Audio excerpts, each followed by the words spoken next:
War.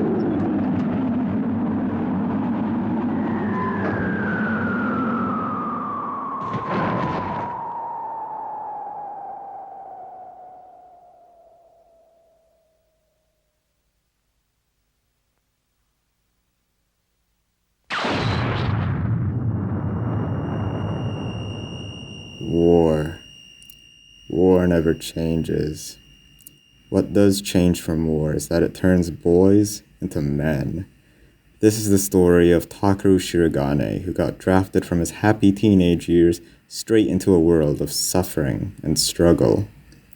Muvluv Alternative is a visual novel by the developer Adze, released in 2006 and then localized into English in 2017. It is a sequel of Muv-Luv, but yeah, Alternative is the good part.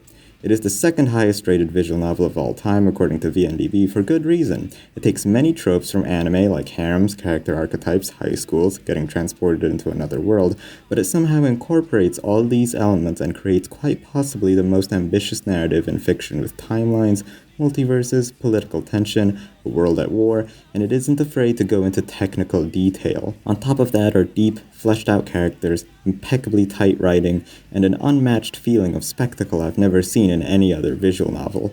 In this video, I will go through the story, chapter by chapter, with some of my opinions sprinkled throughout, so prepare for a traumatizing experience as we dive into the world of the beta. Before heading straight into Alternative, we need to talk about what it is a sequel of, Muvluv Extra and Muvluv Unlimited. Now, I'm going to admit this right now. I have not read either visual novels. Okay, I know how it sounds. Just bear with me for a bit. Why did I do that? It's not very good, from what I've heard. Well, okay, I'll give it more credit. It's a perfectly serviceable narrative with likable characters.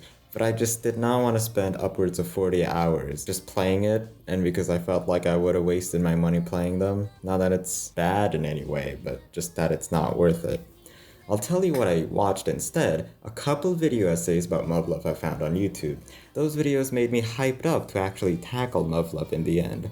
Besides that, I watched roughly 12 hours of both Extra and Unlimited on YouTube, just to get a feel for it, sampling beginning, middle, and end, on top of reading the manga for both Extra and Unlimited. So I'm relatively confident I have the gist of both stories. But don't worry, you don't have to do what I just did to experience Alternative properly. I will recap both Extra and Unlimited as bare bones as possible to understand Alternative. I'm really only doing this because I realized there would be a large portion of the audience that did not read Extra or Unlimited, and I don't want to turn them away, but it is still better if you do. Without any more time wasted, I will start with Muvluv Extra. Takeru is your lazy, perverted main protagonist with a childhood friend SUMIKA, and they both absolutely despise each other, in a fun way, apparently. One morning, she is awoken by a mysterious woman in his bed. That kicks off a budding high school romance story between the eccentric rich family's daughter, Maya, and his childhood friend. They do funny shenanigans, like because of Maya's abundant wealth, she ordered a team of chefs to cook bento for them, and even bought Takeru's entire neighborhood so they could live alone. They play lacrosse sometimes and go on a hot spring trip. I wasn't paying that much attention, but point is, they do the usual harem comedy shtick.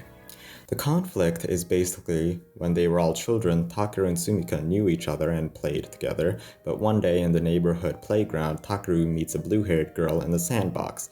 Takeru asks her name, but she doesn't know her last name, so he asks, does she at least know her birthday?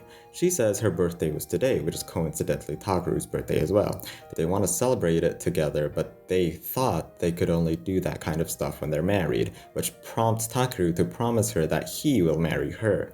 When Maya's parents forcibly take her away from him, she says goodbye, and Takeru angrily retorts she shouldn't say goodbye, she should say see you later, which would mean they'll see each other again. Years later during high school, Maya refuses to wed with her forced husband arranged by her family because of Takeru's childhood promise, so she strikes a deal with them. She will return and live with him, and if he can recall their childhood promise by himself, they will get married. After an eventful trip to the hot springs, playing around with his high school friends and spending intimate time with both Maya and SUMIKA, he gets asked by Maya if he remembers any promise he made during his childhood, but he could not recall. Suddenly, that night, he gets a flashback of his childhood of the mysterious girl he met in that sandbox. He realizes that was Maya. The next morning, no trace of Maya is found, asking SUMIKA, and she knows of everything between Maya and him, and their promise. She urges Takeru to go after Maya, but Takeru only considers SUMIKA's feelings, the girl he spent with his entire life, compared to Maya, who only spent time with the last 2 months.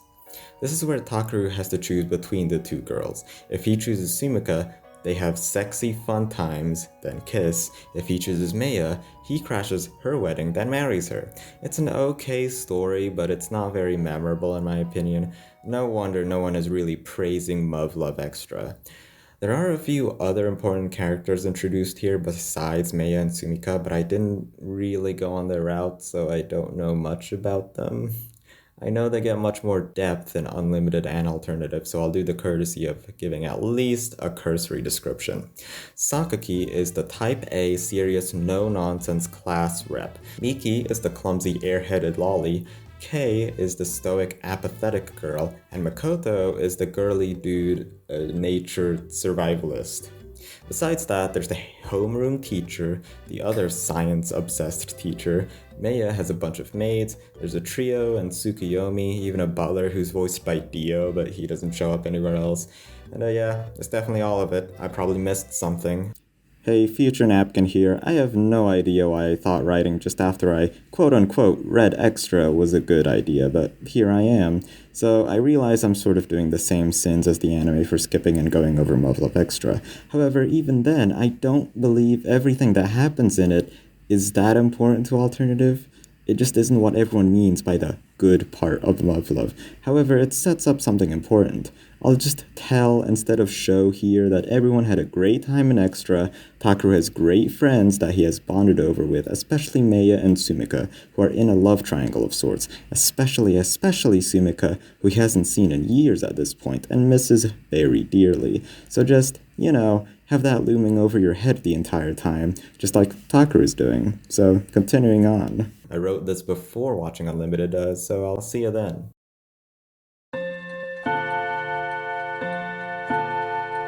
Okay, a day and a half later of reading Unlimited, and it's pretty good. Takeru wakes up noticing no one woke him up, as either Meika or SUMIKA usually do. When he goes outside, it's a barren wasteland. He awes at the robot outside, then goes to his usual school, but gets incarcerated for being suspicious and delusional. He was in prison for a while till a familiar-looking teacher lets him out to explain his situation. He is in another world where humanity is on the brink of extinction and the Earth is under attack by aliens. Meeting up with his friends from the old world in this new one, they're roughly the same appearance and personality-wise, but their attitude severely changed to becoming much more serious and intolerant of Takeru's nonsense, since they've all become cadets, training to fight for the war against the aliens. So that's where Unlimited takes us, a brutal world filled with hardship. Unlimited not only introduces us to this new world, but acclimates Takeru's mindset to that of a soldier, letting go of everything in his past life. So first, some necessary lore. In 1958, a rover landed on Mars, took a weird-looking picture, and we found some aliens. Except they weren't from Mars upon inspection, and then the rover stopped responding. A similar incident, later dubbed the Sacrobosco incident, happened on the moon, and these aliens were quickly realized to be a threat to Earth. We called them the beings of extraterrestrial origin and adversaries of the human race, or Beta for short. When they arrived, China and Russia were wiped out. America launched nukes against them and won, but as a result, half of Canada became uninhabitable. Only 1 billion humans were left when Takaru arrived, so he joins Squad 207B, which includes most of his friends from the old world, to fight for humanity. He is completely awful at any physical training, so he'll have to overcome that to survive in this world. Many of the characters from Extra have a counterpart in Unlimited, but their flaws and backstories change. Maya is the Imperial Shogun's next heir, Sakaki is the Prime Minister's daughter, Kei's father disobeyed orders and brought shame to his family, Miki is the daughter of an Undersecretary General in the United Nations, so on. For examples of flaws, Maya as the next heir shoulders that burden, Sakaki likes planning an order while Kei prefers a change of strategy during battle, and these two cannot stand each other. Miki is deathly afraid and anxious while shooting, and there's other interesting characters' flaws, but we'd be here all day. An important detail is that Sumika, the childhood friend of Takaru, is mysteriously absent in the parallel world, when every other character has a counterpart. A new character was introduced instead, being the shy, meek little rabbit girl who befriends and wakes up Takaru every morning. What I really want to talk about is how it acclimates Takaru into the world. It does this quite often. It's a prominent theme throughout the visual novel, especially the beginning chapters with the harsh reality still setting in, taking the old world for granted, and admittedly, I felt I was a bit too harsh to Extra for being lighthearted and fun, even though that was the essence of it, to make me remiss about the fun times I had with these characters, who became cadets seriously fighting for the war and who they want to protect. Some aspects of his character was explored. For example, Mikoto became a girl in this world and Takaru is weirded out by this, so much so during practicing CPR, he refused to do it with her. He got scolded by Sakaki, saying, "This is not the time to be embarrassed, especially during a life or death operation." One more. The concept of an order by higher command was questioned. He just couldn't accept that if he was ordered to commit suicide, he would do it, when everyone else at the table would follow that order. It was later reasoned that following such an order would always be to save others' lives, for the sake of the world. There's honestly a lot of these dense, interesting, even important information I'm missing out on, so go check these two videos out. Quick side note, I read the manga for Muv-Luv Extra and Unlimited, and to make short of it, they aren't very good, but they do recap the story quite succinctly, just without the emotional payoff of the visual novel in my opinion. I just mention them to let you know they exist. Read those if you're interested. Alright, I'll just tell you where the story leaves off in Unlimited so we can get straight into Alternative. Unlimited is basically the introduction of this new world and the training arc for Takaru and his friends before the real war starts. Since we don't even get into any fights with the betas yet, they pass the combat evaluation test exam after months of preparation and hard work, then train with the mechs called Tactical Surface Fighters or TSFs. He's a prodigy since he played Valgornon in his old world, a mech fighting game. After all that training, it was announced they were part of an experiment called Alternative 4, which was a failure and all their training went to waste since they couldn't be issued into combat. 2 years later, Alternative 5 is in action, being a ship planning to house 200,000 humans who would travel to a habitable planet that humans could thrive on. However, that little white-haired girl, Kasumi, that Takaru has grew to acquaint with throughout the visual novel, refused to get on, so he tries to convince her, but she stubbornly stays with her brain contraption, saying she'll lose a part of herself, then calls Takaru the exact same way Sumika used to, who has, again, been mysteriously absent in this parallel world the entire time. Eventually, he convinced her to get on, while Takaru and his friends valiantly stay on Earth to protect what little glimmer of hope humanity has. You know what? I haven't actually given my in-depth opinion about Muv-Luv Extra and Unlimited as a package. It's honestly pretty good. A solid 6 out of 10. The way Extra sets up expectations of being a fun, lighthearted harem romance, then the backlash of the serious, gritty world the MC is forced to live in. It says something about the nature of the isekai trope.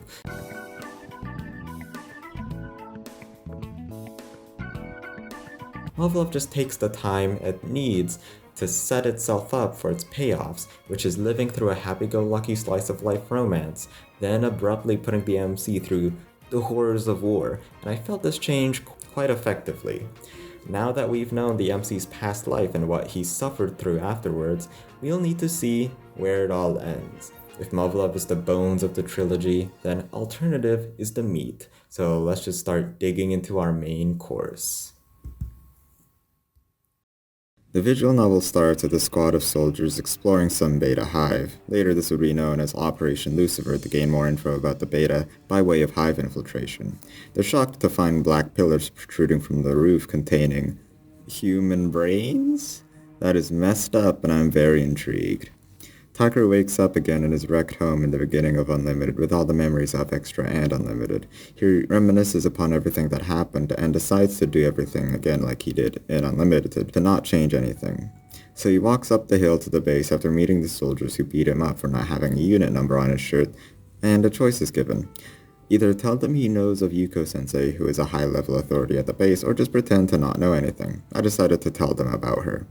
After the guards report you to her, but she says she doesn't recognize you, they lock you up, at least until she appears in person. You try to convince her you're worthy of her attention. That's when you mention Alternative 5, the large human saving project thing that will replace Alternative 4, the project she is working on, and she flinches. She decides to bring you in and interrogate you. After recapping what happened at the end of Unlimited, and that she needs to fit 15 billion mini computer chips into the palm of her hand, this gets mentioned often. So yeah, she is not convinced and pulls a gun on him. She thinks Takaru is some anti-alternative movement agent, but then he starts passionately crying about how she affected him in the events of Unlimited. The gun's still pointed at him, she uses her computer and after a while, puts the gun down. They settle down and she asks more questions about herself in the past world or the parallel world that he experienced. Takaru mentions she let him be a cadet with Squad 207B, and they do the same thing this time around too. After acquainting with the squad, he realizes his physique hasn't changed. Using this fact, he'll try to pass the CGSC as fast as humanly possible since time is valuable now. After training with the squad for a bit, he overperforms and carries full gear while running. A lot of dialogue is similar to the one in the old world, but they have new responses from Takaru. Oh, and Maya is doing extra laps at night, and her main motive is to protect her country. A phrase she repeats being, people can accomplish great things when they have a driving force. A talk with Yuko-sensei about Alternative 4 and what Takaru knows about it. He knows a couple things. First, Yuko was in charge, she is the reason why the space exists, and more curiously, the things she blurted during the Christmas party when she was drunk. She said, I'm not ready to be the Holy Mother. Some people also wanted to stop Alternative 4 from happening. That's all Takaru knew. Next day, he's shown to be skilled at weaponry and physical training, even showing off his knowledge and quick thinking during lectures, being the opposite of a burden in this world.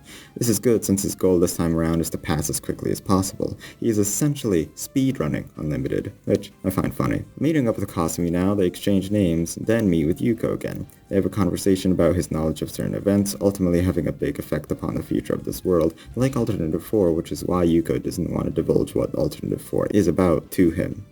Related to how he is from the future, Yuko's theory of how he entered this world and time traveling back is purely because of his willpower. Everything happens because of some abstract kind of desire someone has, she explains. They're target shooting, and because of how good Takaru is, he's worried that the unity of the team will fall apart in some way. While he's pondering this, Mikoto returns, and he thinks about doing the same thing on Unlimited so that he'd close the distance between the team and him.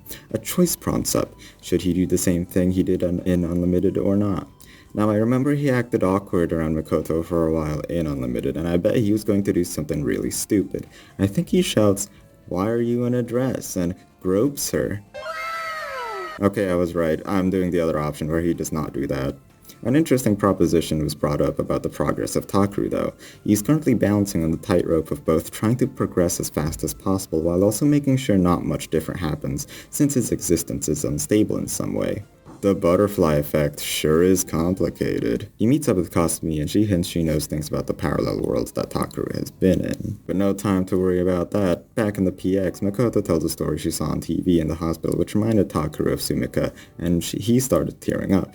Maya said she could search their governmental database, and Takaru said she's dead. So they discuss about the combat evaluation test they'll have in a month from now, and Chizuru brings up they failed because of insubordination between the squad. Takaru, who in Unlimited had an argument about clearly wrong orders, like being ordered to jump off a bridge, but here he lectures them all about how orders are always absolute. In an organization, if no one followed orders, there might as well not be an organization in the first place. The people are in power because many people want that person in power to lead them, who can make smart, rational orders. So of course every order has a reason behind it. Even though sure, there are exceptions about corrupt leaders who make bad orders. May retorts saying there might come a time following absolute orders all the time might not be favorable. That night, Takeru meets with Yuko about future events and whether Takeru should disclose them, but Yuko advises not to because first, it might change the future, and second, she just does not want to waste any time or mental resources thinking about anything else that isn't Alternative 4.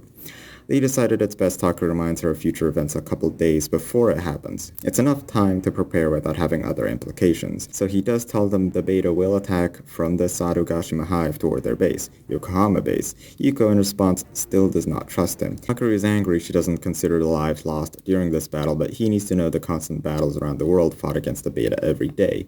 Kinda conceited to only care about your loved ones and the rest are just out of sight and out of mind.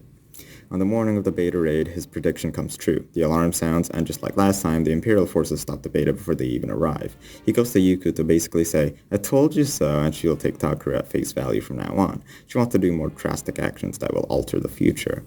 But for now, the squad have to pass their comprehensive combat exam, so they travel to the tropical island and they do that. They do a couple things different, mainly just avoiding many of Takeru's mistakes last time, such as being hit by traps and hit bit by snakes. However, this lets on that Takeru is suspiciously composed and almost prophetic in knowing where traps are and what'll happen. Anyways, they destroy the base with gasoline while finding a tarp and go back to the rendezvous point a lot earlier than last time. Because of this, he realizes he was such a rookie and was just holding Mikoto back in the last world. Back together with the squad, they cross a canyon with a rope and it starts raining, but there's a choice to be made. Retrieve the rope with the rifle, save the rifle rounds, or a new option with Takeru's knowledge. Just wait a couple hours for it to stop raining. The rope is more useful in general, but the rifle is more urgent in certain conditions. I chose the third option. I didn't want to make him more suspicious, but it was the unique third choice we didn't get in Unlimited, so why not? Luckily, the rain stopped in 2 hours and the water receded in 1 hour, so it went swimmingly. They went to the evac point, but it all happened like last time. It was a fake evac point when they used the flares, and Takeru was getting shot at. Getting a call from Yuko, they went to point E instead. In the forest, they used the rifle to take down the gun battery that was shooting them, then used the rope to fix the bridge, instead of traversing the long way round. So in the end, waiting for the water to recede was the right choice. They passed with mostly flying colors, besides attacking during broad daylight. Commence the beach episode. They get the TSF lecture about how TSFs can do everything a human can do but better, and everyone's getting excited for it. When they get their TSFs, he's shown to be a prodigy, barely feeling the shaky movement of it, while the others get dizzy. Takeru gets flashbacks of him and a girl in the past, implied to be Sumika.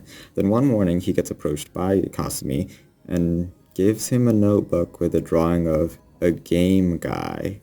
A game guy is a handheld game console that he had in the world of Extra and brought into Unlimited, but in this universe it shouldn't exist at all.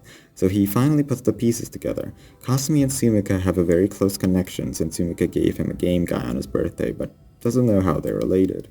Takeru has a run-in with Tsukiyomi and the maids again, and they still accuse him of altering the database and being a dead man, but Maya intercepts. This leads into a conversation about their pasts, and Takeru hopes they could get close enough to tell each other their pasts and such. He thinks upon how the TSF controls. He realizes if only the TSFs just controlled like the ones in his world, Valgrinon, everyone would be able to do the moves he could, specifically combos and cancels. With this eureka moment, he tells this to Yuko-sensei, and she is first very resistant to the idea, asking if it's practical, but in the end she's intrigued and will work on it.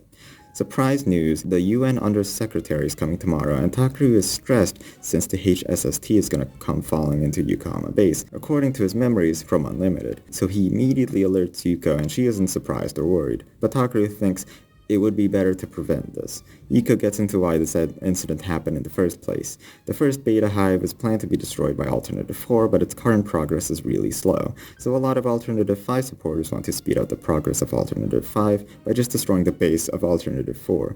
Or at least that's what I got from it. They get into deep politics, and I'm just dumb. So, in essence, there's some infighting.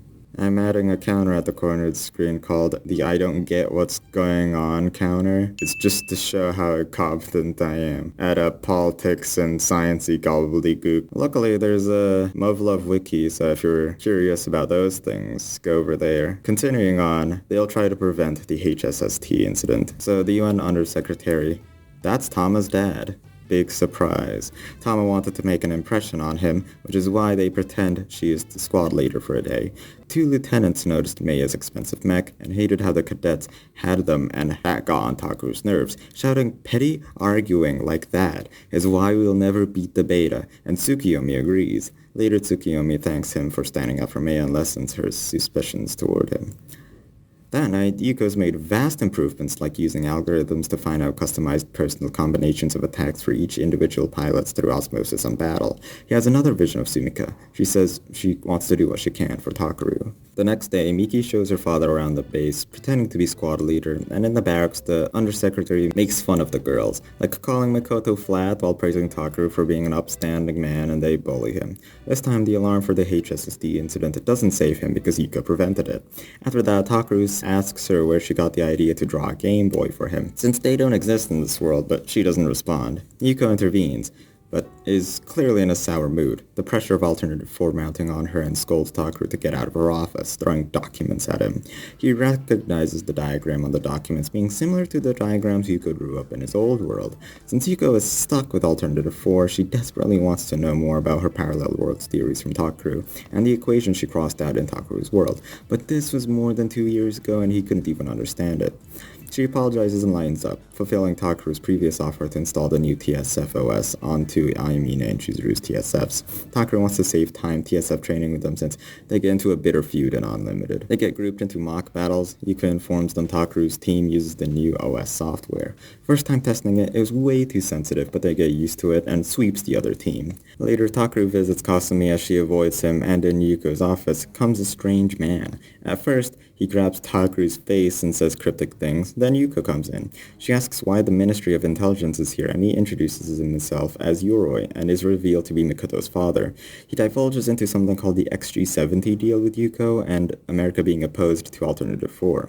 Then he says some politics stuff I don't know anything about. She tells him to bug off and investigate first, so he does.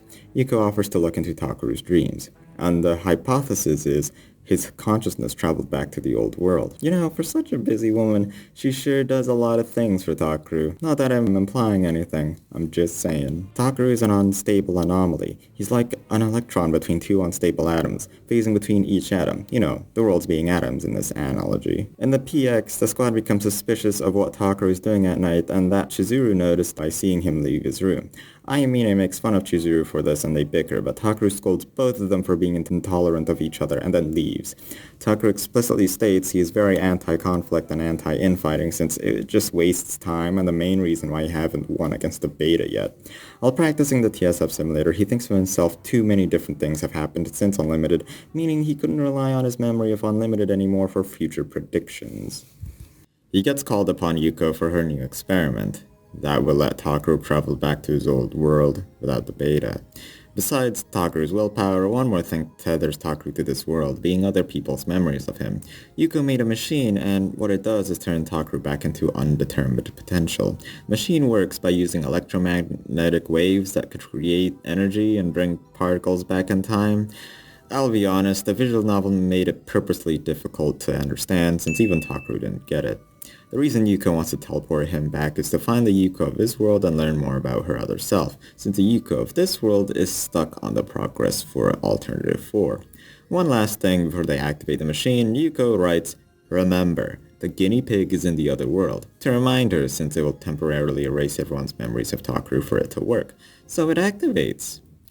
And it works. He's back in his old world. Sumika is coming up to his room to wake him up. Then suddenly he teleports back. It takes an immense amount of energy to bring Takeru back to his old world, and it took a lot out of Kasumi, for some reason. Yuko orders Takeru and Kasumi to sleep together on short notice since he's an anomaly and needs to be supervised. Sleep together as in be in the same room. She makes fun of him being uncomfortable about this, and teases him by saying if he gets into a relationship with anyone in Squad 207 it would break their teamwork, so just be with Kasumi instead. She doesn't mind.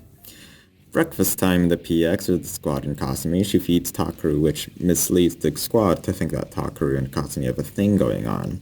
Continuing the experiments from last time, he successfully gets into his old world again, but he appears in the bathroom with Sumika. He realizes he couldn't speak or have any control of himself. Meeting back with the squad, they have dinner, and they are a bit more sympathetic towards him since they know him and Kasumi has some mission by the professor, but still look at him funny when Kasumi feeds him. Oh, and Takaru gets real flustered looking at Kasumi in a nightgown. Tomorrow they try to experiment again. Now Yuko says her ultimatum out of nowhere. If Takaru does not get the theory today, she will scrap the machine. Takaru knows this. It doesn't matter if it's impossible, he will just have to do it. He's given a package he'll give to Yuko, and she says she'll recognize it instantly. In earlier attempts, the power cut out at just a few seconds, but now he has 3 hours to work with. So he gets ready, and he's off. He materializes on the hill back in his old world, and he's incredibly happy that he is. I just want to interject for a second. I'm also just elated that we're back in Extra after all the crap and Unlimited. I felt genuine nostalgia. This visual novel has me emotionally gripped at this point. Anyways, he rushes into the school and Sumika throws her shoe in the bushes where he was hiding. The talker of Extra picks it up and gives it back, and our talker questions what has he materialized as if the talker of this world is over there. Going into the school, he quickly finds Yuko, and she realizes that Takaru speaking to her isn't her Takaru. They go into the prep room, and Takaru gives her the package that contains files with the title, Proving the Existence of Multiverses with Quantum Casualty. And then Takaru tells her everything about the other world. After that, Yuko is ecstatic she was right. She'll have all the files ready in a few days, but before he goes, she does a whole speech about having the determination to achieve his goals, and if sheer willpower let Takaru where he was today, he just needed a bit more to get what he wanted. If he was happy being back in his old world and wanted to be with his friends again, he'd just have to take it in his own hands. Hey, it's me, I'm interjecting again. I skimmed this, but the speech has got me legitimately teary-eyed. I feel so awful for just skipping Extra.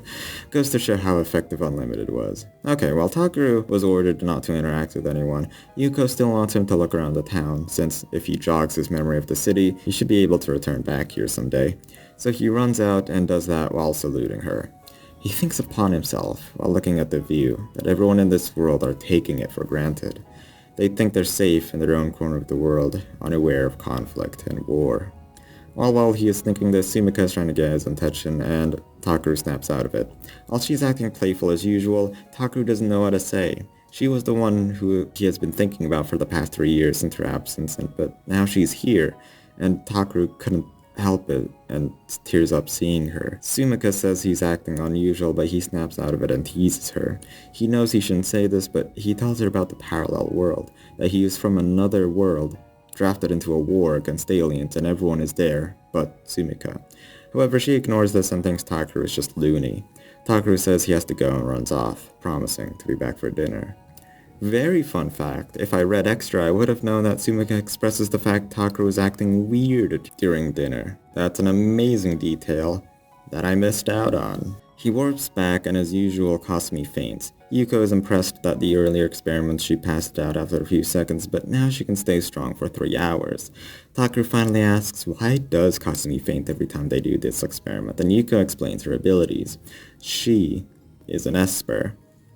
Basically an alternative one. Humanity tried to communicate with the Beta. They had interstellar travel, they had to be intelligent life forms. But in the end, they couldn't even identify if they had a language, so they scrapped it. In Alternative 2, we tried learning of their anatomy. Usually organisms adapt to their surroundings to survive, but the Beta were incredibly efficient at adapting to every environment. Secondly, no form of digestive system or circulatory system was found, or really any commonality between the Betas, just that they were carbon-based life forms. So Alternative 3 was enacted out of desperation after the Beta landed on Earth. Basically, it was an Esper cultivating program meant to read Beta's minds to understand what they actually are. After artificially inseminating a couple Esper children, they sent them into the Beta hives, and they did get results. The readings we got from the Beta were that they didn't think of humanity as living beings. We also tried projecting our thoughts into them that we meant peace, but either they didn't understand what peace was, or ignored them. Kasumi is one of those espers. The reason she's fainted after each experiment is because she tethered Takeru to this world by maintaining a mental image of him, which takes an immense mental burden on her. She kept drawing crude images of him, and they were scattered all over the floor just to keep him in this world, to not forget Takeru. When she woke up, she ran away. Yuko dismisses him, and a few days later they'll go back to retrieve the equations from Extra World Yuko. Takeru chases after Kasumi and meets with his squad who are suspicious of him, since he did not get an answer out of them, and he runs into a room. He sleeps and wakes up to Kasumi, who's trying to wake him up. Since it's their day off, they spend the day together. Takeru offers to get her dishes for her, but she wants to do it. Takeru explains he just feels indebted to her and wants to make it up for her, but she doesn't understand. Later they play cat's cradle on the roof, and they tease each other. Takeru says Kasumi sucks at it, and Kasumi says the same, just like how Takeru would act at SUMIKA. They go on the hill atop the city, and here Takeru talks about the nostalgic view, which Kasumi doesn't understand. He explains it's like looking back upon fond memories, but she doesn't have any memories, at least positive ones, since she was a child soldier and lost all her sisters from Alternative 3. So he makes some memories for her. He pokes her and tells her to remember that. Later they will remember back to this moment, they say. Yuko calls Takeru about a few discerning things from the experiment. First, the disconnected perspective. Usually he's in the perspective of the Takeru in the world of Extra, but this time he is in a different body. Second, his memories started flooding back after seeing SUMIKA. The way Yuko explains them is that each world has a backup of data of everything inside them, and basically Takeru just accesses them because he has a clear image of the other world, but between the transfer of worlds, he loses some data or memories he has of them. If he wants proper control of this, or permanently stay in the other world, it takes even more willpower. I'm interjecting again. I get the feeling since Kasumi tethers him to this world during the experiments, maybe just teleport him there, then remove Kasumi from the experiment? I don't know. In any case, Takeru still has a desire to make Alternative 4 succeed and save this world before going back, since after the beta are defeated, they have plenty of time to figure it out. The next day, Takeru overhears the news about the volcano incident. In Unlimited, Maya and Takeru were drafted onto this mission to evacuate all the residents of the volcano, but they had an argument with an old lady who refused to move, and Maya respected her decision, so they tried to stop an avalanche from destroying the village. This was an important Maya-defining character moment. Her views are, it doesn't matter if they are forcibly evacuated or get to live. What matters is what the citizens want. It wasted a lot of time though, so Takeru prevented that from happening by telling Yuko to force every resident to evacuate. Mia said those residents had a deep connection with their homeland, so being forcefully evacuated is disrespectful. Takeru retorts respecting the wishes of a few residents is nowhere worth serving the greater good. Maya and Takeru have an argument about this, and Maya gets startled by their argument, dropping her dishes. Takeru chases after her and bumps into her. She lets out a cute squeal which Takeru teases, and she suplexes him, then leaves. Takeru noticed she dropped an envelope from a person named Tsujima Shuji and thinks Ayamine is exchanging letters with her lover. When going to her room and seeing more letters, he begins reading them. It was in old classic Japanese, so he couldn't understand it, and sees none of the letters went through inspection. He suspects she might be part of some anti-alternative movement. Aimine is seen looking for the letter and Takeru gives it back. She threatens to kill him if he looked inside the letter, and she leaves. Takeru wants to make up for her and uses his trump card. They meet on the roof and Takeru pulls out a yakisoba sandwich, which she craves more of. Then Takeru apologizes for looking inside, but Aimine says she doesn't even look inside it. She says ominous things about being the only one who can keep a secret. He asks what the letter means, but takes it back, saying he doesn't want to die from knowing. The next day, he wakes up to Kasumi, who states she wants to practice cat's cradle to make more memories, while he wants to train with the squad on his day off. Tomorrow, they'll go back to get the equations.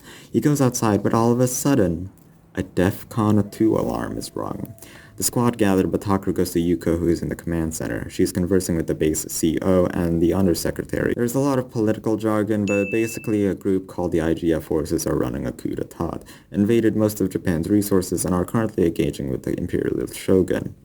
Besides that, America and Alternative 4 supporters are working together. He also mentioned sacrificing members of Squad 207B being the daughters of high-ranking political powers like the Prime Minister and the Shogun. Takeru talks with Yuko, and she ominously says this is a good opportunity and that she is counting on him about the situation as a whole. They gathered with Squad 207 with Marumo, and they're given an unusually deep and long briefing for lowly cadets. But, big news! The bad kind. The Prime Minister has died to the coup. While Chizuru doesn't show it at first, her knuckles are shaking. They were told to be standby until further notice. Takaru confronts Chizuru about her father's death and that she should be open about her feelings since they might get in the way of the mission later on. While resistant at first, she opens up saying they never had a close relationship, but now she feels emotional about him. That morning, they look outside and see the Imperial Guard has surrounded the Yokohama base. Tsukiyomi appears and Mia asks why are they here. She explains under the order of Her Highness, as ordered to protect her and for the American troops. Takaru complains they already have to deal with the coup d'etat. Why are the Imperial Guard being here just for some American troops at their base? She argues about how inner conflicts matter, but Takaru does not want to hear it, as the human race should be focusing solely on the beta. If we all get wiped out, what does it matter? Tsukiyomi becomes suspicious he is some American spy. Takaru gets called back into the briefing room, and Marumo says they might be called upon to fight in their mech, so just stand by. While waiting, Takaru meets with Ayamine outside, who's looking into the distance. He thinks back upon her cryptic letters and if he could trust her. She finally explains what they mean. The big and short of it is, the one sending her letter is Sagiri Naiwa, who is leading the coup d'etat against them and their father. This explains why they weren't inspected, because they had an inside job, people who let them through. She didn't read them, but if she did, she would have known about the coup d'etat way earlier. Part of the reason why is because her father wanted to marry her. Okay. But in the end, Aimine answers Takaru's question if he could depend on her. She says even if Takaru doesn't believe it, yes, she can be depended upon. They get interrupted by Marumo-sensei, who she announces the government accepted military aid. The coup is taking advantage of the situation by letting the government protect the shogun. This is going exactly the way the anti-alternative supporters want. The US Army and UN is getting involved and are on Japanese ground because I think the rebels revealed some government secret, or just that the rebels exist.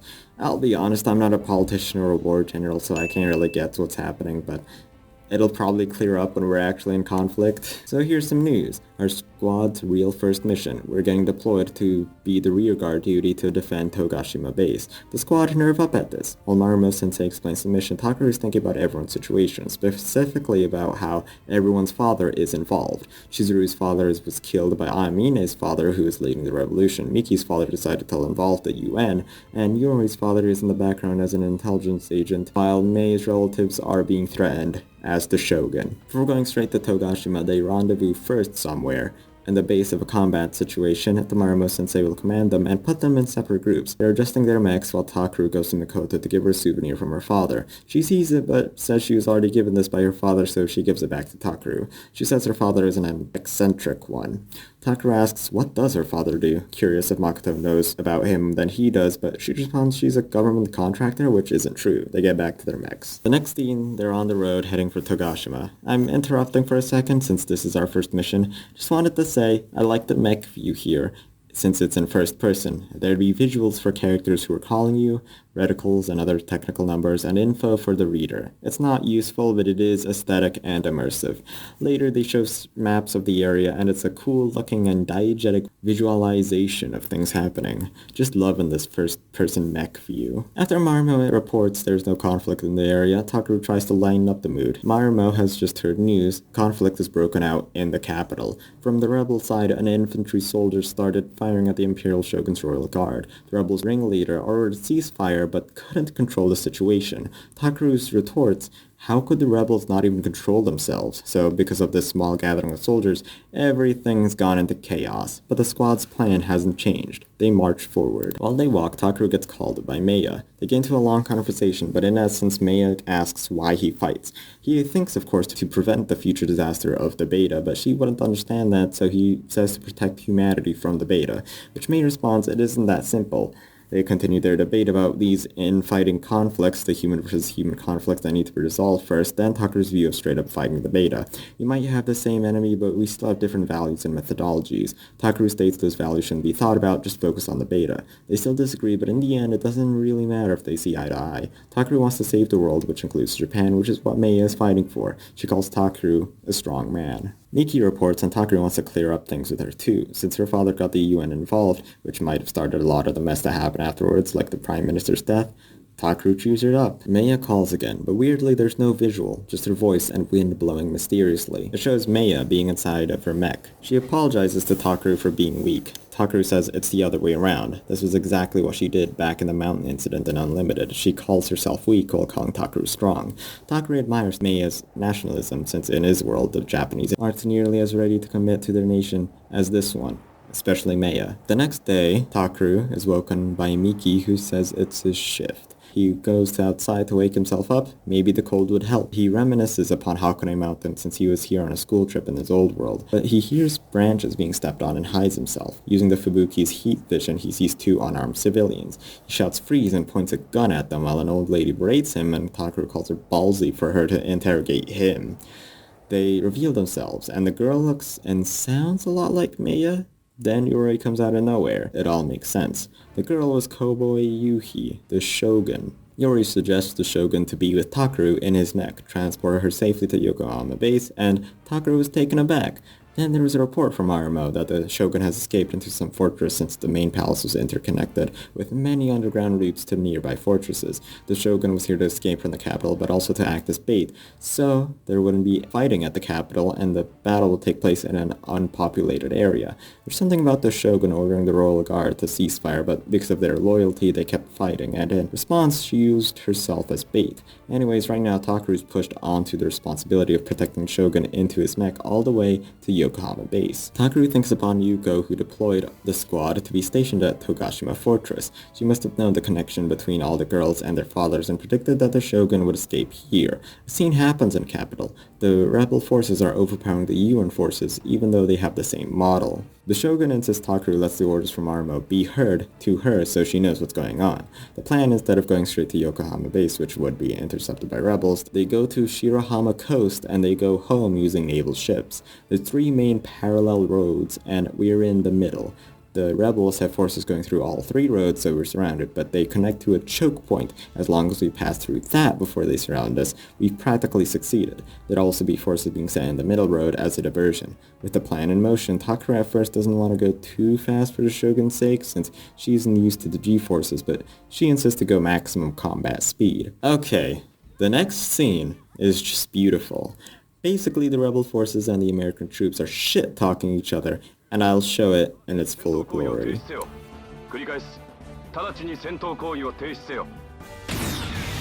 Attention! Unidentified craft, enable your real-time interpreter or follow the UN mandate procedure and identify yourself in English. That's the official international language. 諸君の行為は重大な内政干渉である。直ちに戦闘行為を中止せよ。Repeat. Speak in English, the official language. I don't understand what you're saying. 米軍機に次ぐ。英語などクソくらい。繰り返す。英語などクソくらい。 They have the F-22A Raptors, or the newest model, and we hear later it has a 7-to-1 kill ratio. Takaru and Yuhi talk more, and she states she was a TSF pilot in combat for 96 hours, which is way more than the squad's experience. With this, he's more confident to go full speed. The US forces, Major Walken, order Squad 207 to rendezvous at Kemeiji Pass to resupply. At the rendezvous point, Yuhi asks why does she not see her Takumi Kazuchi that she sent here. She reveals she and Maya are twin sisters. Takaru has a flashback to her old world. He already knew they were twin sisters from SUMIKA. Their family doesn't accept twins since they are cursed children and banished Maya. Anyways, Takaru says she didn't want special treatment with, which she accepts since Maya usually never accepted her tokens of considerations before. She asks what is her sister like, and Takaru says she has strong principles and everyone looks up to her because of that. The conversation shifts to Yuhi thinking Maya doesn't care about her, especially since last time they met was in childhood, and after that they were separated and didn't stay in contact for political reasons. Takaru disagrees, similarly to her since she was emotional hearing the news about Mount Tengen and empathizing with the rebel forces against the government. Maya mentioned she couldn't imagine the pain she has to bear alone, but Takaru thinking back, she must be referring to her sister. After hearing this, Yuhi asks Takaru a favor to give her a handmade doll as a symbol of their childhood days.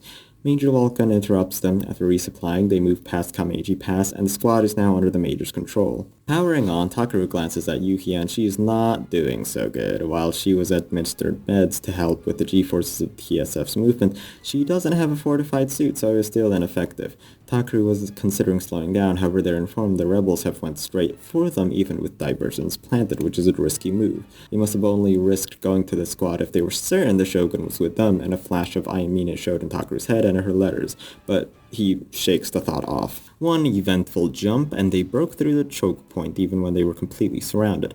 Bad news though, Yuhi fainted, so Takaru requests they rest since there's no point transporting her when she might die of asphyxiation from nausea vomiting. While resting, Major Wakan orders Takaru to administer triazolam, a powerful sedative, to the Shogun. Tsukiyomi rebuts, saying it is dangerous and could harm her more. Marumo says the Americans' reputations might plummet if people knew a risky drug was administered to the Shogun by an American order.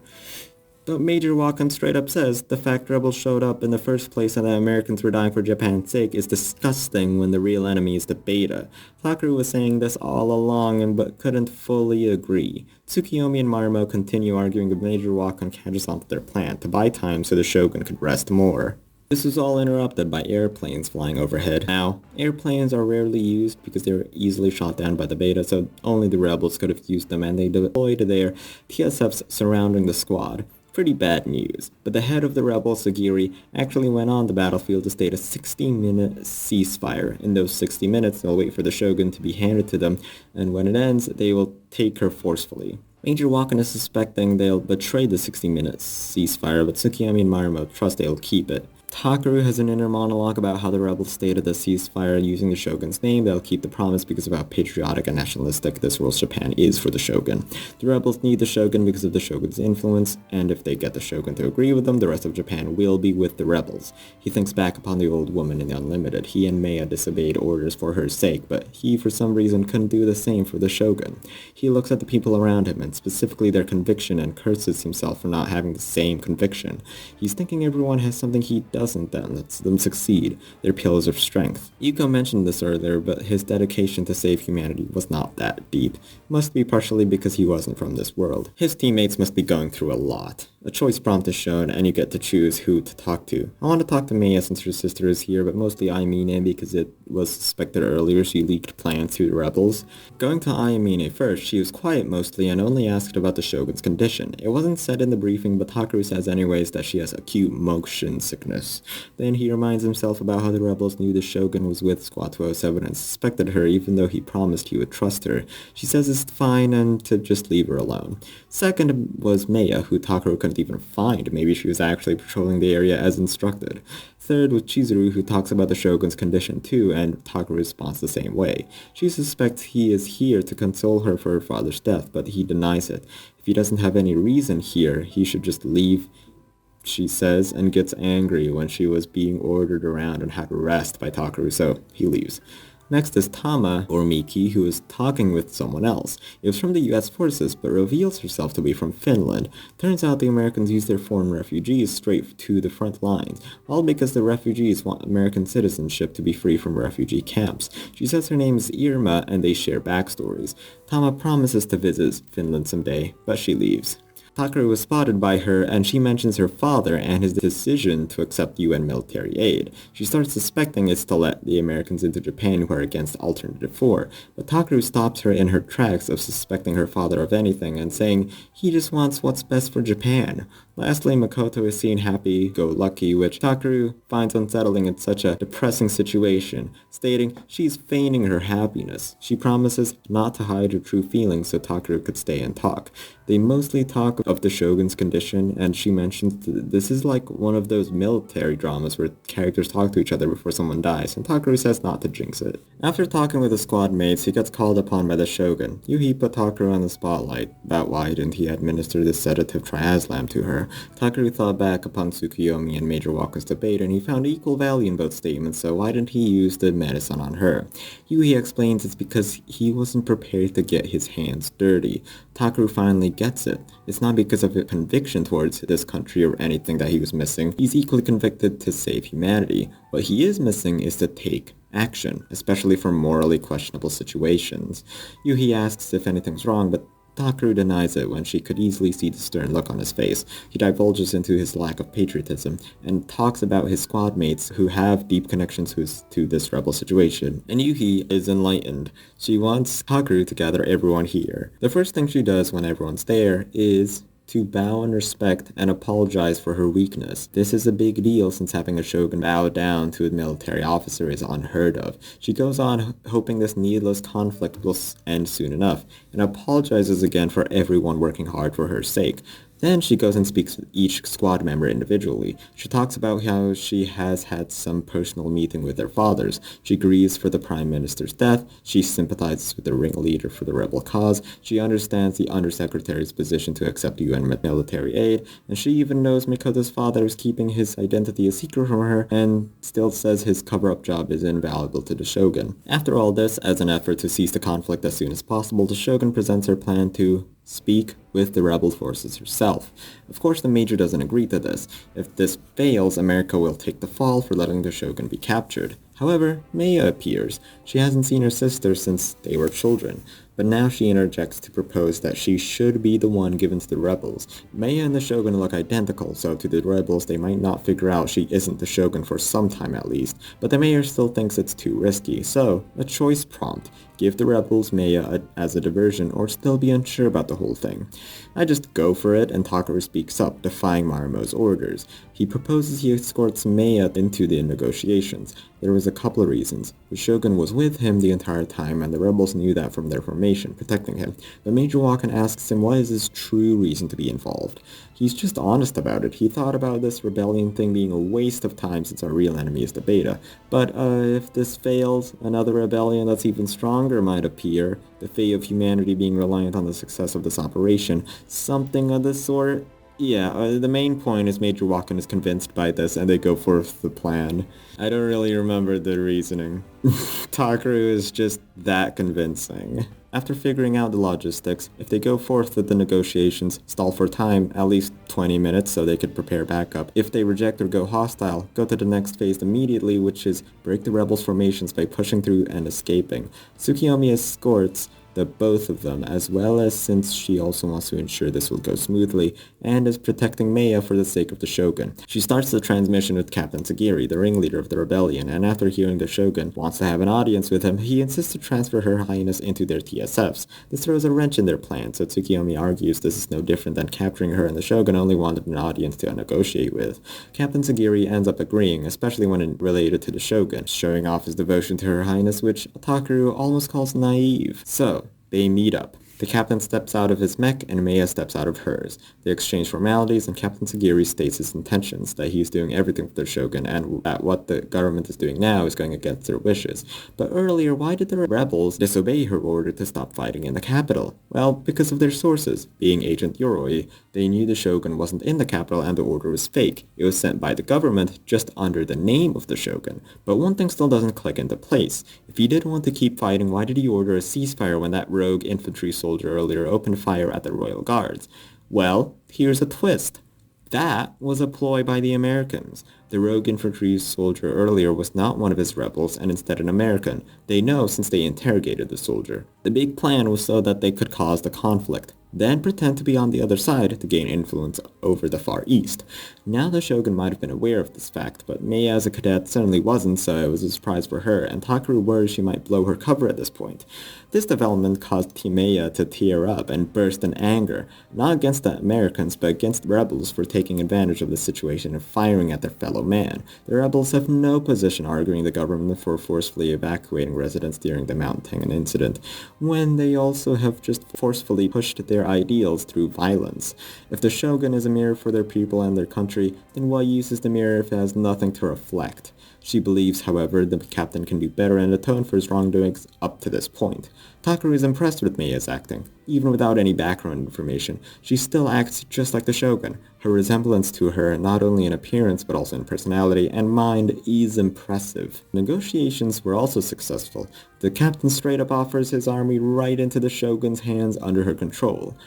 But of course disaster strikes as mechs come swooping in and start shooting. However, it was revealed a mech from our side started shooting from the American side. Major Walken did not order this and asked the mech to respond, but they didn't. After this, chaos ensues, and it's hard to keep up with the action. Phases of their escape plan are being initiated, with a few hiccups along the way. Captain Sagiri was convinced by Mia's words and still gives chase to the Shogun. He was obstructed by Major Walken, who had those F-2 Raptor mechs with a 7-to-1 kill ratio, and he gets taken down by Captain Sagiri's superior piloting skills. Miki and Makoto are getting chased by a couple of rebels that slipped past the front lines of the escape formation, but get some help by the foreign hunters, specifically Irma, who Miki talked to earlier. When she was ordered to rendezvous with Takaru and Maya, all of a sudden Irma's dot on the radar disappeared, and Maya starts calling out to her while Mikoto tells her to get her head in the game. While chasing Takaru's mech, Captain Sagiri comes across Shizuru and chops her mech in half, seemingly, and just as he does the same to Ayamine's mech, Takaru shouts to Captain Sagiri, who is piloting that mech, and he hesitates, which is Ayamine. This allows Tsukiyomi to intervene and guard Takaru. Captain Sagiri tries to convince her. Why does she fight for the Americans and the UN? As a member of the Royal Guard, how could she betray the Shogun? Tsukiyomi finally speaks up, saying the rebels' actions were admirable. Their devotion to the Shogun was understandable to her, but their way of achieving it was unacceptable. So, Tsukiyomi finishes them off.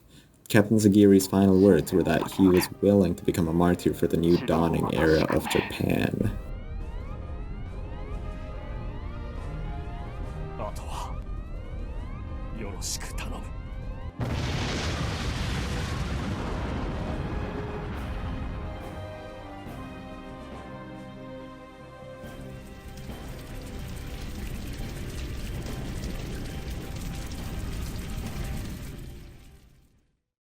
The ceremony after the war is the next immediate scene, with the Shogun giving her words of gratitude to everyone in Squad 207. Takaru, after this incident, learns a couple things. He used to be completely focused on his objective, and only that, but now he knows different. He thought he didn't have the conviction, but now he is certain he is convicted to his personal set of core beliefs at least. He ponders upon Captain Sagiri and Major Walken's death. They did not need to happen. He learned that sacrifices needed to be made, but he couldn't accept it immediately. After this, mysteriously Makoto is subpoenaed by the MP, and we weren't given a reason just yet. Takaru gives Maya the doll the Shogun gave him, and she recognizes it immediately. We see an epilogue of sorts, with the nationalistic speech about the spirit of their country is done by the Shogun herself. Miki promises to see Irma's homeland someday. Chizuru grieves over her father's grave, saying she has no home to go back to. Makoto is seen in jail, pondering if her father's alive. And lastly, Ayamine is seen ripping up pieces of paper, presumably the letters she was given.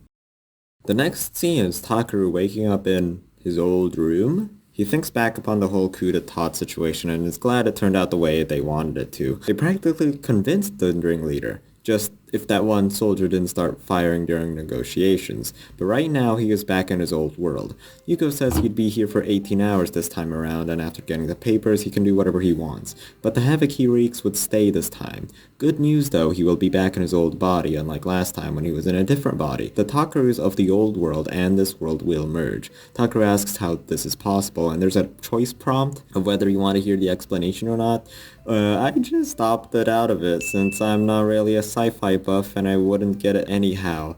Neither would Takaru get it apparently, and it expedited things a little faster. With the fact that he would merge in mind, he goes downstairs in the middle of the night and Tsukiyomi appears. Takaru gets an emotional backlash with how nicely she acts in this world compared to her uptight self in the other world. She insists Takaru go back upstairs to sleep. With this, he is confident he's back in his old self. He gets awoken by Imeya that morning and asks, "Where's Sumika?" Going downstairs, it's obvious. Last night, Tsukiyomi installed a soundproof door so he wouldn't hear Sumika trying to wake him up. With all this hijinks, Takaru can't help but reminisce, and everyone notices. He reminds himself not to get too emotional over every single thing. Even at school, everyone notices Takaru's acting off, but he just tries to blow it off. Takaru also notes the differences between this conflict-free world and with his, with how everyone is acting carefree instead of war-driven. Just a difference in environment can make such a difference in personality. Yuko-sensei walks in and Takaru remembers everything since his memories start flooding in. This is the day she talks about Takaru's scattered memory data thing. Yuko tells him to see her after class and everyone is disappointed since usually that means he got an especially bad grade on his test.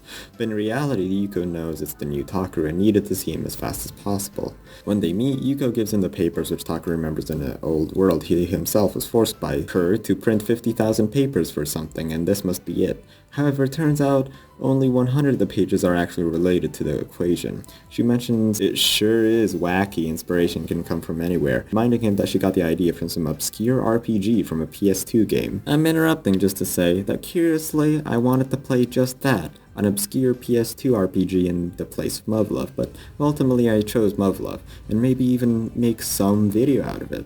Make sure to keep an eye out for Tonelico 2, the retrospective video on my channel one of these days. Oh, and by days I mean quite possibly years with how long these take.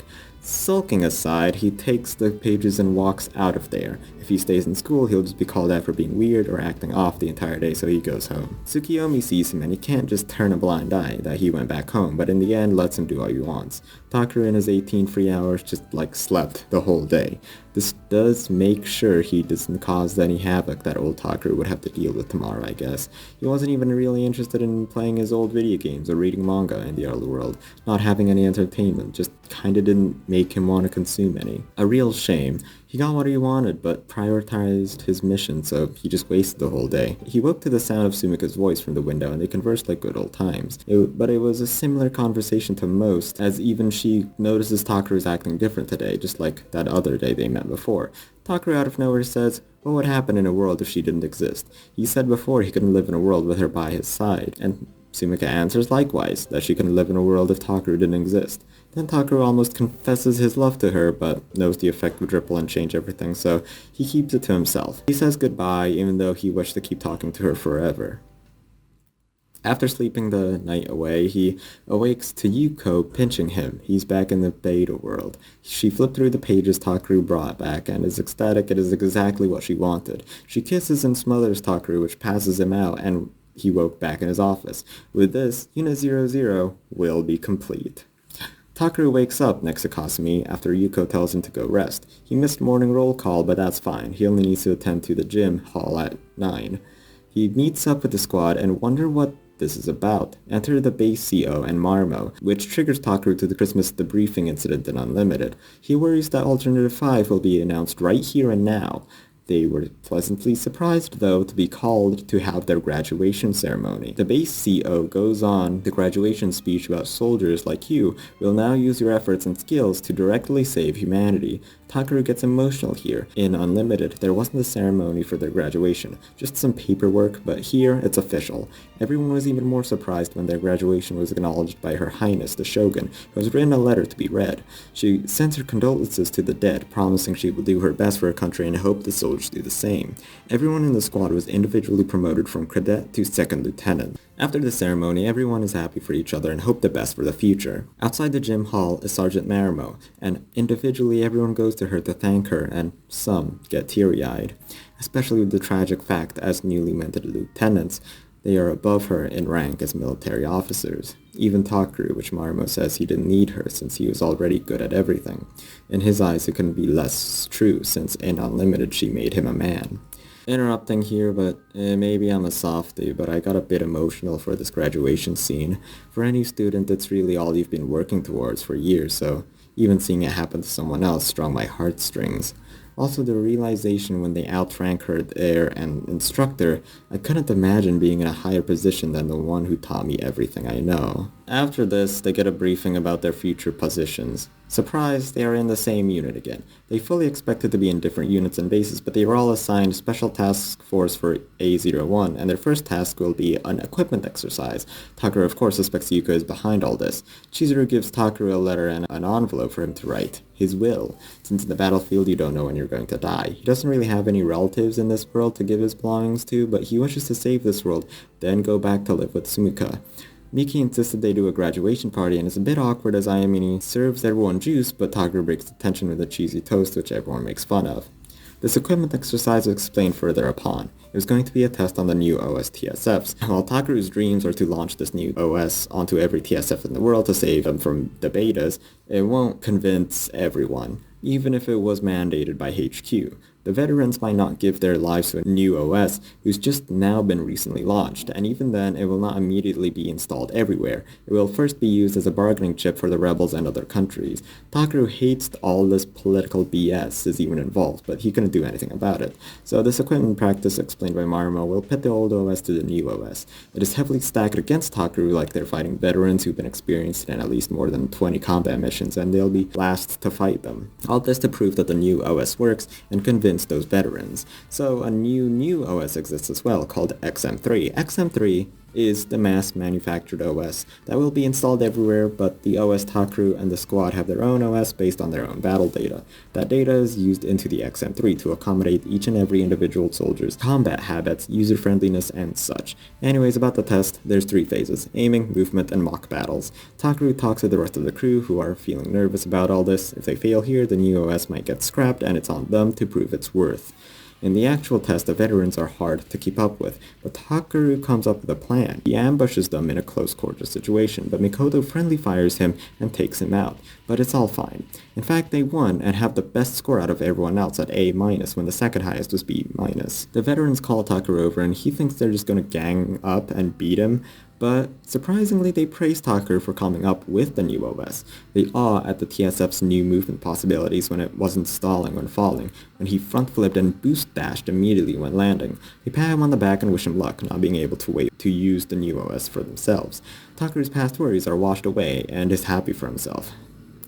Okay, so, my thoughts when I was reading the past couple of hours, I was just like, everything's going well, so surely something real shitty is gonna happen. And well, sorry to use some memery here, but I think this explains things perfectly. Okay, we are 50 hours into this visual novel and I don't see any goddamn beta.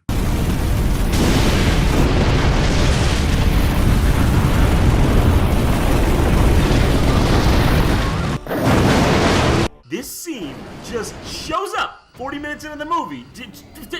What?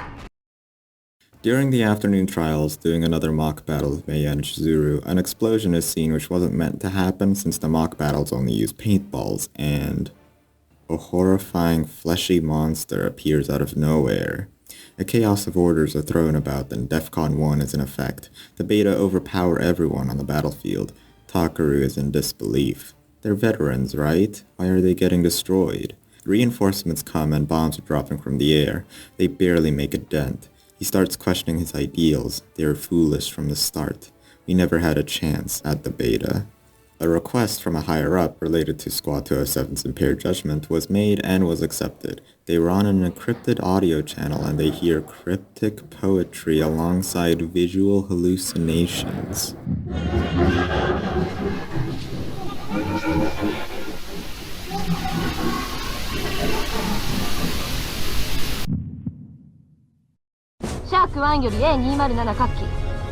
It is called a hypnotic cue, which was administered to control their emotions. Takeru hates how they could just control them like that, but it psyched them up again so they don't hesitate during battle.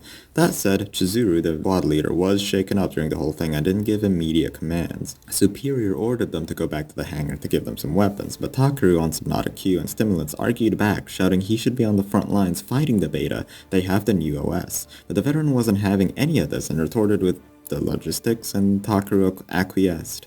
They turned back to the hangar, but gasp, ran into some beta. They scattered, but Takeru stayed and fought with his paintball gun, blind with anger. I just want to say here, Muvluv Alternative was an inspiration for Attack on Titan, and this scene does remind me of Eren shouting about killing every Titan. He was able to maneuver and evade around them for a bit there, but succumbed to the beta. Maya tried to snap him out of it, but it was caught as well. His display turned off, and he became desperate, full of fear. Can't die here, he needs to see SUMIKA again. I don't want to die, I don't want to die, I don't want to die. Moments later, something is opening his TSF. The metal rips apart and light seeps in. It was just a veteran. They said they dealt with all the beta in the area and are going ahead to take care of the rest. His friends are all fine as well. The next scene, Takeru is seen on his knees next to his ripped-apart TSF. His friends want to comfort him, but Chizuru advises against it. If they try to approach him, he will lash at them and make things worse. Marumo approaches him to console Takeru when he tries to push her away. She informs him he did amazing for his first real battle. By keeping the beta at bay, Squad 207 was able to give the vets some weapons and they fought them back. The expected time to live in battle against the beta for a newbie was 8 minutes. Takeru lived long past that, but he just could not be happy for himself. He felt pathetic, screaming in fear about not wanting to die. He wants to save humanity, but is nowhere close if he's that scared of death. This is when Marumo opens up about herself. She was just like him when she was in his position. She wanted to be a teacher, but when the beta invaded, she became an instructor instead. In her first battle, all her friends didn't survive, but she used that as her source of motivation to carry on their will. She lets Takeru in on a little secret. She pissed herself scared that day. One day, though, he will be able to laugh at his own mistakes, just like her. Takeru simply thanks Marumo, but when she doesn't respond, he turns around to see...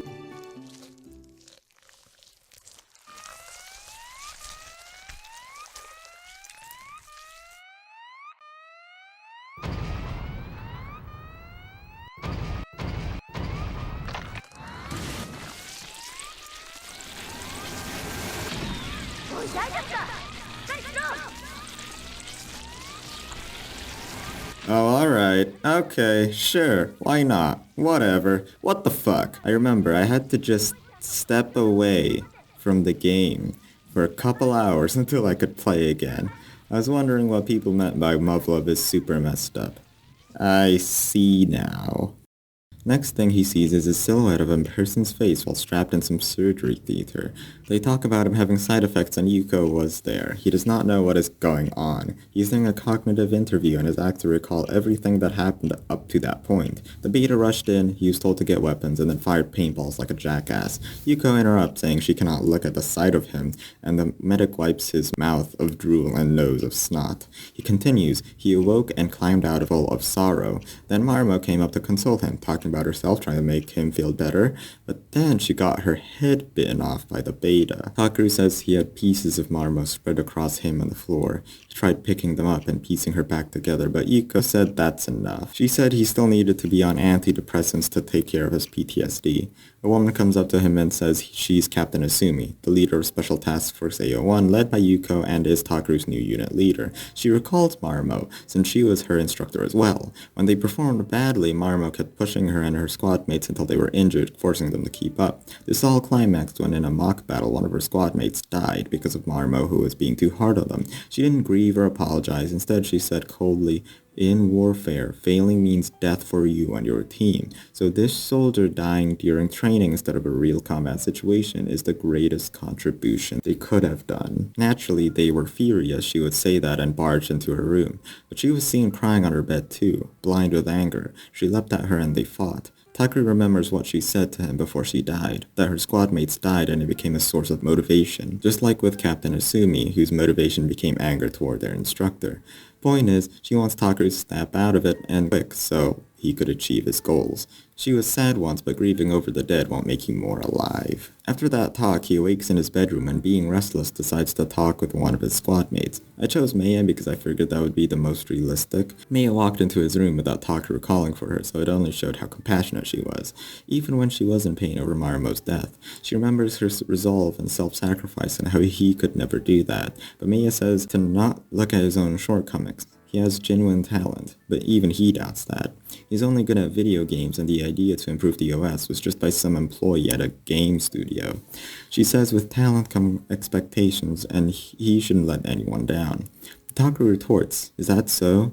He is not meant to have any feelings whatsoever, just take some stimulants and hypnosis to feel better?" Mia isn't having any of his pathetic excuses. He needs to man up and just be better. He shouts again, that just won't work. When he was told to be better earlier by Marumo, she got eaten by the beta. It's all his fault she died. But Maya says it was just fate. He thinks if Marumo dying there was just destiny, then this world is messed up. He shouts he didn't come into this world of his own volition. Mia said his behavior was appalling and Takeru wouldn't take any of it and kicks her out. She pities Takeru, but even more so for Marumo who died in vain for him. Takeru says that's it and grabs her hand and pushes her down into his bed, saying she doesn't know a single thing about him. But then he asks why isn't she resisting him. She answers that as long as Takeru is satisfied and it will calm him down, she will let him do what he pleases to her. This makes Takeru feel even more pathetic and he runs outside. He's decided. He will not be in this messed up world anymore. Everyone only keeps thinking about war. He goes straight to Kasumi begging and shouting to let him go back to his old world, even wanting to invite her, but she's silent. She is scared of Takeru and runs away from him. Takeru asks why she's running away and then says she must be messed up as well, wanting him to keep fighting in this messed up world. He grabs her forcefully and that's when Yuko enters. Takeru demands he be let back into his old world and Yuko says she doesn't need Takeru anyways if he acts this cowardly. Takeru asks why doesn't she care that her friend died? She responds, close subordinates dying isn't anything new. Even Marumo. Takeru doesn't understand. Everyone in this world is messed up. They go to the room to teleport him back, and Yuko says a word of caution because Takeru was her most useful pawn. She says to stay cognizant of his world and don't question his existence. This is because his ability to travel between worlds depends on people's memories around him and his own willpower. If his willpower wavers, well, worst case scenario, Takeru's consciousness erases him to nothingness. This in mind, he goes back into his old world, but before he leaves, Kasumi leaves him with a parting word. Coward. He wakes up in his old bedroom and SUMIKA is heard going up the stairs to wake him up. He's back and he's alive. Too many things right now are still reminding him of the world filled with the beta. They run up the hill to the school and the girls are lacking behind since Takeru still has his physique. Chizuru comes in saying they're here awfully early. The girls talk about how weird Takeru is being today, so he flusters and says he needs to go to the bathroom. He runs into Miki and Ayamine, which only reminds him he regrets not saying goodbye to any of his squad mates in the other world. Chizuru finally just comes out and says it. Takeru clearly went through something or is going through some mental turmoil, but even he doesn't need to be so brazen and rude. They aren't just going to accept Takeru's behavior. They aren't his babysitters. Takeru is reminded when Yuko from the other world telling him he's throwing a childish temper tantrum and is embarrassing himself, which he took personally. He shouts she knows nothing about him and how dare she say that, taking her life of peace as granted, completely void and ignorant of conflict. Everyone steps back at Takeru's outburst and he realizes it. He apologizes immediately. After that incident, they walk back into the classroom as homeroom is about to start, but he runs into his homeroom teacher, Marumo, the person who got violently murdered right in front of him because of his inaction. Takeru cries right then and there with everyone in the classroom looking at him. During lunch break, Mikoto arrived and he is hoping to at least start new and act normal around him. Mikoto, as his usual self, his easygoing personality forgave any Takeru's new quirks and general weirdness. In fact, all his friends looked over the fact he cried in front of the homeroom teacher. He finally realizes that in all the worlds, the people he is surrounded by are always great, kind, and thoughtful people. So SUMIKA brought a cooking pot into school so they could cook. Chizuru didn't want to allow it, but she does for now. Everyone is having a good time and Takeru's just taking it all in. Earlier, Chizuru said if he kept acting like this, he might as well be babysitted. I think this is pretty much what's happening, and it's fine. Because at this point, everyone acknowledges Takeru has experienced something, but doesn't want to admit it, and that he is with his friends to rehabilitate him. He's called upon by Yuko and Marumo at the end of the day, and she asks if anything is wrong to Takeru, anything he wants to talk about. Takeru lets it all out and cries again in front of Marumo, being reminded of her gruesome death. It's satisfying he could finally just let it all out now and grieve for her. After Takeru is done weeping, she hears his stomach rumble and says she'll treat him to something. They both go out to a family restaurant Takeru frequented before he was sent to another world and is feeling nostalgic. Marumo finally asks, what made Takeru so sad? Takeru, of course, couldn't go into the details, so he talks around the issue, saying because he couldn't do anything at the time, a person close to him suffered and feels all the blame for it. Marumo consoles him by saying however bad he feels now, he's just being too hard on himself, and others wouldn't blame him. When he falls down, he just has to pick up the pieces and try again, forget and move on. There'll come a time when he'll look back and laugh at his situation. When they're done eating, they go their separate ways. Takeru offered to escort her, but she said if they did, what would Yuko think if he did escort her? She'd do her innuendo bit. One last thing before Marumo leaves, she hopes one day he would tell her what hurt him so much, and how he managed to overcome it. Maybe after he graduates, get a job, or get married, just someday before she dies. She'd like to hear the whole story. Takeru promises he will tell her everything someday. She tells her not to be late for school tomorrow, and then leaves. In the morning, back in bed, SUMIKA is heard crying and screaming for Takeru. Maya walks into his room and tells him to go downstairs this instant. They all look at the TV screen. There's news that a murder involving a meat grinder has happened downtown. The victim was pushed into the meat grinder head first, but stopped halfway from being jammed. The killer did this to make the body unidentifiable, but they were able to identify the body anyways. It was a teacher of Hakuryo Academy, Marumo. Takeru's mind flashed images of Marumo's mangled body being eaten by the beta. In both worlds, Marumo died, and she died head first. The news continued. The murderer was Marumo's stalker. They were stalking her and saw that she was dining with another man. Takeru confesses to Maya that he was eating last night with Marumo. She was consoling him just before she died, just like how she did in the other world. Takeru is filled with uncontrollable anger and sorrow, screaming that this isn't real, that this couldn't happen again. Maya questions, what does Takeru mean by again? Tsukuyomi tries to forcefully stop him, but he insists that Marumo will just be back at school, like she always is. Maya says he needs to accept reality, that Marumo will never go back to that school. He storms off and runs back. He meets Yuko-sensei instead. Yuko immediately snaps at him. She asks if he is the Takeru from the other world. Takeru is confused, still expecting Marumo to be here. Yuko slaps him out of it. Is he the Takeru from the other world? He answers yes. So did something happen to Marumo? He explains. She had her head crunched in half because of these aliens called the Beta, and it was his fault. So Takeru asks why. Why did this happen again? Okay, everyone pause. This might be the most effective PTSD simulator I've had. Just the gruesome imagery was enough the first time, but now it's happening again to haunt him. He ran away to not deal with her death, but of course, this happens. Masterful writing, folks. Yuko explains that when Takeru came here, he also brought the fact that Marumo died here too. When something happens in another world, that something ripples to parallel worlds, but not directly affecting it. That something is called a causality conductor, and Takeru is a walking causality conductor. Since Takeru is the direct connection between these worlds, he practically caused it. That must be what Yuko meant when she said to never question his existence. His willpower brought unwanted information through. He kept thinking about Marumo's death when he came here, which is why it happened here as well. With the harsh truth out, Takeru slams his fist onto the table until blood comes out, and Yuko tells him to stop. She says it's his responsibility to make things right, but for now she'll do her best to prevent anything worse happening. Later, Mei runs into him and they mourn over Marumo's death. Takeru mentions about future plans, but were cancelled because of her death, like the hot springs, but Mei doesn't remember those plans. Anyways, she says they should look out for each other. The next morning, a speech about the recently departed Marumo went over to the school speakers. To stay strong, Yuko forwards the message about how humans will inevitably hurt each other. Takeru excuses himself from class and meets up with Yuko on the roof. While last time Yuko was understanding of Takeru's situation, now she lets her true feelings out. She asks what happened to those equations she gave to him. He said he'd imagined the other Yuko's plans would go smoothly because of them, so she says back, why imagined? She thought he'd only come back after he saved the other world, but of course, she knows. He ran away after Marumo died and berates the other world's military for being some babysitting service for prissy brats who let soldiers run away whenever they want. Running away from his problems, then not thinking about them, especially if he caused them, is unbelievably irresponsible.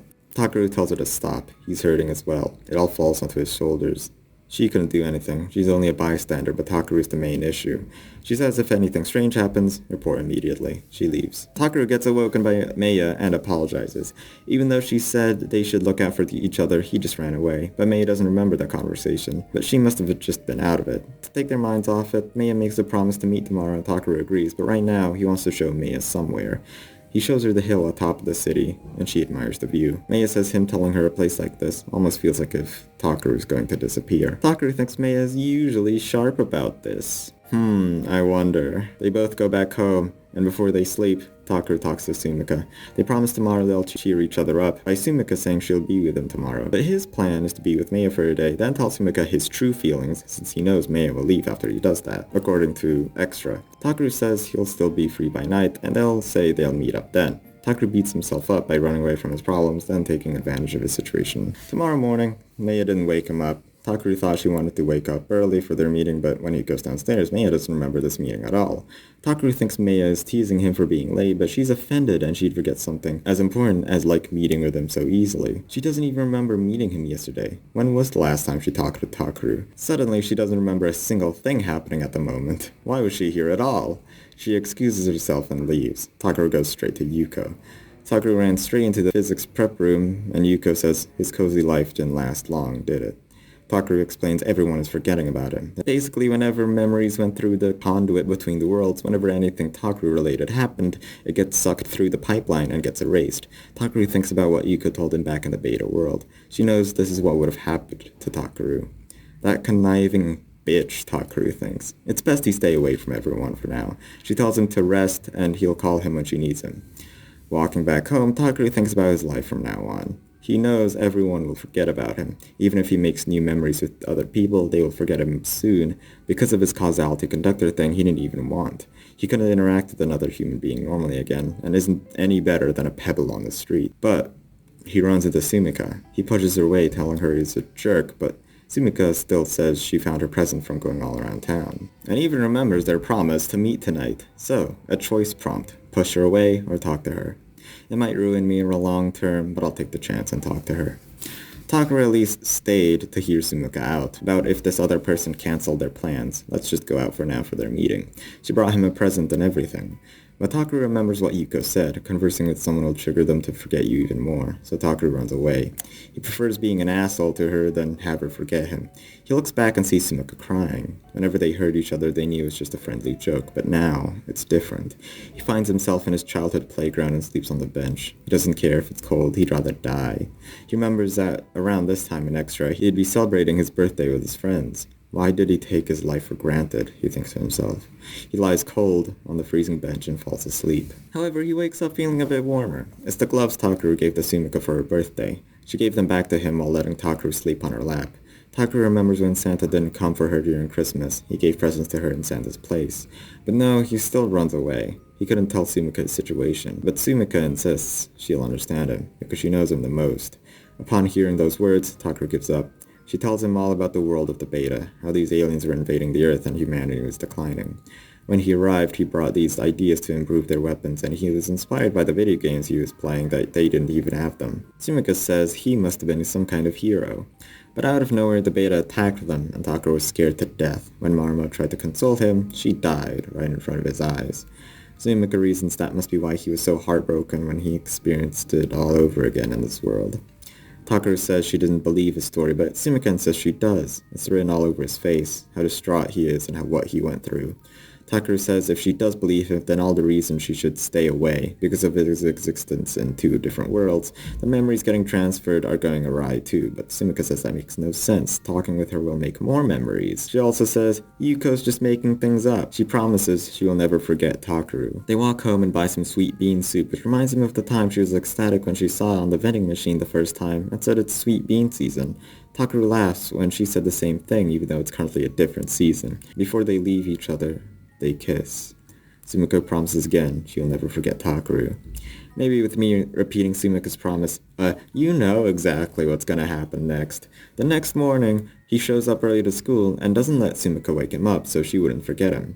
He walks to the roof and thinks it's crazy in the other world this place used to be the Beta Hive, which then became a military base. He eyes SUMIKA and wants to meet her first thing in the morning. He goes down and greets her, but she calls him by his last name. In Japan, calling someone by their last name is a formality. It's something you do when you don't know them that well. This absolutely breaks Takaru. He runs after her and calls out her name, but he stops himself just before that happens. Later in the courtyard during football practice, he isn't doing well for the team, which gets him berated by a classmate. Someone mentions he was seen with Marmo in the restaurant before she died, and even before then, he was bawling his eyes out to her. So they suspect he was in some creepy love triangle with the stalker and Marmo. Before Takaru could punch him, a loud crashing sound was heard from the gym. Wasn't the female students doing volleyball? He immediately checks if SUMIKA is okay. Sure enough, a truss fell onto the cracked gym floor. The victim was seen to have long brown hair and a yellow ribbon. Some bystander comments that limbs weren't meant to bend that way. Takaru screams and runs toward her while teachers try to stop him. He cries. Hasn't he went through enough? What else will get taken away from him? He runs through the halls and bumps into Yuko. She says, don't jump off the roof, at least not here. For the time being, he's a dangerous anomaly. As far as SUMIKA and Marmo are concerned, he's an uncontrollable force as the beta. More importantly, the soul of their Takaru is inside his body, and Yuko promised to take care of him to Marmo, so don't kill herself yet. However, Takaru begs to die. He has no reason to live anymore. Yuko grants his wish to erase him, but be patient first. That afternoon, Yuko brings him to her car and says, "Sumika is still alive." She was saved by the Mitsurugi family who brought her to the hospital. Takaru says at least Meiya remembers Sumika. Yuka says her head and vital organs were crushed between two metal truss beams, and it was only a few centimeters off until death. The only catch was, and then she stopped herself before elaborating. Before erasing Takaru, she will go to Sumika's house as a teacher's duty. Tsukiomi greets them and says she was expecting them. They walk into her bedroom and sees scattered books all over the floor. Takaru sees that they're her diaries. She must have been reading them all like crazy last night trying to remember Takaru, but tragically forgets all about him when it wasn't her fault. There's a big montage of diary entries from their youth, mostly Takaru and Sumika acting mean or playful towards each other. That night, her wishes were fulfilled. She was kissed by Takaru, a moment she'll bet she'll never forget. She figures reading these diaries over and over again must deepen her memories of him, as she does just that. Yuko comments that she must really love him. All of her diary entries are all about him. Takaru confesses his love to Sumika right then and there, but knows it'll be unheard by her. He has just been as evil as the beta in the world for bringing so much tragedy from the other world to here. Yuko and Takaru have a long conversation about the nature of his existence as a causality conductor.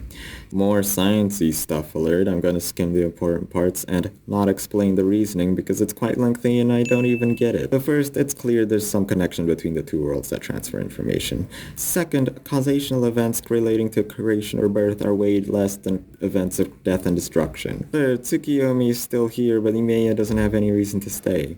This leads to the line of thinking that it isn't interacting with Takaru makes someone forget about him. It's their strong emotions related to him that makes them forget about him. This is also why even though Yuko-sensei interacts with him, she is not affected. Fourth, the other Yuko even made contingency plans if Takaru ran away from the other world to this one permanently.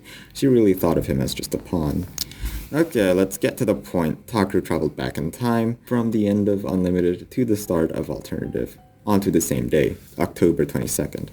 So, Yuko posits the theory that he is stuck in some cyclical time loop. Takaru even might have died multiple times, but just couldn't recall anything from the previous loops. Since he is in a loop, that's good. He has many chances to do this. What she will do is force Takaru back into the beta world and find out what's causing all this. Why did Takaru become a causality conductor and what made this connection between the two worlds? Then come back to this world since he belongs here. This refuels Takaru's resolve again. He'll promise to save this world and the next. However, the old Takaru will inhabit his body again, which means he'll awaken in a world where Marumo's dead, Sumika's almost dead, and everyone forgot about him, so he'd need to do this quick. Now I'm curious for a side story to the Takaru that inhabited his body after this. He'd be arrested, for reasons you'll see in a bit, in a world where the ones he loves are either dead, nearly dead, gone and forgot about him, and everyone else will be cursed to forget he even exists. Now that's suffering. He practically has 6 billion lives on his shoulders since the causality conductor stuff is negatively affecting everything. He finally asks, how are they going to get him back since the other Yuko said the connection was severed? She explains Takaru's the tip of interdimensional energy and just got cut off after him being here for 24 hours. They just have to reattach him to that interdimensional energy, then fling him back. Well, how? Yeah, you'll see. So, finally, that long conversation is over. They arrive. Currently, they're at the local university's nuclear reactor. How exactly Takaru will be sent through, he's still unsure. For now, though, they need to enter the facility, and Takaru uses pliers to cut the fence, but Yuko just walks inside since the gate is open. She opens her duffel bag of equipment, and Takaru comments it looks like a microwave fused with a placed alien too. While she sets it up, she says she has been working on this day and night without sleep ever since Marumo died, all to get Takaru back in the other world. So why didn't she say anything? Well, first to check if the prototype worked, second, there would be no use unless Takaru found the resolve to go back. Guards notice their presence and Yuko tells him to stand still. As her parting words to Takaru, she says Sumika is bound to exist in the other world in some form. If not, she wouldn't be alive here. She forces Takaru to proclaim his love to her and tells him to show how much of a boss he is in the other world. They'll get arrested for this, breaking and entering, and then using a nuclear reactor. The old Takaru would have to deal with the deaths of people close to him as well. Because of this, he promises he'll fix everything. Ta-da! He's back, right in front of the machine he was sent from in the beta world. Yuko enters the room. Takaru immediately apologizes and begs for him to stay, but Yuko says he isn't needed anymore. Takaru thinks, what does he have to offer? He wanted to come here to sever the connection of the world, but that doesn't affect this world, so it wouldn't benefit her. He couldn't think of anything, but luckily, Yuko had plans for him anyways. If he passed some interview and got this job, he has a reason to stay. He accepts immediately. Stepping into Yuko's office, she calls upon Unit 00 into the room. Takaru thought it was some big machine, but was surprised to see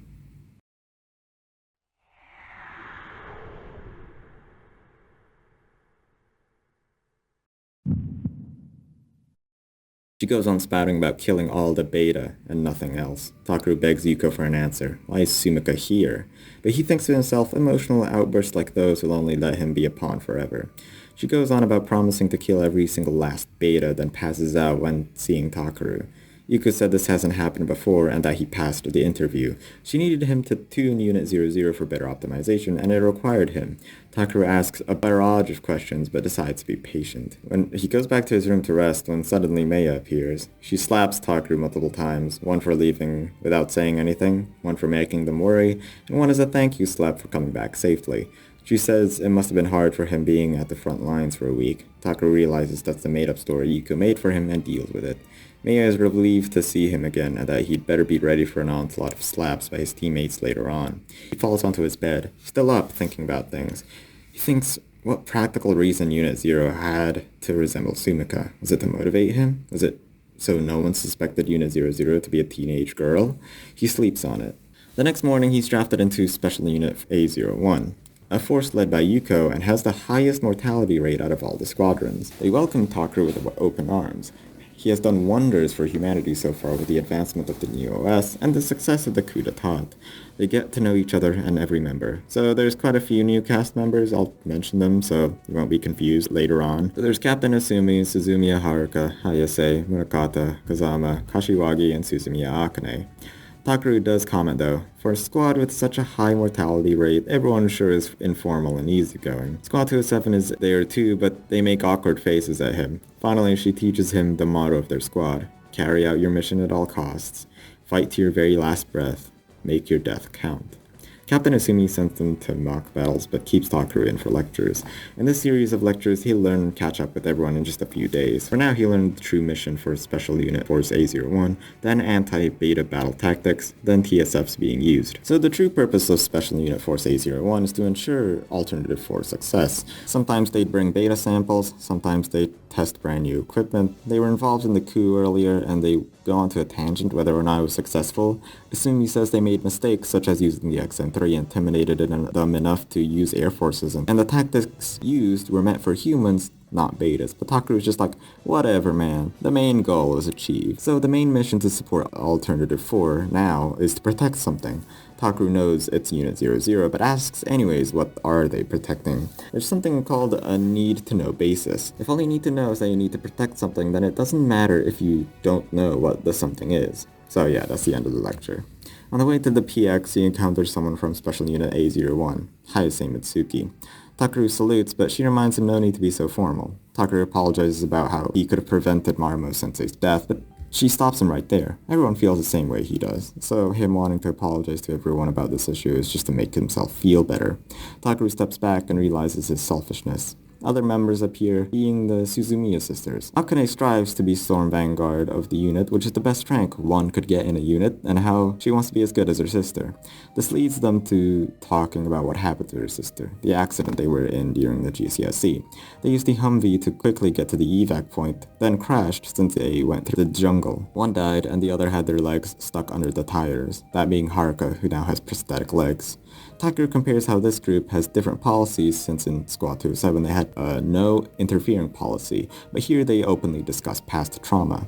After that conversation, he continues to the PX and meets with his old crew. It's kinda awkward for a second, and he apologizes for leaving without saying anything, and they forgave him easily. After that, he meets up with Yuko, and Takaru asks his main question: why does Unit 00 look like SUMIKA? Well, she says when humans undergo a tragic experience, if their appearance changes well, it would traumatize them even further. Takaru puts the pieces together and realizes that Unit 00 doesn't just look like SUMIKA, but is SUMIKA. So why did SUMIKA have to be Unit 00? Well, during Alternative 3, they knew the beta don't see humans as living things, so Alternative 4 was to make a machine that has human thought that the beta would think of as a living thing, this being Unit 00. When they scoured the beta hive underneath Yokohama base, they found something peculiar, the beta taking human prisoners. The pilots found pillars of light, and in them were human brains. There was only one survivor out of all the victims, that being SUMIKA. They utilized her brain since it was a perfect candidate for Alternative 4. Not just that, when they found her, she was still alive, but as a necessary part of Yuko's experimentation, she had to kill her. A choice prompts up, what does Takeru feel about this? I chose to be more rational. Takeru is rightfully furious. The fact Takeru was tortured by the beta, and that Yuko killed her, but if he reacts emotionally, he knows he will just be another pawn. He empathizes with her position. She didn't want to kill her, she just wanted to make Alternative 4 succeed. Yuko notices Takeru manned up for once. She risked divulging this information since before she saw him as a child, but now he could control his emotions. We get into a lot of interesting information, like how Special Unit A01 used to be the candidates for becoming Unit 00, and how SUMIKA was built with something called a quantum-conducive brain that can access other parallel worlds Unit 00's processing power. It's pretty sick, but it's kind of a long conversation, so I'll get to the point. Takeru is told his objective after tuning Unit 001. If he succeeds, she will be sent to the front lines to gather as much data about the beta as possible because she is also an Esper. The next big assignment will be carried out in a week on 25th December, and he will tune Unit 00 as best as he could until then. They both look at SUMIKA and Kasumi teaching her how to do the cat's cradle. She used to be shy, but now she's like an older sister to her, Takeru thinks to himself. When SUMIKA's brain was taken, she was assigned to accompany her and glean as much information from her since she was an Esper. They bonded, and in the process, Kasumi took SUMIKA's memories as her own because she didn't have a childhood or identity to speak of. She was using someone else's memories to fill the gaping hole in her heart, to say. With that, Yuko reminds Takeru of his responsibilities and leaves. Takeru approaches SUMIKA and Kasumi, doing the cat's cradle, and he joins them, telling them how to do it. Kasumi tells her when Takeru is around, she acts differently. It's hard to describe in what way. She used to just repeatedly say kill, kill, kill, but she's showing glimpses of other emotions. I haven't interjected in a while, but seeing SUMIKA act here, the visual novel does a very good job of showing just how fragile she is. It was said as a brain she didn't have any senses, so she's going through a sensory overload right now, and second, whenever anyone mentions the beta, she goes into a tantrum about killing all of them. Anytime she isn't talking, she's just blankly staring at space while completely limp. Just the very concept of someone being stripped down from a human being with an actual human body into just a brain and a spine is terrifying, all the more to how fragile her mental state is. He joins the lecture and it's all about the beta. So, first, their battle tactics. They were said to be intelligent life forms, but they keep repeatedly falling to the same tactic over and over again. After 19 days, they learn, and that tactic stops working. Curiously, even beta who weren't experiencing certain tactics learn how to counteract the tactic too. Their memory and reaction to tactics isn't great, but they still win 80% of the battles because of their pure numbers. Second point, their hive structure. It's a lot like an anthill with tunnels underground, but there's a big shaft in the middle. They progress hive structures in phases, and the biggest phase on Earth is phase 6. Thirdly, beta species themselves. The infantry beta would be the 2-meter tallish soldier, then the slightly bigger laser and tank class. The mech-sized ones would be the grappler, destroyer, heavy laser, and fort class. The laser class being the highest priority because of their dangerous ranged beam. Takeru had PTSD attacks when Captain Asumi mentioned the soldier class because of Marumo. So she offers Takeru to follow her after class and takes him to the psychotherapy room. He says he can handle himself, but it's too risky. If he won't do it for himself, his teammates rely on him too, so Takeru acquiesces. After the therapy, he doesn't feel too different for now, but Captain Asumi tells him to rest anyway and gives him a vile-tasting drink. After this, he goes to SUMIKA and he tells her all about his memories with her. She responds to only a few words, but all of a sudden has her seizures again about killing the beta. Takeru wants to tell Yuko about this, but SUMIKA wouldn't let him go, saying, "Don't take Takeru away from me." Talking with Yuko, she says he is making tremendous progress. Compared to earlier, she can now feel sadness and sorrow on top of just anger and hate toward the beta, but Takeru thinks she still isn't human at all. For now, he'll try to remind her of their memories together until she responds to something. Takeru asks Kasumi if she knows anything about him from SUMIKA's memories, and she beams directly into his mind what memories she gleaned from SUMIKA of him. Takeru thinks again that this is where Kasumi's habits come from, emulating them from SUMIKA's memories. Takeru wakes up to Kasumi again, and he says he wants to buy SUMIKA a present for her on Christmas Eve. The day continues with another lecture about the history of the TSFs. Just like real lectures, I tend to sleep through them, so yeah, I have no excuses. TSFs originated from America, then with Japanese technology became the current third generation TSFs. They have an operation by light system, meaning they beam information through light to the user's brain and transmit intel between mechs. There's a couple mechs, the Fubuki, the Shiranui, Takezimakuchi, the American Raptor. They all have different uses and tiers. There's thick armoring and heavy weight in the shoulder for a number of reasons. Basically, they need to balance its weight carefully so it can handle the wild movement of the arms, keep the center of gravity, and protect the cockpit. Then, onto a more morbid topic. There are self-destruct buttons in the TSFs. This is so during a hive infiltration mission, they do damage even when they have no hope of escaping.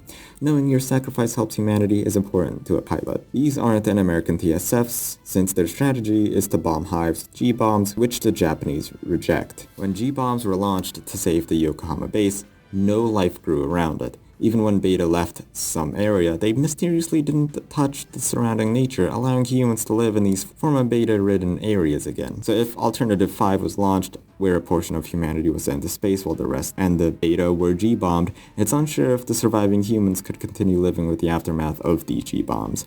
Anyways, that was quite the tangent, and the instructor dismisses class. He meets Mei and the PX, and they talk about the time he pushed her down onto the bed, and she forgave him a long time ago. Takaru asks about a possible Christmas gift for a girl, but Mei doesn't have any advice. Right after she left, Takaru gets a flashback to his childhood with SUMIKA. He remembers gifting her a Santa Bunny keychain. Later, Takaru wonders why he was forced to join the simulation instead of the more important job of tuning Unit 00, but now he knows. Invading Beta hives require proper experience and quick thinking to avoid constant life-threatening situations. Captain Asumi recalls the story of the Volk Regiment, the first squadron that infiltrated a hive ever, and only 14 TSF users survived. From that hive infiltration, they attained important battle data for these simulations, and our squadron pays their gratitudes. The simulation commences, and wow, those sure are PS1-looking graphics. Takaru was a bit nervous during this simulation, but his beta PTSD seems mostly gone by now. He visits SUMIKA while Kasumi is teaching her the cat's cradle, and SUMIKA actually comments on maneuvering her fingers, but then mentions training and how this is all a waste of time. She should be killing. All she wants to do is kill. Takaru hugs her and tries to calm her down, while she's having another panic episode.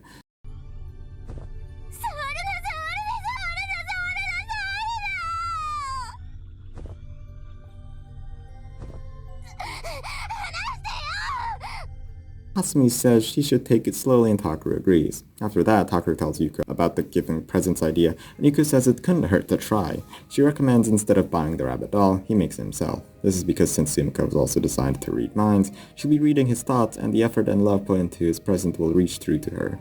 Takaru sacrifices his sleep to make this rabbit doll. They have another mock battle planned, and on Takaru's team is Hayase, Munakata, Mikoto, and Meiya. They strategize and think about the other team's strengths and weaknesses. One funny moment, Mikoto fawns over the tall, mysterious girl, Munakata, and Takaru questions how liberal the base, or at least their squadron, is with gender exactly.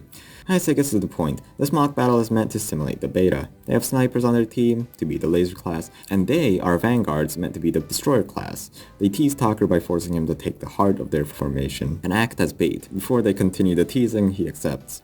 If he loses though, they will take away his meal tickets. With that in mind, they continue strategizing. We don't actually see the mock battle take place, but we hear the results. Takaru didn't get to take out his target, and none took out the snipers, meaning they failed eliminating the beta portion of their mission. They talk about how the mechs they were given felt kind of off, and basically they were using the prototype OS. Back with SUMIKA, Kasumi tried bringing up topics that might affect her emotionally, like how close she is to Takaru, but never responds. Takaru comes in, and she has another panic episode. However, curiously, she noticed Takaru was there, and asked will he not leave her side this time. Takaru said he is staying with her. Kasumi sensed warm emotions coming from her, and Takaru takes this as a sign he can bring her to the hill behind the school to jog her memories even more. They go over there, and she says she's cold as Takaru offers his coat. Surprisingly, she refuses, saying Takaru will be cold if he gave his coat, and he thought that sounded really natural. There's even breath coming out of her mouth. It's hard to believe she isn't man-made. Takaru continues to give her a Christmas present. She was completely silent when Takaru was explaining the story behind the doll he gave her. She just wants Takaru next to her. It was still pretty cold, so he wants Takaru to wrap his arms around her, and he asks, how warm is he? Very warm, but all of a sudden, cold. The warmth she felt was gone as Takaru was taken away from her. She experiences another panic episode and Takuro tries to calm her down. Then, out of nowhere, she says she has good news. She'll finally be able to beat the beta. She feels unstoppable and now has the power to beat them. She just wants to train and kill them all. This is all interspersed with painful headaches that she is aware of now. He calms her down and brings her back into the building. The next day, after a briefing, Suzumiya confronts Takuro about his insubordination with his team, while Takuro blames everyone else for not catching up with him. Kashiwagi steps in, and she actually agrees with Takuro. Takuro is far ahead of his team in position and in team-breaking formation, and his team was meant to catch up to him. Suzumiya apologizes, but Takuro steps back anyways and appreciates she brought it up so they could work better as a team. He talks more to Kashiwagi, who mentions her upbringing, about her family and how they couldn't know what she's really doing in the military, especially Unit A01, since it's top secret info. She also talks about resolve, and how in the end it's not important. As a soldier, you're just a cog in the machine, so why think about vague, pretentious things like destiny and goals? Takuro calls her pretty cynical and cold-blooded. Someone steps in and tells him to go eat, and she reckons they just want him out of the room, where Takuro gets some indecent thoughts. Gay innuendo ensues, but Kashiwagi says they're probably just planning strategies for the afternoon training. For lunch, Takuro eats with SUMIKA on the rooftop. Even though it's cold, she wants to be with him, and she even brought the rabbit keychain. Even if she's a robot, she's still meant to recreate the human anatomy, so she has a digestive system and requires nutrients. While eating mackerel, she proceeds to feed Takuro with chopsticks. SUMIKA suddenly says eating isn't that important, she wants to go back to training. Takuro didn't want to stray the conversation again, so he asked what kind of training, and mentions Valganar, which she recognizes. He takes this as proof that she has been taking in Kasumi's and his memories and adopting it as her own. SUMIKA wants to train too, but Takuro tells her to be patient, and she pouts while agreeing. She is becoming more and more like the old SUMIKA every day. Yuka is impressed again with her progress, and said she'd even be ready for the assessment by now. The UN and the IGF owe gratitude to him. That's why they'll be joining when they invade Sadogashima. Takuro is shocked since Sadogashima is swarming with Beta. It's way too dangerous for just an assessment. Yuko needs to prove Unit 00 is worth it for the other parties like America and the UN. Takuro questions this even more. During the coup, she knew exactly where to position Squad 207, and if Unit 00 needed Takuro, why did she let Takuro run away? It would be incredibly risky to play around with these types of gambits, but Yuko always seems 100% sure things will work out, which Takuro is suspicious of. Takuro does want to ask though, why has Unit 00's tuning going so well anyways? Well, since he was around, that let more memories get traveling through the conduit to SUMIKA. In any case, she is glad Takuro is cooperating and that tuning Unit 00 is going so smoothly. They still have this mutual respect and common interest. The next day, he was awoken by Kasumi, as was usual for every day. Oh wait, it's SUMIKA this time around. Takuro blurted his surprise, and Sumika's jealous he thought Kasumi was waking him up. Takuro takes note that Sumika's acting more like her usual self. She asks when will he be free, and he says pretty much the whole day he isn't, since he's training, but another surprise, she doesn't freak out, and she hears the word train anymore. She's been getting terrible headaches for a while, and she doesn't understand why, but doesn't get into another panic episode, at least. Takuro says Yuko-sensei should check it out, but she says she isn't the school nurse though. This hints she has the memories of the other Sumika, and maybe she has her headaches, because her brain is trying to handle all those memories. They do some practice, and Takuro is worn out on top of his secret mission with Unit 00. Everyone makes fun of him, and they all have a good time. Kazuma gives him a drink, and it's the same foul-tasting drink Captain Asumi gave him before. They say it's delicious, but I feel it's some sort of in-joke. After Kashiwagi teases him about Suzumiya protecting him to become rivals for Storm Vanguard, Takuro wants to prank her back for digging up old wounds. He gives her the disgusting drink, which Makoto wants as well, so they share. The next scene is the briefing scene for the new Hive infiltration plan, Operation 21. The long and short of it is, they drop orbital bombs, which act as a diversion to the deployment of heavy metal clouds. Then, the main attack or whiskey unit head in straight on, while Special Unit A01 will be protected during the operation from behind. It was explained as they won't be blazing guns anywhere, they'd be on the red carpet rolled out by the UN military and American forces to protect the real weapon. The real weapon is being shipped from another angle, separately from every other unit. It's revealed what it is. XG-70 Susanoo Mark II is this big-ass robot that's like 10 times bigger than a TSF, and is meant to single-handedly destroy beta bases. All you need to know about it is that it has a giant laser, and it has a cooldown time. During cooldown, it has no close-quarter combat abilities, so Special Unit A01 will defend it during that time. Other than the laser, it has a force field that'll like polarize anything near it, called the Rutherford fields. basically all they have to be debriefed on, and they should prepare for now. Interjecting here, I like how the visual novel goes in depth into plans for a couple reasons. First, it's informational and has fun diagrams. Second, it proves the creators really thought through everything about this fictional operation. Third and main reason, as a storytelling mechanic, it purposefully props you up to expect that the well thought out plan is going to happen. That is, until it goes horribly wrong, which it always does. It is naive for the reader to think the plan will go without a hitch, but what I am saying is the surprise is set up properly at least, which is good. Continuing on. When he was about to check up on his TSF, he was interrupted by Tsukiyomi. She wants to ask him a personal favor, to protect Maya. Her unit's mission to protect Maya is cancelled. After the coup d'etat, or Incident 12-5 as it's known now, the shogun was given her rightful order. Takaru says that makes no sense. If they were given power, wouldn't that be more reason to protect her? Tsukiyomi looks at him all confused, saying he really is a foreigner. She explains the history of the shogun and what they mean to the country. Okay, as usual, it's complicated historical, political reasons, but from what I understand, the shogun used to have all the power until the Americans came during the Beta invasion, and they restricted the shogun's authority to control the country. But it still appeared that the shogun had all the power. The rebels knew this and wanted the shogun to its rightful place and a real leader. But if the power is reinstated back after the coup, why was Maya not being protected anymore? The government just wasn't interested in her. She was disowned by the house of the shogun, and since she revealed herself during the coup. Takaru thinks this is all unfair, but now he finally understands where Maya is coming from. She was jerked around by the government her entire life, but couldn't let anyone else bear that fate. This is why she was so adamant to let the old lady stay in that village and stand her ground all the way back in Unlimited. Interjecting again, after all this time, I never thought of Maya as a character I liked. She's well written, and Takaru likes her. But that's it. Learning more about her past, though, it's quite interesting. She's a juxtaposition of a character. She has a strong moral code, one you'd expect from a lawful character, but rebels against the government, one you'd expect from a chaotic character. What I'm saying is, using D&D alignment terms, she is fighting against lawful evil as lawful good with a different set of laws. Takaru swears to Tsukiyomi to protect her, even slap her when she's being unreasonable. Tsukiyomi responds by saying if he does that, she'll roundhouse kick him, and he responds that sounds unfair for saving her life. Then she says this whole world is unfair, and they both share a laugh. Takaru will see her again on Sadogashima in the whiskey unit, and they part ways. SUMIKA surprises him. Takaru wants to take her to Yuko-sensei, but she isn't in her office. SUMIKA reads his mind, and she can tell where she is, and she's in a way underground. Takaru can't use his clearance card to get there, but SUMIKA says, no worries, they can just walk there. She waved her hand on some sensors, and they walk past the security measures. Yuko's talking to some engineers, and they're on a time crunch. She's surprised to see Takaru and SUMIKA, so she sends SUMIKA away for some quote-unquote training. He asked if SUMIKA can read minds. Wouldn't she know she was lying?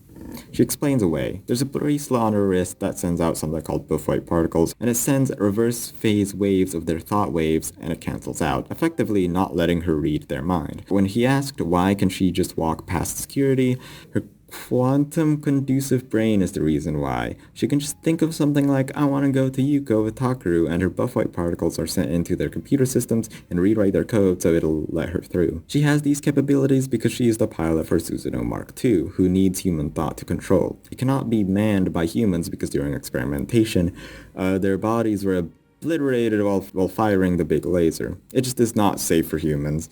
A plus of it being thought-controlled is that it lets her basically think of it as her second skin, just like how humans use their brains to control their bodies. SUMIKA does the same to this robot just as accurately and efficiently.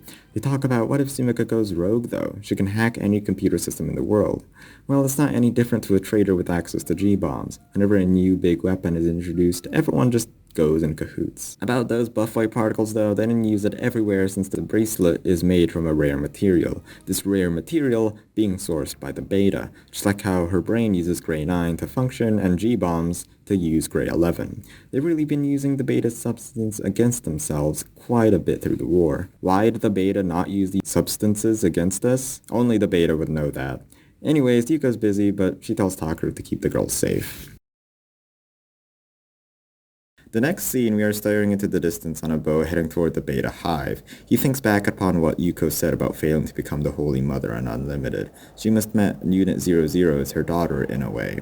Captain Asumi interrupts him and asks if he's nervous. She was always worried about his mental condition, but he says it's fine. Even she admits she's a bit nervous for big missions, which Takeru doesn't believe.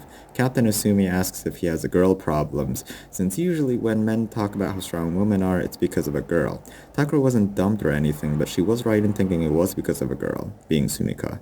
Captain Asumi never asked yet, but what does Takeru fight for? He answers it's to take back what he's lost. It's a bit selfish, but Captain Asumi says it's normal. This reminds her of a study when researchers asked newbies and veterans what they fought for. Newbies usually had grand ideals such as saving the world, but veterans answered to protect their comrades. The results were the same for the World War and the Beta. The enemy didn't matter. The ones who have seen the horrors of war just want something tangible, like wanting their death to mean something. Takeru relates since he has grand ideals to go back to his previous world as well as tangible goals to protect SUMIKA. Then Takeru asks about what the captain would do in this position. He asks about him and SUMIKA and tells her what if she had a close relationship with someone in her squadron and were part of an important mission. How much would this close partner affect her duties? She surprisingly responds she'd protect them short of sabotaging the mission. She calls herself a spineless weakling, but Takeru doesn't get where this is from. She's usually a perfectionist and so on top of things. But that's exactly why. Because of her shortcomings, she had to work that much harder to conceal them. Then she gets into her love life. She couldn't even confess to her crush. This guy was being fawned by 3 other girls, and he's way too dense, and to make it worse, these 3 girls were her sisters. Takeru says that's something right out of a soap opera. Takeru relates since he was also being dense when his childhood friend came onto him, and Sumi was rightfully mad at him. She asks what exactly made him realize he was in love with him. Takeru was trying to think back 3 years ago, and Asumi almost scolded him for not saying anything, then blushes, realizing she's stepping over his personal boundaries. Takeru says it's fine, and it was a hot spring where they scrubbed each other's backs. She said of course a dense guy would need them both to be naked to show her feelings, but sure, she'll try it. Takeru says that's exactly why they need to survive this mission, and Asumi says likewise, and orders him to say it aloud. He promises he will come back from this mission alive and make it up to SUMIKA. She says she'll put Operation Hot Spring into effect after this mission and leaves. Takeru's happy he got to see a side of her she never knew. I'm interrupting. I'm just saying, it's a rule at this point whenever a character reveals their true selves, they'll always die, especially when making promises about something after some life-threatening mission. This isn't even the first time a mentor gave a pep talk to the main character, then something very bad happened to them. Just saying, though, I'm keeping an eye out. Maya approaches Takeru on the hull of the ship. She thinks tomorrow he wouldn't be nervous since he fended himself with the Beta unarmed before, but he said he was out of his mind back then. Maya also wanted to ask something just in case. She self-trains and runs at night, so when he saw Takeru outside on the hill last Friday night, she was curious. She saw him and hand over something to someone else, and she also remembered he was busy with some mission that night to excuse himself. Takeru blanks for a bit. He couldn't exactly tell her since it was related to his top-secret mission to be with SUMIKA. Mia says she understands that it's his privacy. She just thinks since he mentioned SUMIKA before, it must have been her. Takeru thinks she's quite sharp, but doesn't confirm it. However, he said she should be a bit easier on herself and accept Takeru's advice, then sleeps. Then Kashiwagi comes at him. She said that was pretty hard to watch. Takeru thinks back upon what Suzumiya said, but Kashiwagi thinks it really was because the rest of the unit needs to catch up with him. She's more involved with her unit and overhears conversations about them trying to catch up with Squad 207B and train to be as good as Takeru. Then she says a cold comment about eventually overcame that, so Suzumiya doesn't have business to give him advice. They say they're both cold-hearted freaks and bond. Kashiwagi thinks about her reason to fight, and it isn't clear. She does have a family, a few brothers she fights for, so they don't have to, but Takeru thinks as long as she fights for others, that's enough. Takeru, though, learned the hard way. Instead of just getting priorities straight immediately, he had to hear from many people's perspectives, then it just clicked what his motivation truly was. With that, they had to sleep for the big mission. With the morning of Operation 21, guns and bombs are ablazing. Not much of plot progression, but definitely a spectacle. I'll let the scene play out by itself.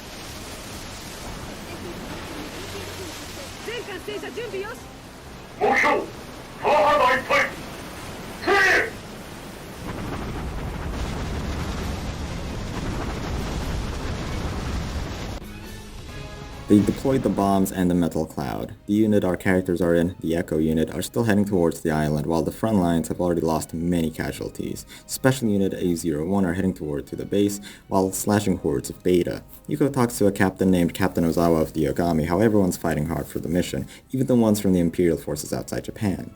Everyone's fighting their own personal battle. Unit A02 is arriving, their secret weapon. Back to Special Unit A01, Valkyries are doing fine and cleared an entire field of Beta.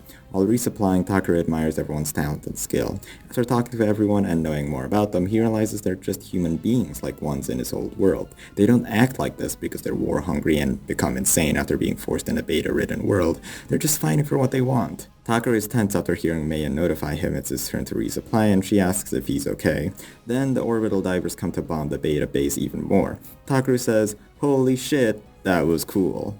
400 meters underground, the Divisionary unit has almost broke the depth record for a Phase 4 hive infiltration. Even so, it was all going a bit too successfully. Of course, when they think that, thousands of readings show up on their radars from underground. They tried blocking the main shaft, but they realized the Beta are digging new shafts heading straight for them. When they tried to communicate to their superiors that 40,000 Beta are coming up, they couldn't hear them due to the static, and the wires are dead. The entirety of that Divisionary unit was wiped out. Special Unit A01 hear news of this, and the Beta are now heading straight toward them. They fight back. Takaru does an impressive backflip move, and the others congratulate him.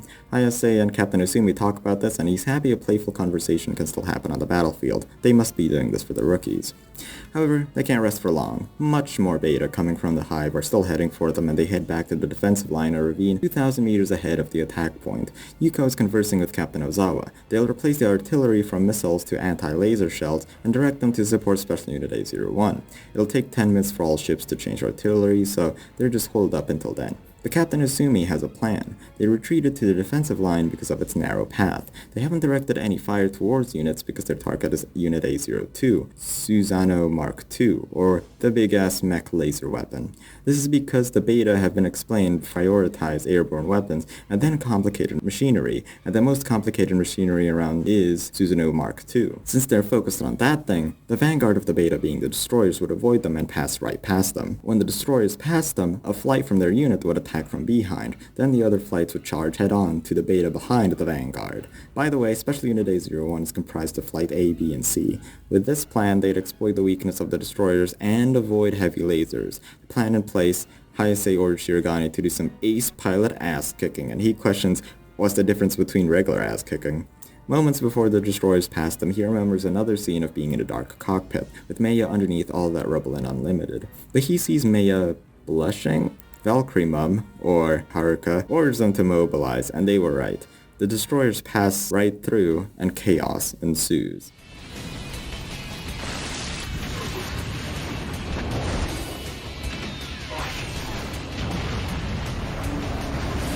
The Heavy Laser class are being surrounded by the 4th and other classes. It's clear they're protecting the Laser class. This is bad since Susanoo Mark II's main weakness is the Beta's lasers, so Takara knows what to do. He recalls being anxious then losing his mind. To prove he overcame his fears and to create a diversion, he offers to be one, so the rest can deal with the Laser class. And he wants to prove Suzumiya wrong, but if he went alone, he'd die for good.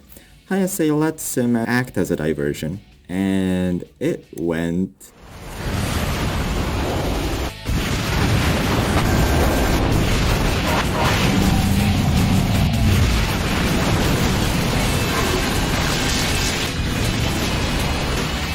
Takaru's slain like over 24 classes, which are like the big daddy of Beta, each 5 times bigger than his mech.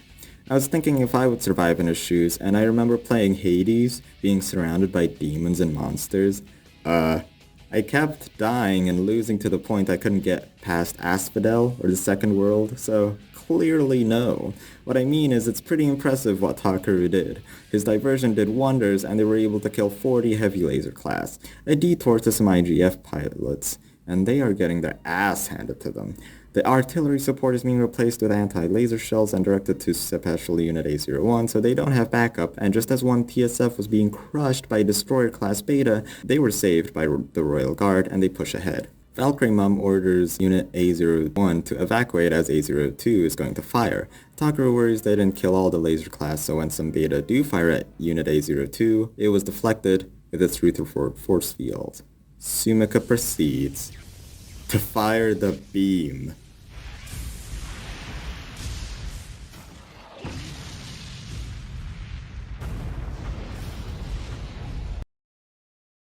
Finally, humanity has a fighting chance against the beta after so long. The base was destroyed after just one shot. Takaru's worried Sumika got a headache during that.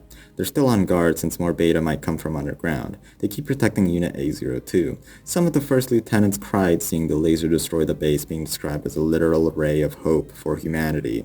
It proves the G-bombs aren't the only weapons effective for the beta. Captain Osawa says Yuko must be proud of what she did today, but she retorts saying she'll only be proud after every single beta is wiped off of this planet. The second round of A02 is about to commence. As it struck, Takaru compares it to Mount Tengen erupting, then says this is a different magnitude comparatively. This reminds him of Maya blushing back then. Was it just some erotic thought in a near-death situation? He thinks it could be related to scattered memories from other worlds being transferred here. Speaking of timelines, I'm reading Homestuck right now on top of Muv-Luv, and this timeline talk is quite welcome. I reason this is from a doomed timeline Takaru, but I digress, just as Takaru's digressing. All of a sudden, a gravity deviation alert. The unit A02 is unstable and crashed onto the ground. The output from the Moorcock-Lect drive is erratic, but vital signs from Unit 00 is fine. It just refuses a hard reset, meaning autopilot isn't possible. It's just a big hunk of metal now. As Yuko considers other plans, they go straight to Plan G. She contacts Takaru and he freaks out if Sumika is okay and she's fine. Their plan is to evacuate, but retrieve Sumika first. Besides that, they of course don't want to leave XG-70 and Captain Usumi. We'll try to reset it manually so it can be autopiloted. Worst case though, they will self-destruct the XG-70. They don't want the beta to have it either, and Unit 00 is the real computer and value of the operation anyways. After retrieving Unit 00, Takaru will fall on an evacuation route, then arrive on one of their ships. With the plan established, it's enacted immediately. Sumi and Takaru go atop the XG-70 and they wait for the most excruciating elevator lift, as Takaru describes it, for Sumika to come. She's unconscious and Takaru goes straight for her, Yuko trying to get him together. Takaru grabs her back and Isumi is surprised to see Unit 00 is a human-looking girl. Isumi stays to keep trying to get XG-70 on autopilot and Takaru gets into his TSF with Sumika, but of course the plan never goes without a hitch. The squadron-sized beta horde appear, then readings show up all over Sarugashima. They're spreading over the entire island. They reckon they're on their last legs, and this is the last of the beta here. This blocks Takaru's evacuation route, and Yuko tells him to be on standby. Yuko and Captain Osawa converse his escape options, but in the end he offers his squadron to protect Takaru so he would be on his original evacuation route. Takaru is informed of this and he's hard on himself. Younger him wouldn't be okay with this plan. He'd be running away while others defend him. The longer he takes, the more people die. But with this broader perspective than back then, he understands his mission is paramount and continues without arguing. Takaru and Yuko also mention the possibility XG-70's failure might be sabotage. The reputation of Alternative 4 hinges on this mission, so it isn't that weird that Alternative 5 supporters would mess with the operation somehow. Takaru makes a break for it, but before that, Isumi orders Kashiwagi to go along with him. Mia argues Kashiwagi is needed to protect her, but Isumi rebuts, saying she knows the type of person Mia is. She'll sacrifice herself for Takaru and it's commendable, but she needs to know the time and place since she only has one life. With this, they go ahead with Kashiwagi. Cut to Captain Adze. He's leading the squadron protecting Takaru's escape route. A cavalcade of reports with broken hulls and beta lasers hitting them directly. Naturally, his ship's full of holes, and their TSFs are damaged beyond repair, but continue to fight. They fight through the beta, when suddenly they stop in their tracks. The Unit A02 is back online, but quickly realize the program is frozen. Yuko vents, shouting, "Is anything going her way?" as the beta heads straight for the A02. She orders Isumi, "Forget autopilot. Self-destruct it immediately." Yuko shouts at Takaru to get a move on. The beta are heading south, directly interfering with Takaru's route. That's when a few lasers are fired at them, and Kashiwagi is caught in the crossfire. Her propulsion is buggy, and she insists she head back to protect the captain. She's meant to be there by Yuko's orders anyways. Takaru and Mei reluctantly agree and hope they see each other again so Mei could learn more about her cynical, laid-back attitude, which Mei does not have. Beta is still heading straight toward Unit A02, and the program is still faulty. She couldn't get it started up. She's notified Kashiwagi is coming to her, and Isumi rebuts she's going to regret the day she defied the captain's orders, and says she can't wait to be punished when they're back on the mainland. Mei and Takaru are swamped with beta when the rest of A01 appear. Tama helped snipe the ones closest to them. Takaru has escaped successfully with Unit 00. With that, Captain Abe can retreat, but he refuses. He'd be denying his duty since the whiskey unit is still out there and he has to ensure their escape as well. All while tons of reports of severe damage to their units and ships. Captain Abe is doing this because of the hope brought by the new weapon shown today, and he leaves the fate of humanity in Yuko's hands. Isumi still reports the program, isn't responding, and then Beta are appearing from underground right next to Unit A02, a core-sized horde of Beta. Kashiwagi is setting her TSF on auto while using Isumi's TSF. The destroyer class are banging on the XG-70 while the grapplers are fighting her. しまった。このままじゃダイが。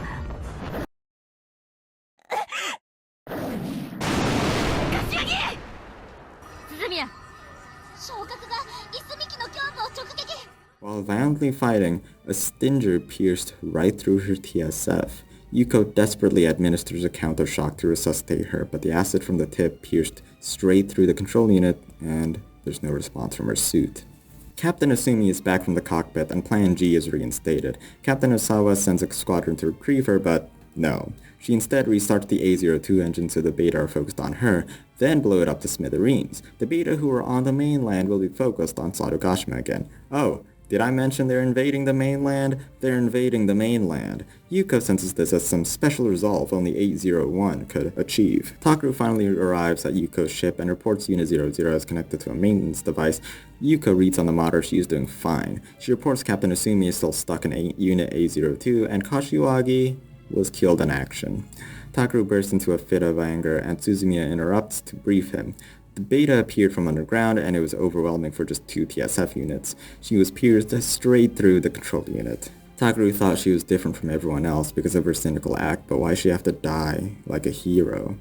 Then he learns of Captain Isumi's suicide bomber mission. He finally understands the Valkyrie's motto in the most painful way possible. Carry out your mission at all costs. Fight to your very last breath. Make your death count. Yuka explains her sacrifice is paramount and critical to the success of the mission as well as for humanity, which Takaru acquiesces after rationally thinking. Yuka contacts Isumi and she says the Imperial Navy set an encrypted channel to let her speak with her subordinates before she sacrifices herself. Oh, and that her sister fighting in the whiskey unit survived. She's honored and grateful. As a goodbye, Yuko wants Isumi to greet Marimo for her. She jokingly responds she can't do that since she's going straight to hell and hopes she'd protect her from all the demons when she gets there, and they share a chuckle. Takaru says this is messed up that they're talking about death so jokingly, but except this is just that kind of world. Everyone's fighting for the ones they love, and it'd be rude to not honor their sacrifices. Isumi then talks to Takaru, and he's glad her sister is safe. He doesn't know what to say. Well, he has a lot to say, but couldn't find the words. Isumi says she doesn't deserve the treatment she's given by the Navy to talk to her loved ones before dying since Kashiwagi and the others didn't get to. She's selfish for thinking about her family and the man she loves back home before death. Takaru says that's completely normal. Marimo and Kashiwagi had the same reasons for fighting. Isumi says she figured out why Takaru was special. Unit 00 was Takaru's lover. It was clear when he shouted her name when rescuing her. Takaru and her must be in a difficult situation. She couldn't think she could replace Takaru in his position. But Takaru says she's giving him way too much credit. If it wasn't for her hypnotherapy, he would still be shaking in his boots. However, Isumi revealed she contacted the hypnotherapist to administer him a placebo, so he's brave enough to survive anything at this point. A very cool detail right after that hypnotherapy session from a while back, Takaru said he didn't feel much different. Her last words before leaving is, she will still be with them. She will still be watching over them as one of the cherry blossoms on the base. If he ever needs to talk, he can always find her there. Takaru salutes while holding back his tears, and the call disconnects.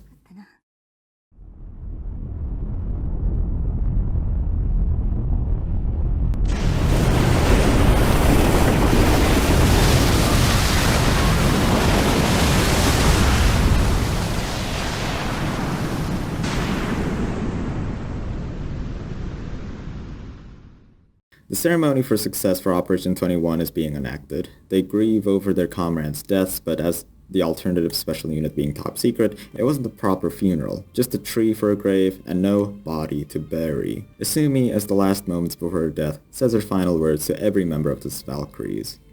She entrusts Hayase as the new commander, reassures Suzumiya's reassuring attitude, wants Munakata to keep her cool head to support Hayase, wants Kazama to be patient with the rookies, lets Akane know her piloting skills are great but she's just hard on herself, wants Chizuru to loosen herself since she reminds herself of Chizuru when she was a rookie, wants Makoto to be less detached, wants Ayamine to show her true self, Miki to be a bit more selfish to express herself, and has nothing else to say to Meiya, so she rambles about her older sister and relates her to Meiya. Finally apologizes to Takaru for not putting Operation Hot Spring into effect, but wants him to chase after his childhood friend. Usually after major parts of the narrative are over, I'd interject with afterthoughts or opinions. Honestly, with Muvluv Alternative though, so much happens, it's hard to conclude into just one paragraph. The hype moments were loud and visually effective, the dramatic death scenes were tragic, and the emotional payoff was top-notch. I read most of this operation in just like one night for 5 hours straight, and it was engaging all the way through. A map of Sarugashima is shown in the next briefing, and wow, it's gone completely after nuking it 20 times with G-bombs. Yuko announces in that briefing that they will do another hive infiltration called Operation 20, named after the hive's order of discovery, I think? And they will go into the hive this time. This will happen in 2 weeks, so prepare yourselves. Takaru wonders how they were going to do that without the Susanoo Mark II this time around. The base CO apologizes to the deaths of their teammates, that they couldn't have a proper ceremony, but after the Beta Scourge, they will make sure their names will be in history books. Takaru can finally meet the SUMIKA and runs into Kasumi, who is hard on herself for not being able to be helpful on the front line. Takaru assures her role is important, and it's nice to know they have Kasumi waiting for them back at the base. They meet with SUMIKA, who's sleeping on a hospital bed. She wakes up and says to Takaru that on the island she heard his voice, but soon said he would leave her. Takaru tells her don't worry, he still loves her, and SUMIKA calms down. Takaru asks Kasumi about this, and she answers that SUMIKA is jealous he has fallen for another girl. He has no idea why she would think that, and marches up to Yuko's office to ask why. Yuko has something to tell him first. About Operation 21, it was a partial success. Did they even get a reading on the beta from SUMIKA? They did. In fact, so much more info about the beta than they expected. They do have some hive-to-hive in communication system and even secured maps for every hive on Earth, which is big news. That's why they're eager to do another hive infiltration soon. They're remaking the Susanoo Mark II as well. They're confident infiltrating the original hive is possible. Plans are being made for it already. That's why she wants Unit 00 to be at her best, but they still couldn't figure out why she passed out during Operation 21. The technical reason why is because she ran out of ODL fluid, which acts as a coolant for her brain, and ran out. Takaru wanted to ask about that. She acted up, saying Takaru was leaving her or something. Yuko says SUMIKA might have read his mind during the mission. During the second shot, he was thinking about a promiscuous escapade with Meiya because the explosion during the laser fire reminded him of Mount Tengen, the incident with her. She must have responded to that by depleting her ODL fluid. She was jealous. Takaru is hard on himself for thinking about Meiya at such a critical time and blames himself for the deaths of Kashiwagi and Captain Asumi, and Yuko scolds him for being a crybaby again. Sacrifices are necessary. If he didn't do that, some other sacrifice is inevitable. Not just that, but she was a candidate for Unit 00 for a reason. She had the capacity for otherworldly connections, bringing causality information into this one, ensuring the best timeline. Basically what she did because she ensured they are in the best timeline. He should be proud. SUMIKA has already become so human, she's jealous of other women. Because of this, she'll enlist her to join the Valkyrie Squadron. Takaru's flustered at this. He asks one more thing. He finally says his main motive, to get rid of whatever that made him a causality conductor. Yuko agrees to help, and she's impressed he grew up enough to say this motive after proving himself. He walks over to the PX, and Kyosuke, the lunch lady, goes to him and says he's gotta eat thrice as much now to make up for Kashiwagi and Captain Asumi. He's getting ginger pork and Chinese rice bowls, which were their favorite foods. Then Suzumiya approaches. This is just what the lunch lady does. She gives them their recently passed away soldiers' favorite meals to remember them. They sit down, and Suzumiya wants to know what Kashiwagi and Captain Asumi did before they died. He explains that Kashiwagi disobeyed orders to protect the captain out of her own will. They remiss saying she was incredible while tearing up a bit. While the old squad to 7B show up. They were just from Marimo's grave, and Ayamine admitted everyone cried. They saw Suzumiya cry and blamed Takaru for it. Then they left, but Meiya stays behind while the others enjoy their rest. They notice how much everyone's improved. This is in no small part to Captain Asumi's parting words to all the members. Clearly it had an effect on them. She merely voiced post her observations about the members, and they've taken it to heart. Takeru admires Meiya for having such high-minded goals, like saving the country, and that she even has the resolve to do that. But she doesn't think so highly of herself. She thinks it's weak she can only live like that. Takeru says that's good, she never wavered like the rest of them. He says you have a duty and obligation to ensure that respect isn't misplaced. Meiya notices it's a quote she said to Takeru, and Takeru says he has many more nuggets of wisdom from her he plans to dispatch later on. They share a laugh. Meiya asks, what does Takeru fight for? It might have changed since last time she talked to him about it. While Takeru says his motive is to save the world and humanity has not changed, but after Incident 12-5, he knows it isn't enough. His new goal is to fix everything he's broken and regain what he's lost. He's purposely vague since it's classified, but his tangible goal is to finish his special mission and protect his loved one. Meiya says she'll find her own reasons to catch up to him. Takeru leaves to go to Marumo's grave, but he gets stopped by some familiar-looking soldiers for his ID. They're surprised to see him and forget to salute since now they know he's on Special Unit A01. But Takeru says it's cool. The soldiers are just sort of jealous since they became infantry but wanted to be surface pilots. They couldn't handle the TSFs though. They say Takeru better save humanity in for them, and Takeru promises so. I gotta say, it was like a wave of nostalgia seeing these guys. It has just been that long since we've last seen them. He walks over to Marumo's grave near the blossom trees, and he runs into Hayase and company. He notices Kazuma has a violin case, and she was playing for Captain Isumi, who loved classical music. Hayase says the piece is by Rachmaninoff, but Minakata corrects it was actually Beethoven. Suzumiya says Hayase is drunk. Minakata reveals Hayase and Suzumiya are pining for the same guy, and Hayase is too dizzy for a payback. But Kazuma comes in saying Minakata's love isn't just unrequited, she didn't even confess her love. Hayase goes on saying they had a opportunity since they had days to spend in their hometown before getting drafted, but they just didn't do anything.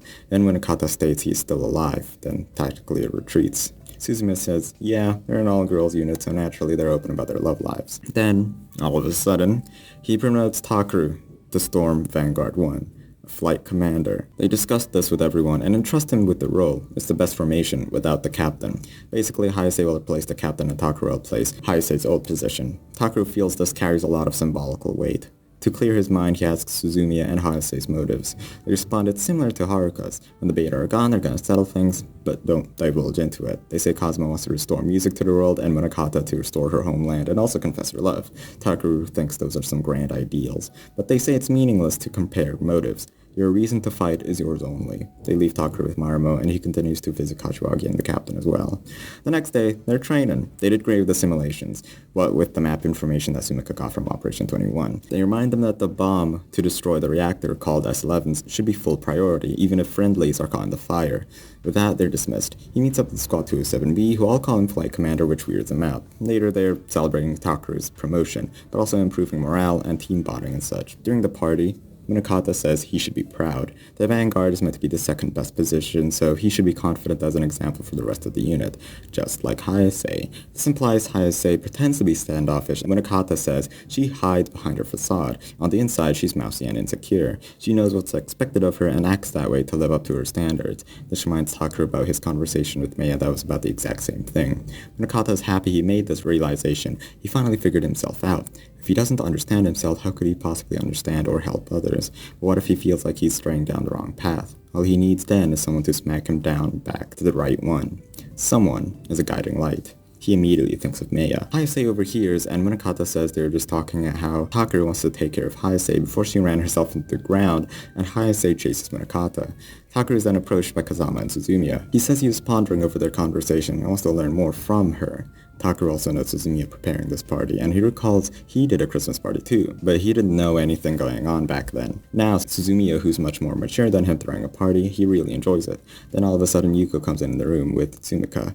Yuko explains SUMIKA will be part of Unit A01 as the Susano pilot since the autopilot during Operation 21 was a disaster. She's been awfully sick as of late, but still a great pilot. Takeru knows those weren't true, of course. She says SUMIKA was sick as an excuse to refuel her ODL and such. She'll also be busy with a special mission related to Takeru and Kasumi, Yuko says. So yeah, she leaves Takeru to introduce her to everyone. As he does, he jokes around with them, he introduces them by military rank and position, and then brings up their personalities and insecurities. But mysteriously, when talking with his old squad mates, he gets a vision in his mind, usually of the erotic kind, having some physical relationship with them he never even had. Just like with Meiya during the Susanoo laser shot at Sadogashima. He messes around with this and realizes when he brings up memories with them, these visions appear. So he concludes these are memories from alternate timelines. Luckily, SUMIKA didn't read his mind right now since he has the bracelet that blocked the brainwaves. He doesn't tell anyone about this and goes straight to Yuko.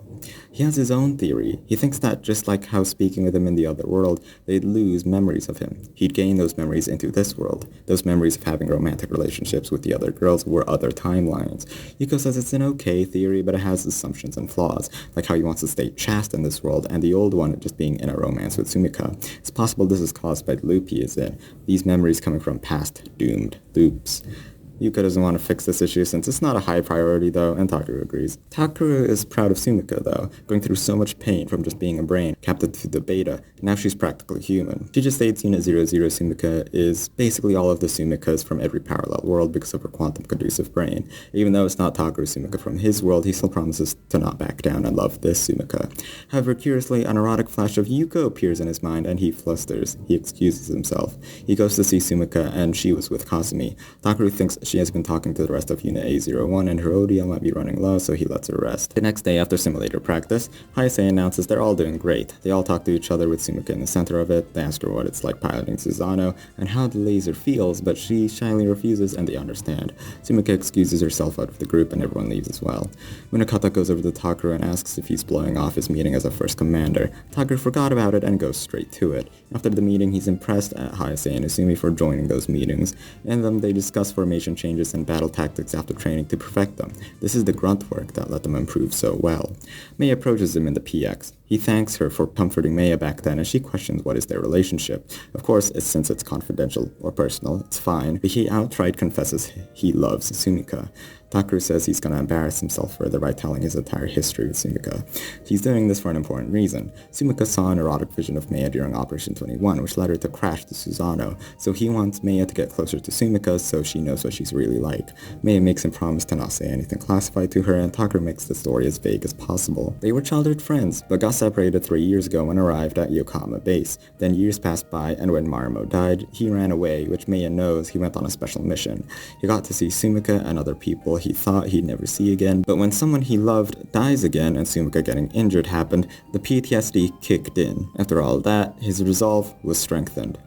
Mei asked about SUMIKA getting injured, and Takeru says she was psychologically broken for a while, having panic episodes and fits of anger, but now she's fine. Now he wants Mei to be her guiding light of sorts. A guiding light, he explains, is like when someone strays off their path, they need some guiding light to put them back, like Mei is to him. Mei is like, yeah sure, she'll gladly do it for Takeru, and get closer to her.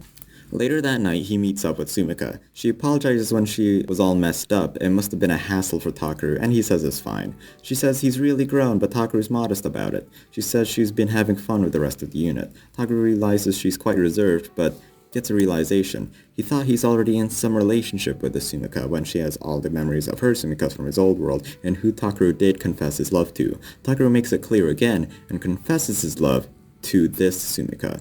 He says it's okay if they don't go on dates or anything, but as long as she knows he'll always protect him, that's good. Then she apologized for reasons Takeru doesn't get.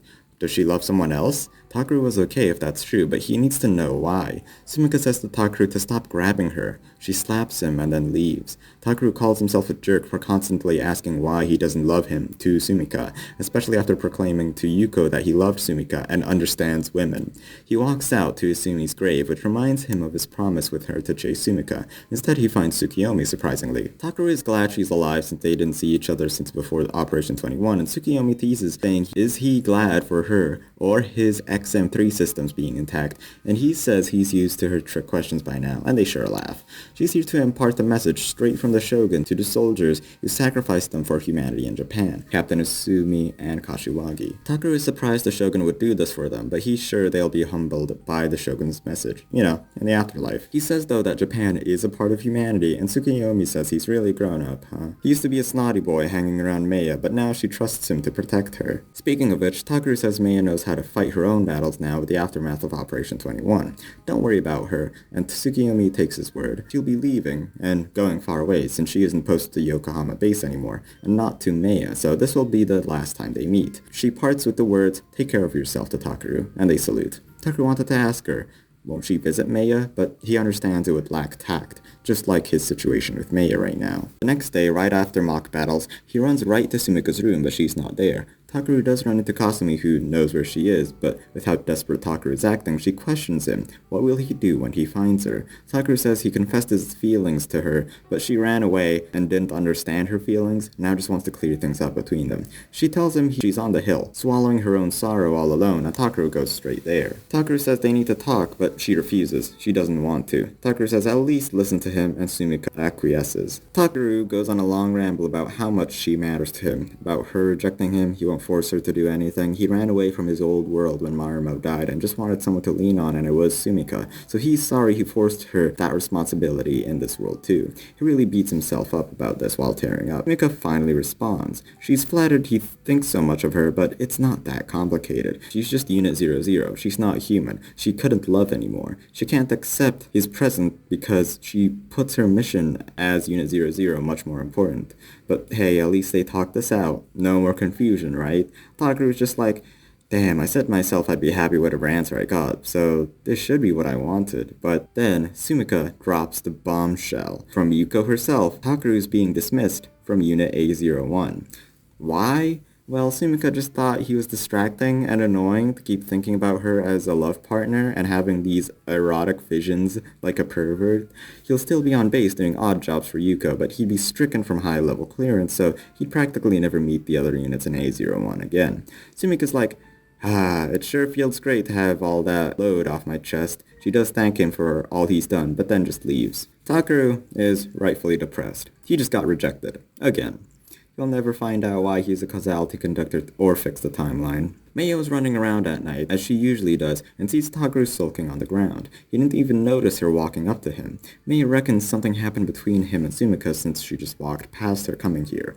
Takaru says he doesn't want to get into it, then gets into it. She turned him down hard, then announced he'll be dismissed from Unit A01. She looked really happy to get that off her chest, so Takaru, seeing her coldly and insensitively act, it hurt him. He calls himself a loser for getting into it after saying to not get into it. Maya says, that's curious. It doesn't seem to add up. If she was so jovial, then why, when walking past her earlier, she was crying? Takaru doesn't get it either. In fact, a lot of red flags from Sumika popped up from the way she was acting. Like if Takaru is going to be dismissed, why'd Sumika have to tell her? He'd be dismissed in time anyway, so she just wanted to rub salt in his wound. Maya's theory is she wanted to say what was necessary but not mean what she says. She says properly reflect on her temper and emotions. Analyze their conversation from beginning and end. With all these things not adding up, he runs after Sumika and thanks Maya. Knocking on Sumika's room, he finds Kasumi who's crying, but she runs away. Takaru asks Sumika why is she crying, but she's just going to Yuko, which still doesn't make sense. Anyways, she asks him why is he here. He said earlier was the last conversation they'll ever have, but he excuses saying that a conversation was the last for that topic and this is different. Sumika says he'll hear him out, but make him promise this will be their last conversation, and Takaru agrees. Back on the hill, Takaru asks so many things don't add up from their conversation earlier, like why'd she go out of her way to refute what Takaru said about himself last time, or why she mentioned dismissing him from how annoying he was, or why she cried. She brushes it all off by saying she's an advanced supercomputer Unit 00. He couldn't understand her reasons, so why not give him a logical reason if she is so state-of-the-art? None of this matters, she says. The mission takes priority. Takaru shouts back, don't lecture him about that shit. Firing a great vanguard on the team is not taking the mission priority. She's contradicting herself left and right, so Takaru knows he's not Unit 00, but human. She's Sumika, deep down. But she retorts that things will never go back the way they were. She never wants to see his face again. Then Takaru realizes this is just like how Sumika acted in his world, covering up her real feelings with half-assed excuses. So he fights through all her contradictions to the heart of it all. This isn't about the mission. You gotta have something concrete to fight for. After the beta are gone, what's gonna happen to her? What will she do then? If she's a state-of-the-art computer, hasn't she calculated that far ahead? She hasn't. That's why she's human. He doesn't care if she's artificial. He'll love her, no matter what. Then Sumika asks if that's what he really wants. After hearing her story, will that change his mind? Takaru says he'll accept everything about her good and bad, so she starts projecting her vision. What happened to her in the beta base as a human captive? Okay, so this part will show how Sumika went from, a human like me and you, then how she was stripped down, her body to just a brain in a tube. So if you don't want to witness how that happens, I recommend you go to this timestamp. I don't need to tell you that it gets pretty graphic. I don't know if the H word is allowed on YouTube, but the next scene is basically a gory 18+ anime. She shows the stab of a beta hive and her form as a brain in a tube. Back then, she and Takeru were captured, and he kept promising to protect her, and not a single beta will touch her. So, when the beta were going to collect them after picking the rest one by one, Takeru faced off against them, barehanded, and current Takeru is impressed. But of course he was torn limb from limb and gobbled up. His reassuring words to SUMIKA were gone, and she went into despair. She was stripped naked and coated in some weird liquid. Then she couldn't feel sadness or fear after that. Soon she started to feel really good. As beta tentacles were caressing every inch of her body, she was shouting for them to stop, but on the inside she wanted more and more. It was as if they were touching and experimenting at what spots made her feel more pleasure and moan more. When her heart stopped beating, they resuscitated her back to life, then caressed her again, feeling overwhelming pleasure. Then they started exploring inside her body. Innumerable tendrils went into her throat and wriggling around inside her stomach. They made her heart stronger and even made her erogenous zones more and more sensitive. Maybe they were able to control human lust, which would then make them do their bidding. At this point, the pleasure was so intense that she stopped thinking about Takeru, or anything else. Why would she? She was in heaven. They started tearing apart anything that didn't contribute to the pleasure. Even having her body torn apart felt good. They started stimulating her brain and nerves directly. Now Takeru knows her true self. I'm no stranger to 18+ anime, so I don't know. I thought this scene was kinda hot. Don't mind if I do be abducted by aliens if this be what's going down. I think the intended emotion is, wow, that is so messed up, she got raped, got her body deformed, and felt immense pleasure doing so. The beta sure are disgusting. So keep that in mind, and not that it's actually meant to be pornographic, but I'm such a sick human being that I did.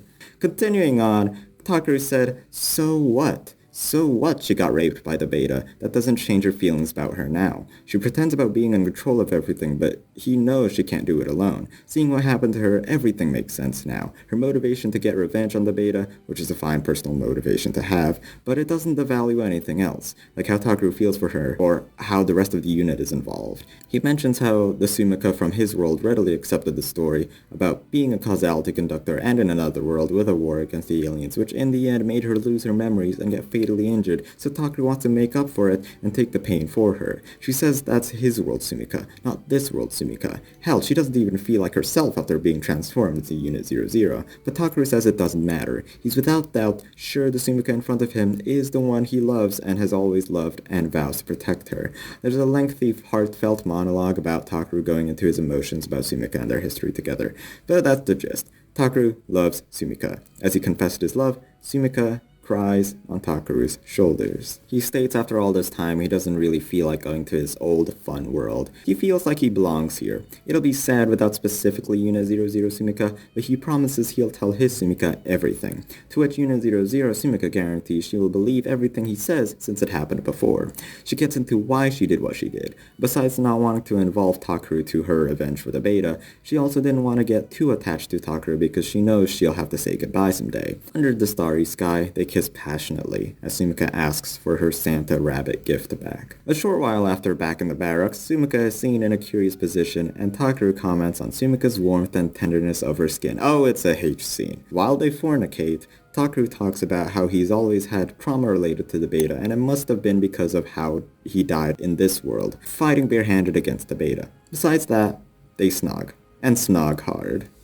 I won't downplay the importance of this H scene though. It's a genuine show of how much Takeru and SUMIKA love each other by complimenting each other's body parts and appreciating their supple assets even though she's a robot now, and other not safe for YouTube details. They sleep in the same bed, and Takeru woke up early, accidentally waking up SUMIKA too. She talks about the nightmare she had, where she was in complete darkness, with two figures being twins who are changing size, and she tried grabbing Takeru's hand, but he disappears into the darkness. Post-reading Muvluv napkin here, this dream just does not get explained at all in the end.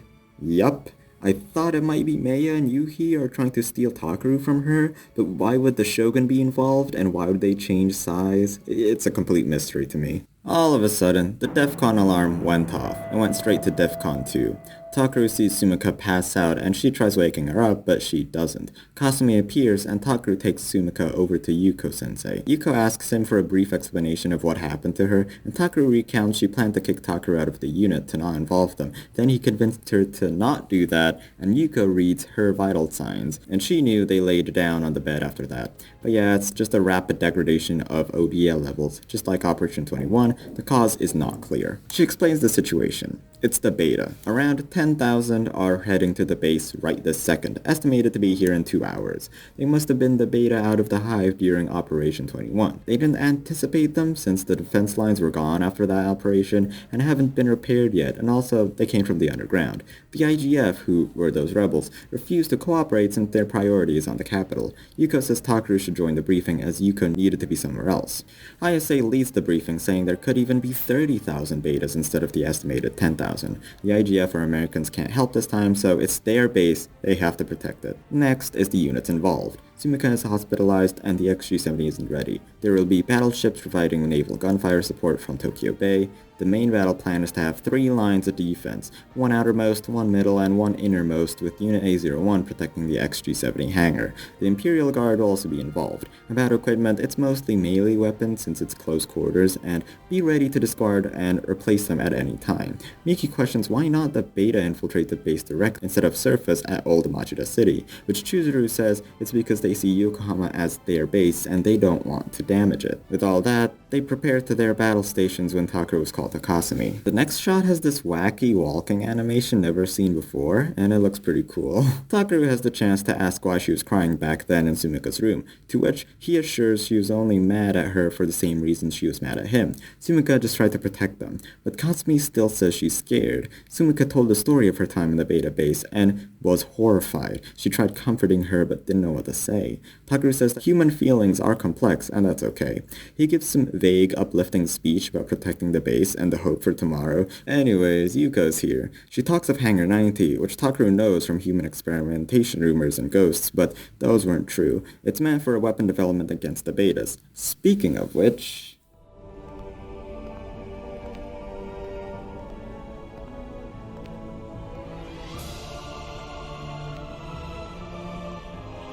this is Susanoo Mark IV. It had to be big since it was meant for single-handedly taking down the beta hives. It's a multi-seater too because they planned Takaru to use it. Sumika's there to maintain the ship while Takaru controls it. You see, Sumika has a computer brain, which blocks out Rutherford fields, dangerous to humans, while she also handles running the unit with her brain, with Takaru piloting it. It's a burden off her mind, piloting it herself. Oh, and it can only be Takaru since Sumika has a close emotional connection to him, I guess. I do have a question though. The last one was called Susanoo Mark II, but this one is called Mark IV, so what happened to Mark III? That is never answered. They talk more about Sumika's strange dream as rumbling noises were heard. The beta arrived early.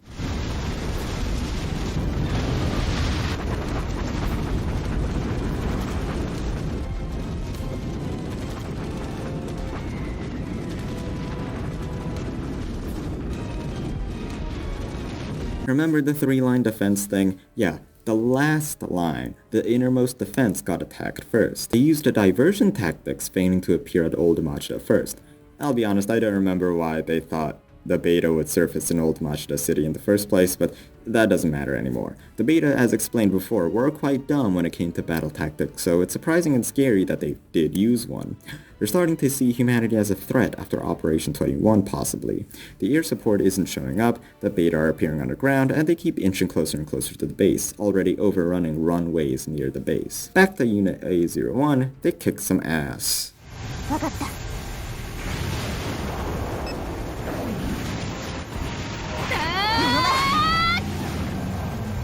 了解。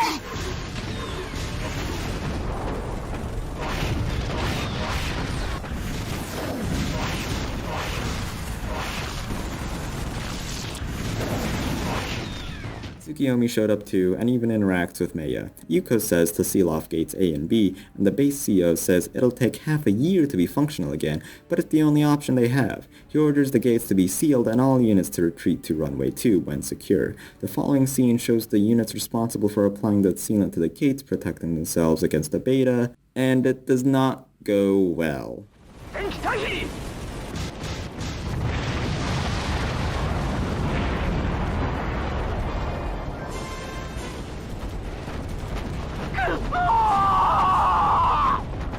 です。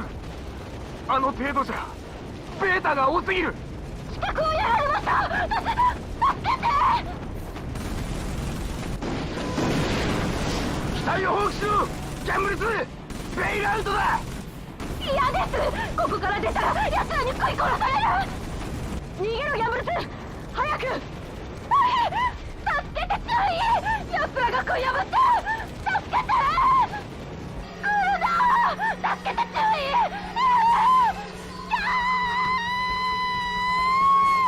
Suzumiya orders Unit A01 to head inside base to prepare for beta infiltration of underground facilities. The base CO wonders if they dropped their guard, what with Unit 00 and the XM3 unit, even though did suggest tactical deployment at this base nonetheless. While that was going on, the beta broke through some barriers. More unit banter as corpses of the beta pile up. Some units leave their position to get tank classes off to their friends, and well... やめろこの野郎。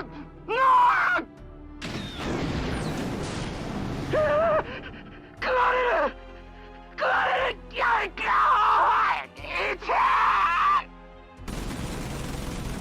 やめろホークス、射撃をやめろ。ホークワン前期交代だ。リフトターミナルまで下がれ。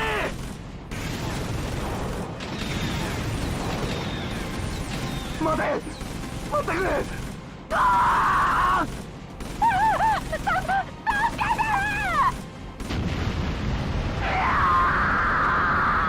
30% of smaller beta broke through runway 1 and are after the reactor, which is where the beta could refuel. If they get the reactor, the base is good as theirs basically, so humanity loses.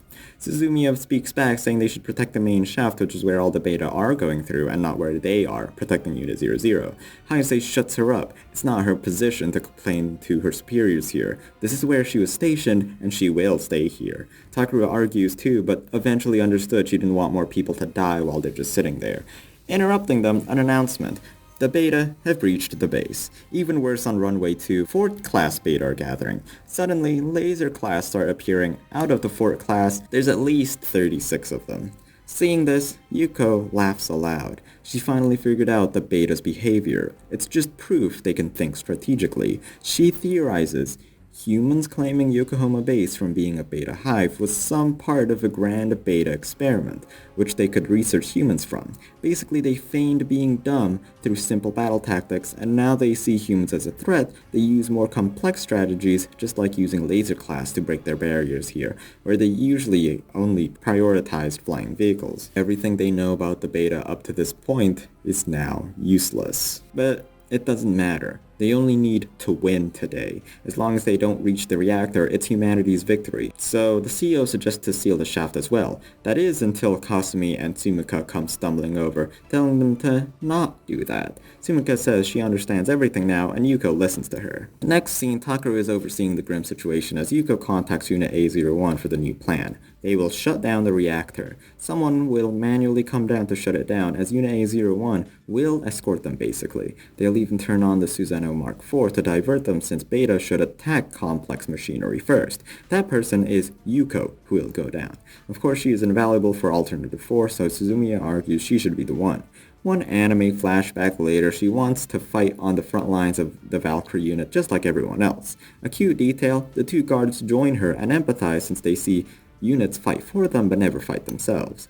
After deciding Suzumiya will go, Yuko continues to explain the plan. Basically, Shirogane and Hayase as storm guards will go straight to the reactor and kill the beta while the rest of them are defending Susanoo Mark IV. Suzumiya will go down, input some codes, and turn the reactor off. Tsukiyomi will join them defending Susanoo Mark IV. Yuko says they make damn certain this plan succeeds, and the plan is in motion. Okay, so while Takuro and Hayase are falling down the main shaft, I just want to comment on a couple of things. Now I've been given the opportunity since everything was just so fast-paced. First, the graphics. They are so low poly in PS1, I just love it so much. The helpful, colorful diagrams for the Yokohama base are also cool looking and help to map out what is happening. The creators really thought everything out. Well done. Secondly, this whole situation vividly reminds me of that one episode of Evangelion where Shinji, Asuka, and Rei had to protect their base from angels inside, like inside a big shaft as well. The resemblance is uncanny. Okay, that's it. Let's move on. Now the Susanoo has been activated, specifically its Moorcock-Lect drive, to divert the beta. Hayase and Takuro arrive, and some beta have broke through, snacking on the reactor. Suzumiya has broke through into the control room. But, oh shit, computer problems, of course. Error 061. This means it's not connected to the reactor, so the beta must have been the cables or something. Yuko orders Takuro and Hayase to use a nearby cable to connect the control room to the reactor ASAP. While that's going on, the guards come into the control room and said they couldn't contact her, but it's good to know she's okay. So, it is set up narratively that there are communication issues underground. Now that the cable's connected, Hayase said she did it faster than Takuro, who replies, "Stop it with the weird competitions." She's of course like, "Don't you know life's a big competition?" And Takuro understands she's just relieving the tension. But then, he notices a hole near the reactor. The beta might have breached the research wing. Luckily, Suzumiya now has access to the reactor, and it was a success. Unluckily.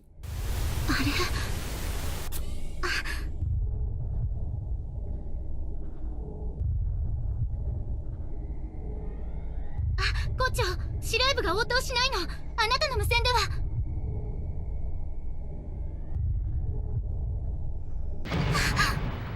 Something is going on in the control room, and a red liquid splatters the control room window. Focusing on the Susanoo Mark IV Defense Force, and they aren't doing so good either. Some tank classes are climbing on the Susanoo itself. Back to Takuro, they try to wire communications back to HQ, and it works. Yuko is just like, destroy a part of the reactor, but before she could send a blueprint, the connection breaks. So Hayase suggests they use S-11 bombs. She'll stay behind as Takuro goes ahead to protect the Susanoo with the rest of Unit A01. Chizuru is emotionally broken hearing the plan failed, since it means the others might not have survived. Fully raged, she doesn't look where she's attacking and slips up, but just in time, Takuro comes and saves her. Takuro informs they'll destroy the reactor. Too many beta have climbed on Susanoo Mark II, it's breaking apart, and Kazama is in the rubble. They check her vital signs. She's alive, but unconscious. The beta are seen moving away from the Susanoos and march over to the main shaft.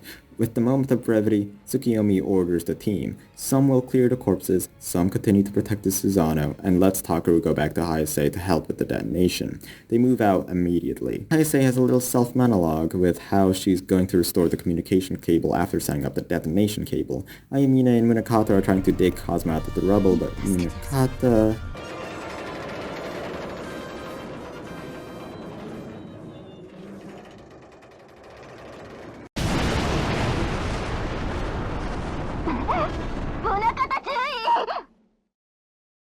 Hayase tried contacting Hangar 90, but only Takuro answers with a staticky connection.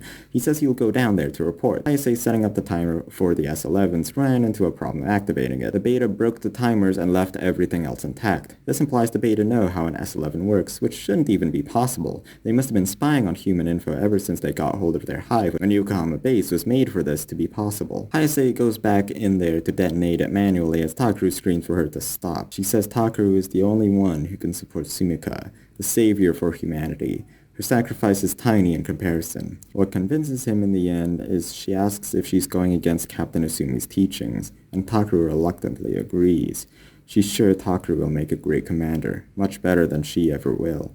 He better tell everyone how much of a badass she was. They salute. Takuro thanks her for everything. じゃあね。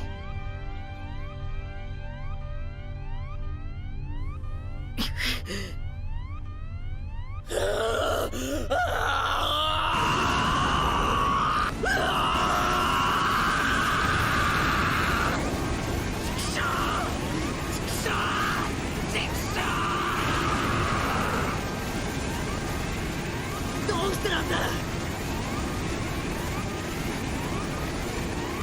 どうして俺がもっと教えを乞いたいと思ってる人が死んでいくんだ。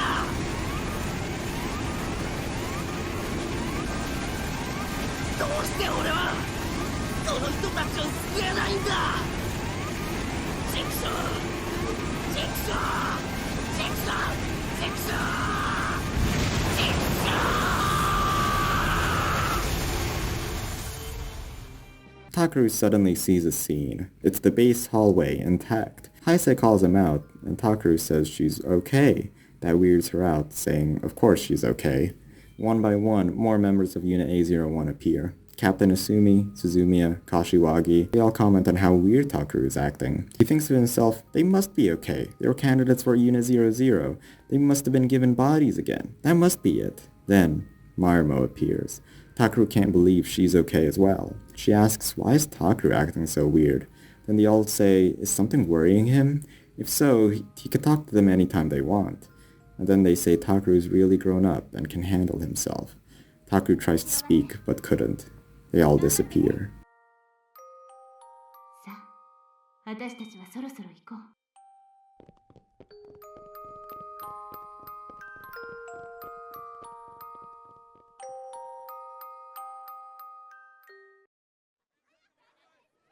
And with the tragic death of Lieutenant Hayase, I have some afterthoughts of everything that just happened.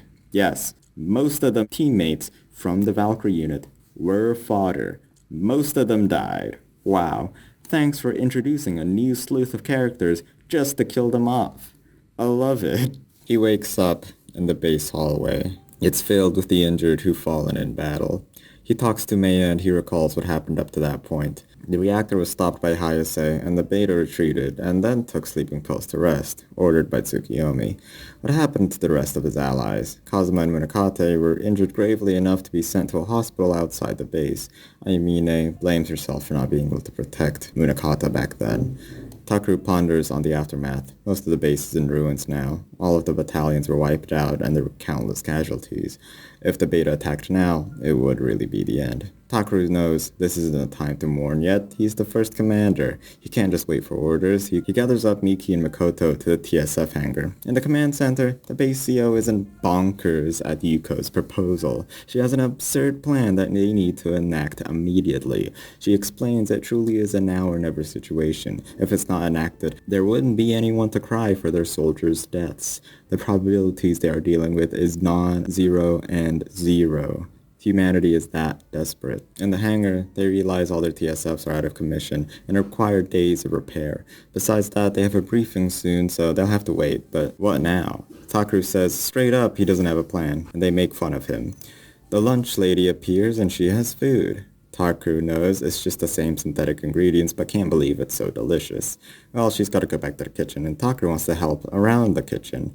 They're given 3 hours before the briefing and want to help as much as possible. The rest of the unit nudge Kyozuka too to help, and she agrees. Takeru thinks to himself, he knows pilots are meant to rest until their next mission, but he knows if left alone with their thoughts, it would end up hurting their morale. A lot of people they cared about died during that mission, so they're distracting themselves by helping Kyozuka. Cut straight to the briefing with Yuko. She thanks them for their valiant efforts. Without them, the mission wouldn't have been a success. There are some beta that are able to retrieve from base who have crucial information about humanity, since they report back info after every operation, such as battle tactics.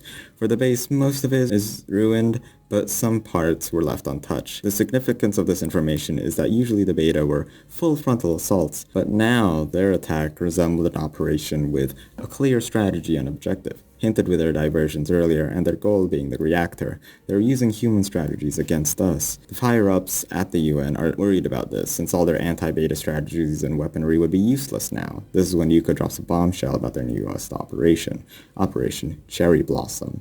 The target is the original Hive, as opposed to Target 20, and the top priority is to destroy the primary objective, or the original Hive reactor. This will be the largest military operation in human history. The first phase, all countries surrounding Eurasia will attack all hives near the coast. But that's a diversion. For Phase 2, Yokohama base will be dropped from orbit into the main hive. The UN will use all of their orbital weapons, while America will use 80% of their own. America will secure a place called SW-115 near base, and then when Yokohama arrives, they dive in. Phase 3 will infiltrate the hive and secure another rendezvous point. The Americans and Yokohama will split, one going to the treasure stash, basically the beta part of the hive with all the G elements, sort of as a diversion, and Yokohama will destroy the reactor. That's the plan. Chizuru asks why not destroy Target 20 first. It has info about Yokohama base from the last mission. It's because of their command structure. There's a bunch of fun diagrams on screen, but the short of it is, it isn't a tree with a hierarchy of leaders, but a broom with only one leader on top being the original hive. So if they destroy the source, it will be much more effective. It's implied that the reactor is a species of beta itself. Anyways, if Cherry Blossom fails, Operation Trident will begin.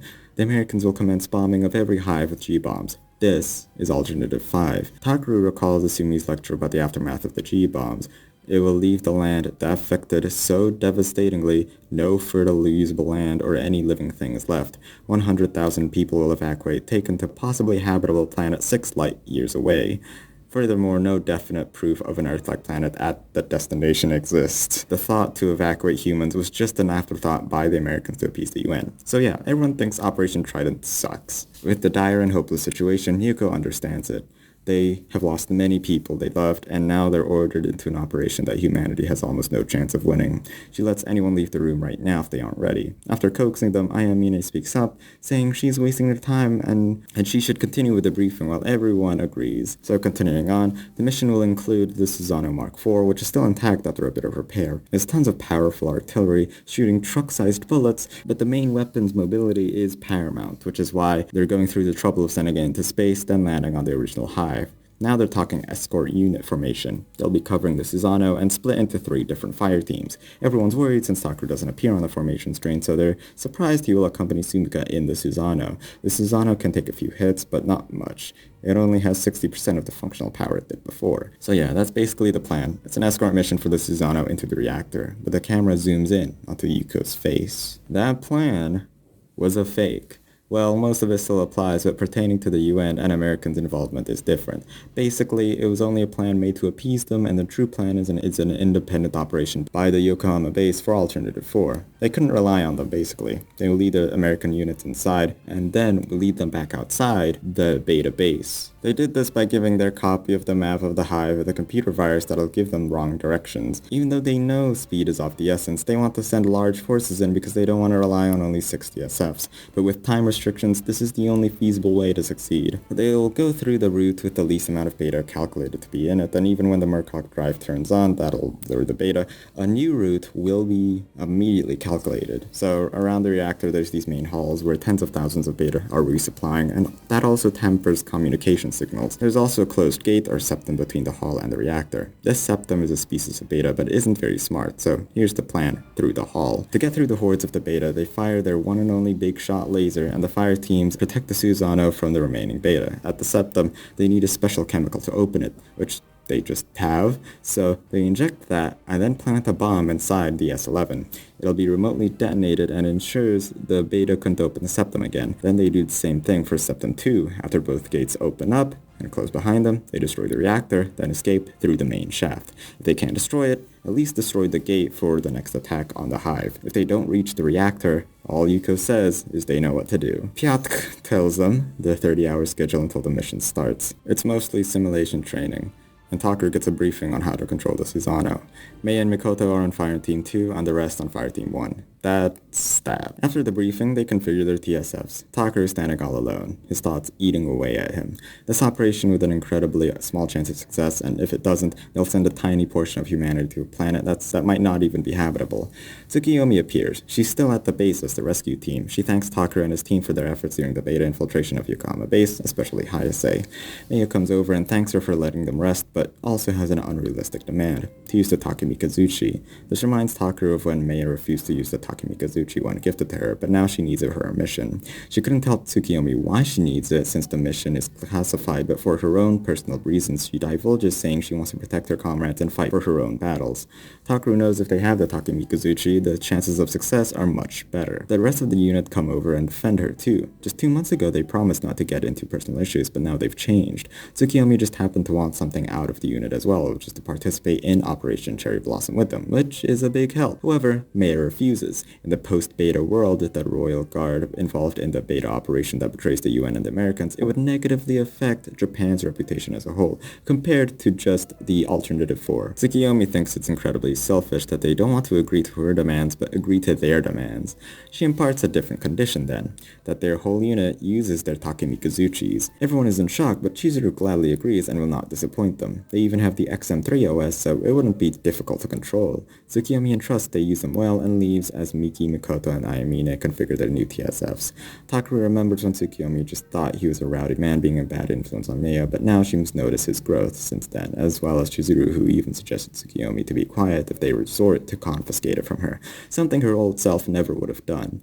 A funny moment where Takeru gets interrupted for spacing out. I do like how it catches on that Takeru just goes on thought tangents sometimes, as visual novels usually do. Anyways, Chizuru is still bothered by something. She's given the responsibilities of saving the human race by being first commander of their unit, and even now still requires help from people like Tsukiyomi. She didn't know how much she needed her hand held for this long. Now that it's off her chest, she can move forward. Takeru goes on to report to Yuko that they got the Takamikazuchis from Tsukiyomi, and she's like, damn, I really was stressed. I could have easily just stolen them.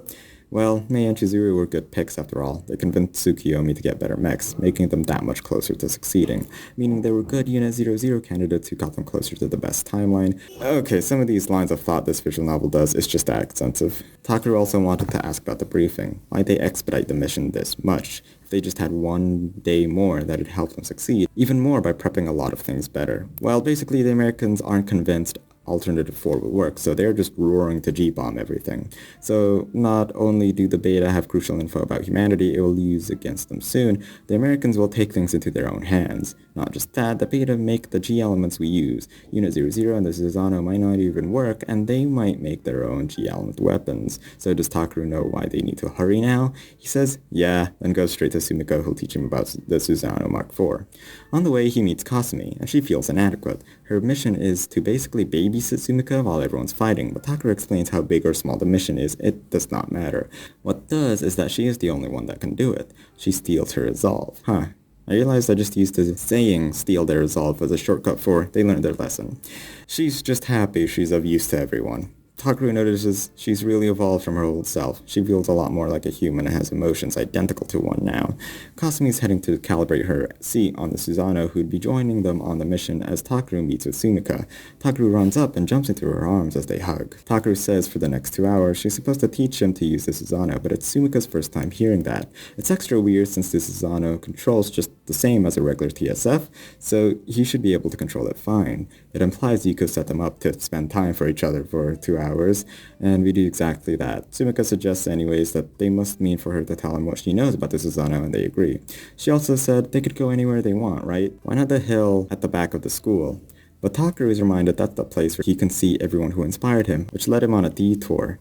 They're in front of Takeru's house. It's the only proof SUMIKA was in this world and where he was from. SUMIKA was just staring at it at the last 10 minutes, and Takeru knows she's just a robot, but also that she's still human at heart. She's good, so they go back, and SUMIKA tells him about the Susanoo. She wouldn't be seating with them. She'll be in a special control unit while he will be with Kasumi, so he asks why couldn't they put 3 people in a 2-seater, huh? But she retorts he's the only one who thinks she is a person, and he says of course anyone would. Then he thinks to himself, SUMIKA acts just like a human now. To SUMIKA, he went quiet and thought he was mad or something. He replies, he's not a 5-year-old, he's a man. And SUMIKA says she's pretty sure men don't brag about how mature they are, and Takeru hits her, but playfully. She says her quantum-conducive brain will break, and he says, doesn't seem to make her any smarter. She must be the dumbest robot ever. And yeah, you get the point. They're being playful even though the big mission for the sake of humanity is right around the corner. To make up for his insults, she wants him to hold hands, and they do. She brings out her Santa doll Takeru made and says she'll bring it everywhere she goes, even to Mars' mission. At first she wanted to do this whole thing alone, to not involve Takeru, but now that Takeru is here, she feels more comfortable about tomorrow. Takeru is also happy SUMIKA is there and promises to end the war and get rid of whatever made him a causality conductor. Takeru realizes they might be separated as SUMIKA cries in Takeru's shoulders. The next morning, mourning for their past sacrifices, they promise they'll hold a proper funeral when the war is over. The team talk about their past comrades, and it leads into a conversation about Takeru's weird nicknames, like calling Sergeant Marumo-chan, and Chizuru the class rep. They note how much they had changed in just 2 months since he didn't give nicknames to their new teammates in A01. Takeru knows everyone's just acted casually to keep the hopeless situation from sinking in. Suzumiya, who was hospitalized, came to base and asks, did her sister put up a good fight in the end? And he explains how, even when the beta came into the room, she didn't stop to defend herself. She was still next to the terminal, ensuring her mission was a success. Hayase told Takeru to report back from Hangar 90, but when she realized that Beta could disarm the S-11. She manually detonated it to ensure other Beta won't get the information. They fought until the very end. Suzumiya teared up during Takeru's eulogy, and she wants to talk about them too, because if she doesn't, it'd feel like she's running away from the pain.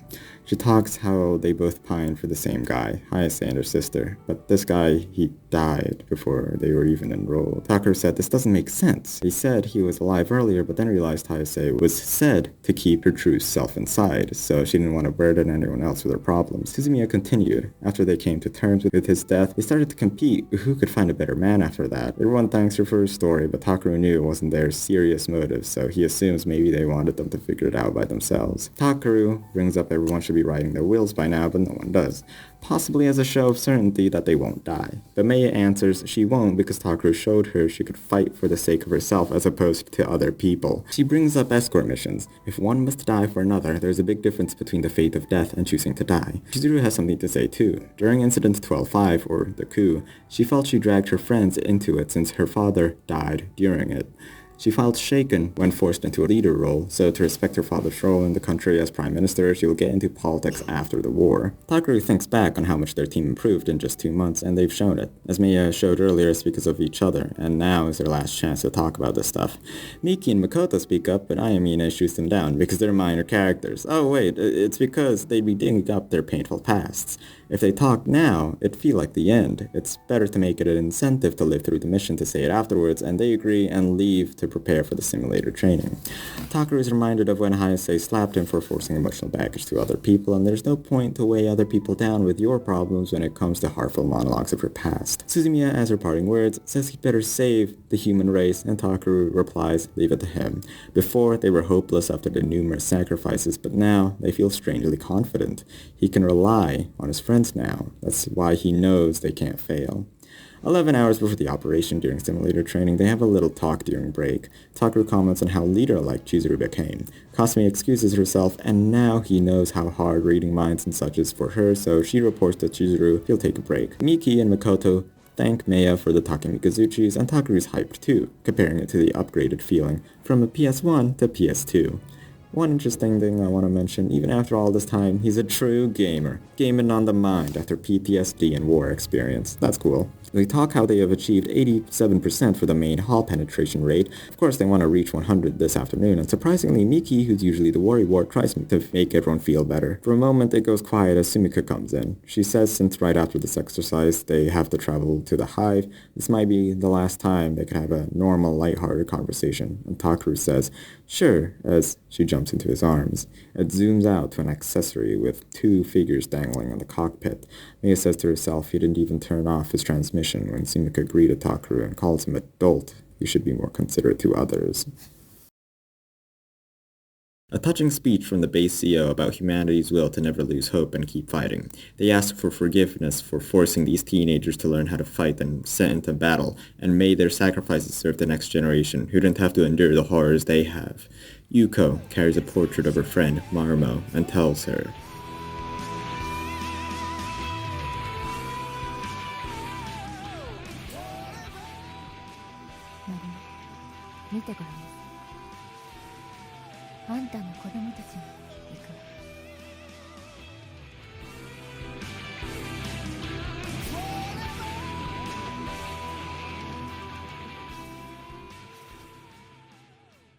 Takeru is in awe, viewing Earth from above. The final briefing has started. Troops have invaded the hives on the coast of Eurasia and are fighting right now. But the situation on the original hive isn't going well, so they switch up the plan a bit and dive the A04, or the Susano, closer to the hive. When they start descending, they start taking fire. The squadrons protect the Susano are being hit by lasers with 80% wiped out already, and less than 50% remains of the second squadron. The captains of each squadron contact Takeru to take the hit for them, which is a suicide mission. They find that dying for the humanity's savior is the greatest honor. Each only lasts a couple seconds before blowing up, and it seems only the Susano and the Valkyrie unit arrives.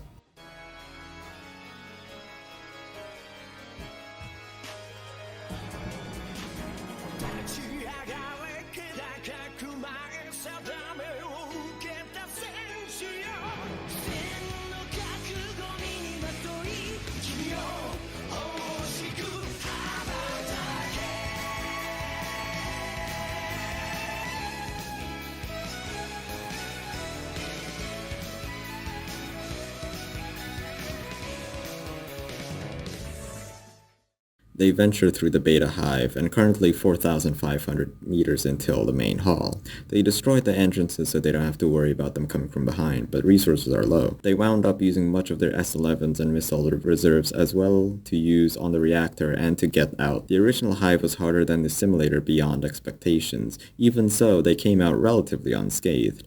Takaru worries about SUMIKA and if she could handle the stress. Takaru calls for a break, for SUMIKA and for the rest to resupply. During this, Chizuru comes up with a plan. Currently, they don't have enough resources to go with Yuko's plan. They also don't want to rely on the Rutherford fields for SUMIKA's sake. The primary problem is breaking through enemy lines in the main hall, so they take advantage of the length. Basically, they'll be lured by Fire Team 1 and 2 on one end of the hallway. When the Susanoo turns on, it'll be lured and they'll smash straight through. They would use the main cannon from Yuko's plan, but it's not charged. Since it's a long hallway, they'll have plenty of time to configure the gates or septums with S-11s and the opening chemicals for the septum. Miki and Mikoto are worried the beta might adapt, but they couldn't think of every single countermeasure. The top goal is to get into the drift, the in-between area of the septums. So long as that's achieved, it'll be golden. Once they arrive in the main hall, beta come falling from the ceiling. They arrive at the first septum. Miki is putting in the opening agent as Chizuru is having trouble in the explosive spike. Ayamine advises they shoot to reduce enemy numbers, but them being lured back is going against the whole plan. She still says the Susanoo wouldn't be able to get through the tsunami of beta blocking them. The amount clocked in at around 100,000 or more, but they have to break through. At max speed, they turn on the Rutherford field. To aid them, Chizuru offers to bomb them with an S-11. The current engine output is at 12%. The first septum is open, but...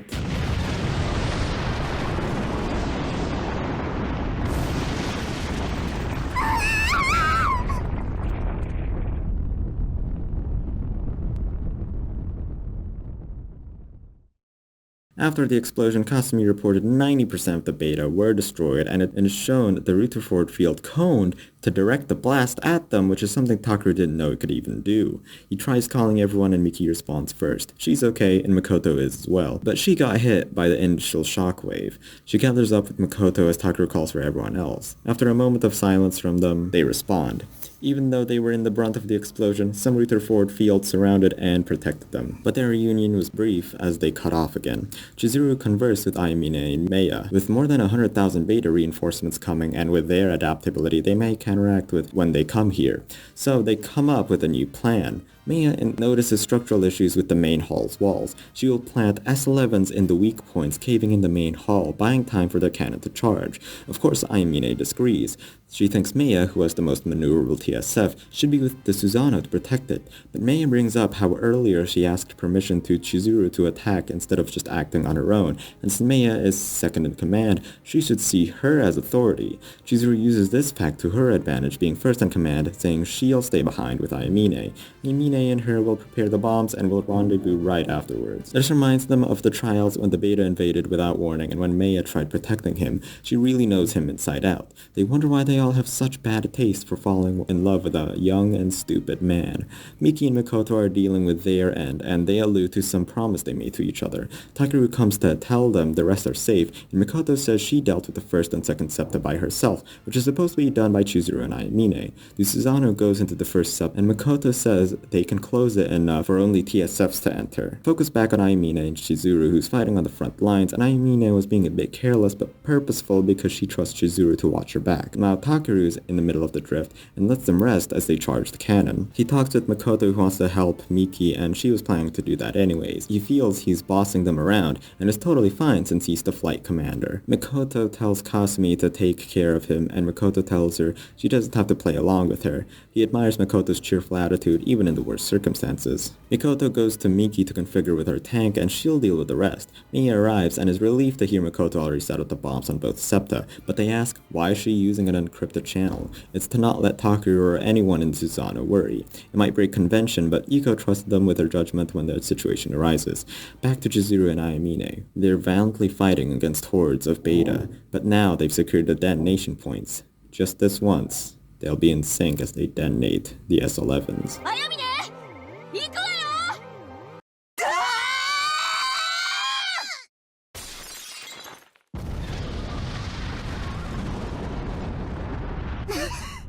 榊、あやみね、成功たのかな。2人は無事ですよね。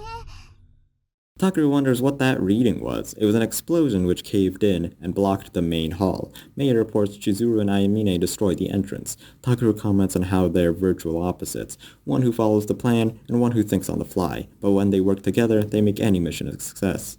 The Vanguard slipped through, but they prevented 200,000 beta from entering. Mia orders Mikoto to close the septum, but they can't since if the TSF tank isn't secured, the compressor might fall out of place. Mikoto instead orders Mia to check on the second septum as she forgot to set the septal control device to remote control mode. She makes Miki promise to follow after her as Mikoto stays to fend off the beta. This reminds her of the CGSE, when she used her instincts for the shortcut, and this time she's listening to it. Back to Takaru, the main cannon is charged at 87%. He feels bad. He's just sitting like a duck while everyone's fighting, and Maya comes in. She came to set the septal device correctly and hears of Mikoto's mistake, which he excuses since it's an anxious situation.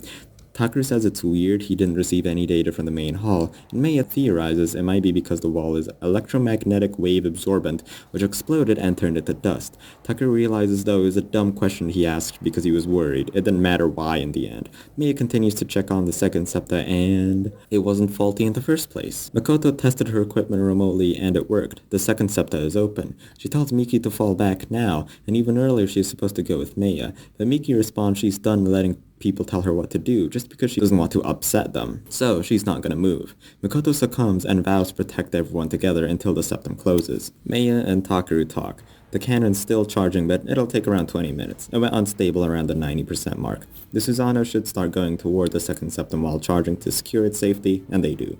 Mia goes back to check on Mikoto and Miki while telling Takaru if anyone doesn't arrive, he knows what to do. He won't waste any of their sacrifices. Maya tries contacting Mikoto and Miki, but they don't respond. After a bit, Maya asks what was the meaning of deceiving her earlier. Mikoto knows she wouldn't fall back into the drift if she didn't trick her.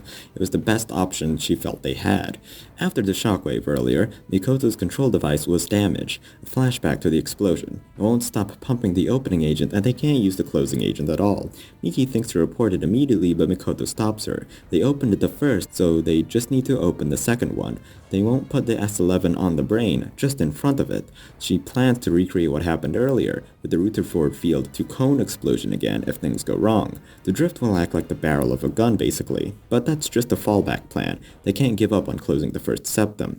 After that, she'll kill its brain when everyone's in the drift. They think back on Chizuru and Ayamine's reckless plan. She understands why they did that. After the coup, she knows her father might have even started it and wants to atone right here and now, even if they don't know why. She remembers Miki saying her motive was to make everyone happy. Well, Mikoto is happy right now, fighting for the ones she loves. So they promised whenever they want to talk about the plan, they use an encrypted channel, to not let Takaru or anyone else worry about them. He's already lost to so many people, Sergeant Marumo, Captain Asumi, Hayase, and even the woman she loves, but she became Unit 00. Takaru started calling them and makes Miki vow her promise to her. Maya now understands her plan and enacts it. Going back to Takaru, they must open the second septa right now as the first septa has beta crawling through. They can't afford to let them through in the second septa, so the Susanoo starts moving. When everyone's secure, they'll come back. As Maya is about to leave, Takaru notices they're fussing over him, worried about him. He knows they turned off their markers, and Maya admits for the moment they all coincidentally were interfered with the dust at the exact same time. Maya can't tell if he's a genius or adult. Then faces against the beta. Over to Mikoto and Miki. The first septum's almost closed and they should retreat now, but something unexpected happened. A large cave-in at the main hall as an unknown beta species is entering. A giant mouth-like beta from the ground opens, releasing thousands of beta, even 4th class beta. Miki and Mikoto continue fighting and Miki relays that something went wrong. Did she think only her control device was faulty after the shockwave? Her arm and leg units are hurt pretty badly as well. She feigned data just like Mikoto was to everyone else, and Maya to Takaru. They all thought of the same thing, for the same objective, even though they never discussed it. Mikoto knifes the septa brain when Miki told her not to move. She didn't miss a single shot. After her sacrifice, Mikoto finally broke into it.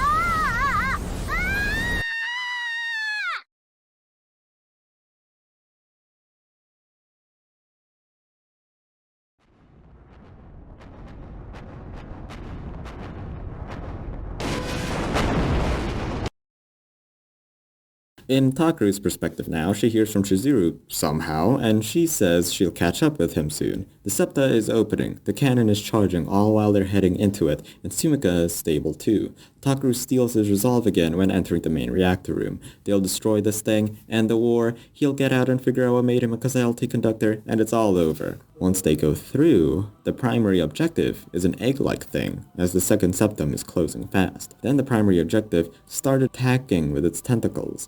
It broke through the Rutherford field and penetrated the Susano. Kasumi and Sumika took mental damage, and Kasumi started saying weird things. It kept saying transfer data in proper format, which Takeru did. He asked who it was, and it answered a subordinate being which must refer to itself. Takeru asked why attack Earth, and it didn't recognize what it meant. It didn't understand what an attack was, but it kinda knew what fighting was. They fought to prevent catastrophic damage. They didn't see themselves as killing either, since humans weren't living things to them.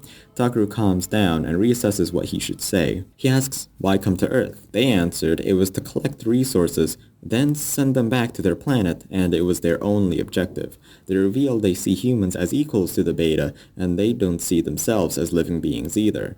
Takeru asks how many of them are there, and they answer 10 to the 37th power, which is a lot. So, who made them? It answers, the creators, who they only answer as life forms. Life forms being silicon-based structures able to self-reproduce and self-identify. Carbon-based life forms cannot evolve into intelligent life and presumed to be creations of extraterrestrial life. You do not see them as intelligent or life forms as they haven't taken any human lives. Takeru is pissed at this, just when it wanted to ask a question. What proof does Takeru have that humanity are life forms? Then, it shows a human specimen which they will recycle into the soldier class, and its tendrils show.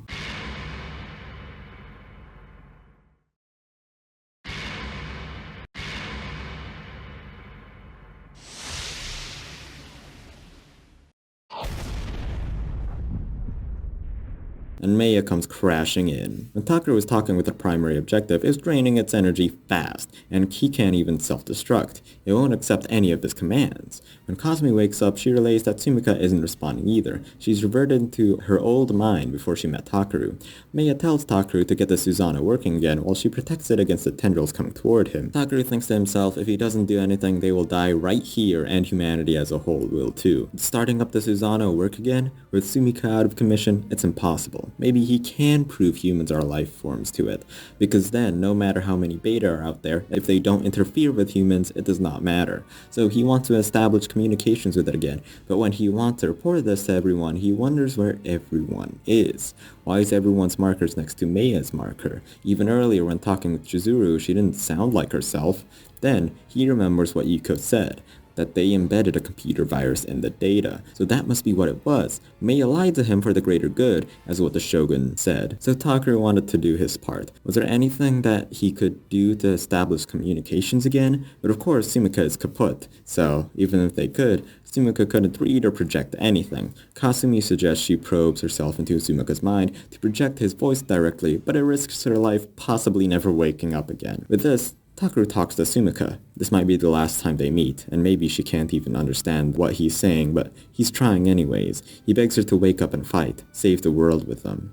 While Maya is protecting them, she lost her leg, and she decides to do the only thing she could do now. She will detonate the S-11 in her armory. He must know now of their deceit that they lied to each other throughout the entire mission. But Takeru understands why they did that. So, turn off the bomb. She doesn't want to. It carries their dead teammates' spirits as they preserved it to the very end. It might not destroy the primary objective, but it will buy him time at least. She went charging toward it, but its tentacles got her and attached it to the Susanoo, planning to take them both out in the blast. It took control of the TSF's arm, and Maya doesn't have control over the TSF. Takeru tries to turn the Susanoo back on by talking with Sumika again. He could complain about being the causality conductor, but it won't change anything. If he dies, timeline's going to be reset again. He's not going to let anyone suffer in the next timeline. Next time, he will ensure the first thing he does is go down to her brain room and make sure he gives her the Santa Rabbit doll. He learned a lesson by being the causality conductor. It's that it doesn't matter if it was all for nothing. What matters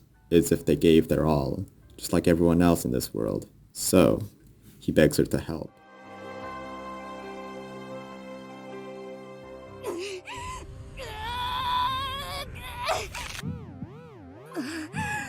おのれ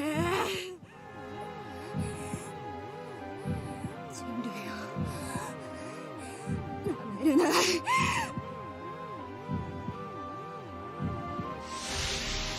人間をなめるな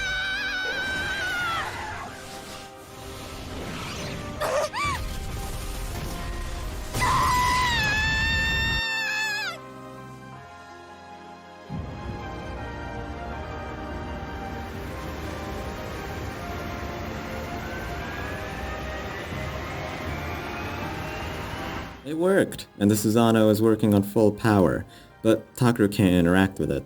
Meia's TSF has its arms ripped off, so she can't move. She wants him to fire the cannon when she's still in range. Don't forget all the other sacrifices it took to get here. She can't be saved, as she couldn't control herself anymore. But before she dies, she wants to say something. She is born as a shadow to her twin, so dying here is the greatest honor. She wants to tell Takeru her last selfish wish, which is to die in the hands of the man she loved.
I didn't know where to put my comments throughout that entire battle, so here's my afterthoughts.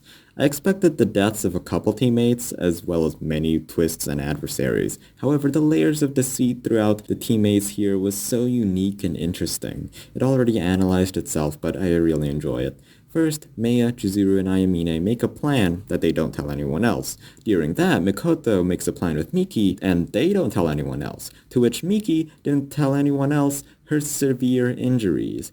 All for everyone's sakes, all with the same goal. Takeru escaped. Everyone throughout the story looked up as the shuttle flew into space.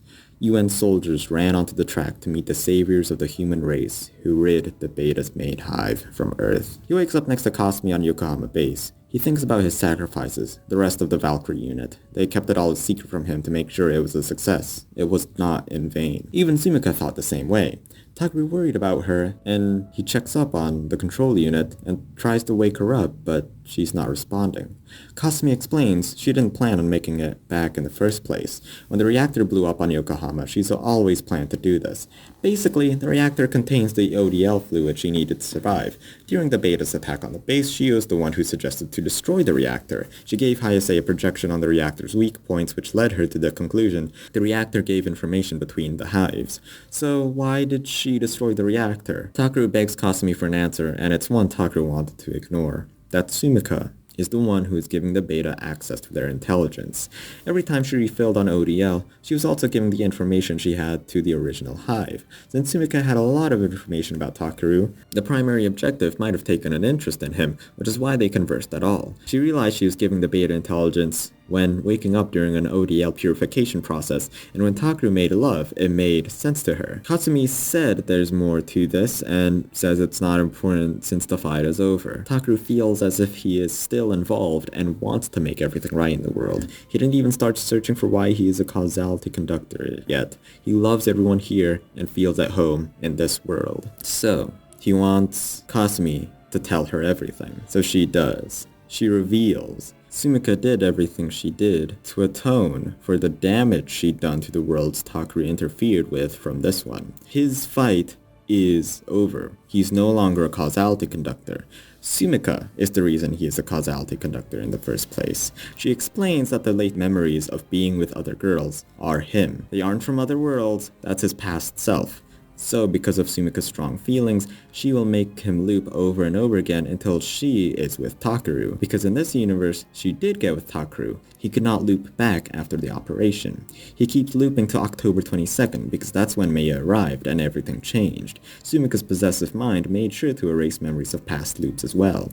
She knew she was cruel and self-centered this whole time, which is why she wanted to do it all by herself. That's why his fight is truly over after he made love to Sumika. That's when she was satisfied. He can return to his peaceful world now.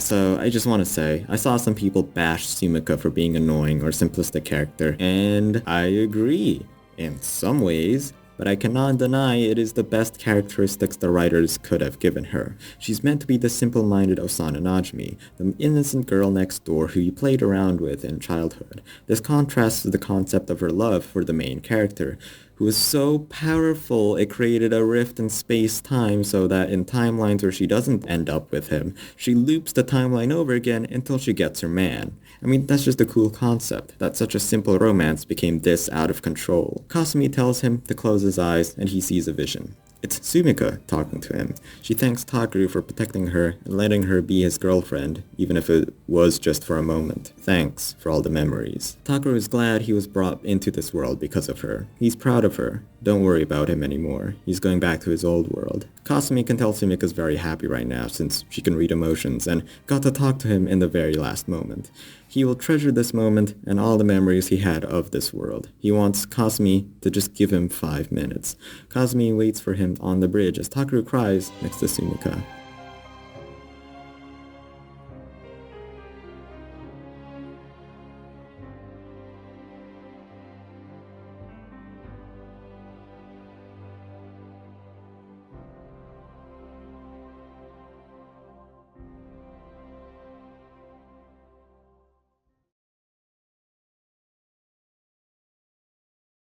At first, he didn't accept this world was real, and then he wanted to save it.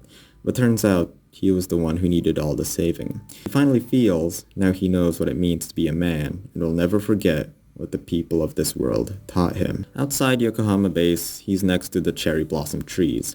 There's still plenty of beta, of course, but his responsibilities here are done. Yuko approaches him with Kasumi, and he never did get back at her for deceiving her other self.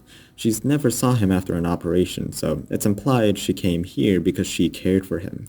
Yuko says to get this over with and gives him a handgun. This mirrors the time when Yuko recreated Unit 00 as Sumika and tested his anger toward her. I think I get this scene, and forgive me if I'm reading a bit too deep into it. Now, after the battle is over, she's testing how Takeru feels emotionally about her, again. She knows she has done awful things for the sake of humanity and doesn't even mind dying to the hand of this kid.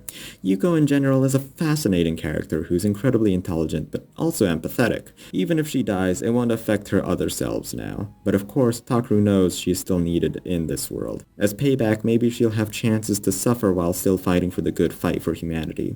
She's still cold and calculating, but has an emotional side to her that shines on rare days, especially since because of her kindness, he would never have made it this far. Takeru has many questions, but it's better left unanswered. It won't help him now, so why not theorize for the future? What kind of world will Takeru come back to?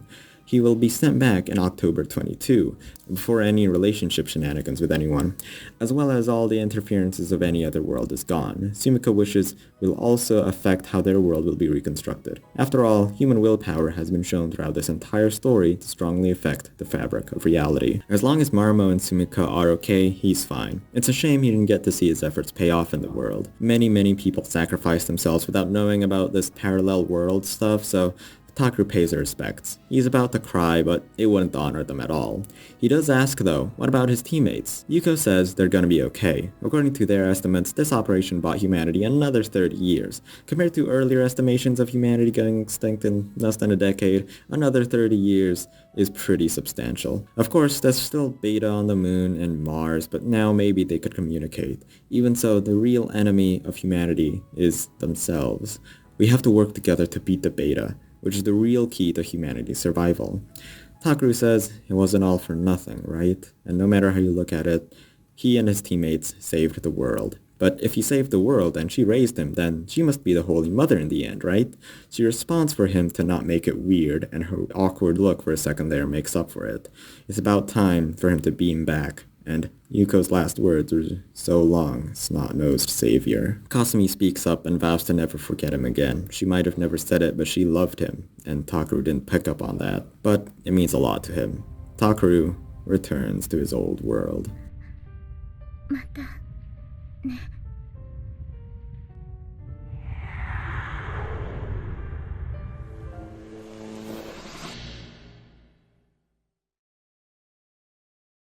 He's in his room just about to wake up as SUMIKA shouts from the front door, threatening to break the door down. She's here to wake him up, as she does every day, but he hears a mysterious voice. A blue-haired girl he doesn't know is just snuggling with him. He starts tearing up a bit. SUMIKA broke through the chain lock and falls down some stairs before she breaks into his room. She pulls open the covers, and when she sees Takeru is sleeping with another girl, she punches him to high heaven with the trademarked drill milky punch. Walking to school with SUMIKA, something falls onto Takeru's face. It's a Santa rabbit doll he gifted her many years ago. SUMIKA runs ahead of him and gets run over by Yuko-sensei, who tells her to dodge her next time. In class, Chizuru meets up with them and Takeru starts tearing up again. In the hallway, she meets with Aimine and Miki. The same thing happens. He tears up, but doesn't know why. Mikoto comes in. She's inside a haystack, and a girl now, surprisingly. Marumo went in to start homeroom when Takeru responds to with wet eyes, again. She says there's going to be a couple transfer students, starting with the girl Takeru slept with this morning, who introduces herself as Maya. Surprised though, Yui is here too, her sister. The entire class is in cahoots as they imply a relationship between them and Takeru, starting a love triangle. They sit beside the two empty seats beside Takeru. Another transfer student, it's Kasumi. Takeru wonders why he's crying and if they ever met before. When wanting to sit in front of Takeru, she starts crying, thanking him for everything. Everyone teases Takeru for making a little girl cry, and Yuhi grabs his arm, to which SUMIKA punches him. It fades into the modern everyday ambiance, with the narration of the girls vying their love to Takeru. Yuko even suggests the love nuclei theory, with Takeru being a love magnet who'd make any woman swoon over him. He shouts, "What is wrong with all these people?" as the camera pans into the sky.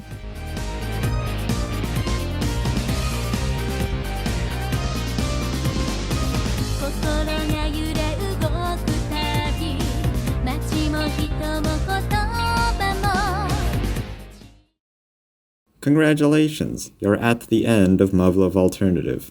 In the past 3 hours, or like 60 hours for the VN readers, we felt anger, fear, loss, trauma, and every other negative emotion caused by war, but also learned valuable life-changing lessons. If it's anything I would take out of this visual novel, it would be to take everything Takeru learned from his comrades and to take it to heart. So, to close this video out, I think it would be fitting to list a few important morals we've learned throughout Alternative, so it sticks, you know? By the way, there's 7, and that's just the summary. First, the most important moral is not explicit. Takeru's mindset. Not only does he listen intently during conversations, but also think about what they say, and months later keep thinking about them. With this, he is able to practice what they preach and recontextualize others' actions through the morals they preach. He always seeks to find his own faults, but not sulk about them and instead improve himself. The visual novel paints an incredible job of his transformation. When he says his past self was immature or childish, I really felt it, because of the change he went through. He has so many thought monologues that I just kind of had to cut a majority of them out to keep this video from being another hour long, so I leave them implied to the viewer. We all should keep thinking of ways to improve ourselves, whether it be from other people or our own experiences. Second, discipline. In the military, it's expected to have a sense of duty and discipline, but Takuru's speech towards Chizuru with the CGSE exam about higher-ups and authority giving suspicious orders really made me rethink about organizational structure. The definition of an organization is a group of people with the same goal, so naturally the leaders would want their people to follow their orders to achieve their goal, and under their control there's an unsaid contract of being complicit to their orders because you should have mutual goals. If not, why even be in that organization? So whenever you're told to do something questionable, you should at least first be a bit more empathetic to who is above you and think if it gets you closer to their goals and to your goals. You know, flip the chessboard a bit, if that forced Umineka reference means anything. Third, bloody your hands. The shogun imparted this moral to Takeru when refusing to administer her triazolam. You might have your motive in place and conviction strong, but it doesn't matter if you're not actually gonna do it. When the moment comes for a difficult decision or a time for action, seize it. Fourth, grand ideals and tangible goals. Captain Asumi told Takeru that newbie soldiers wanted to save the world while veterans preferred dying with their comrades. So why not have both? Maybe, as human beings, we all should have visions and missions of our own, like terminal and instrumental goals.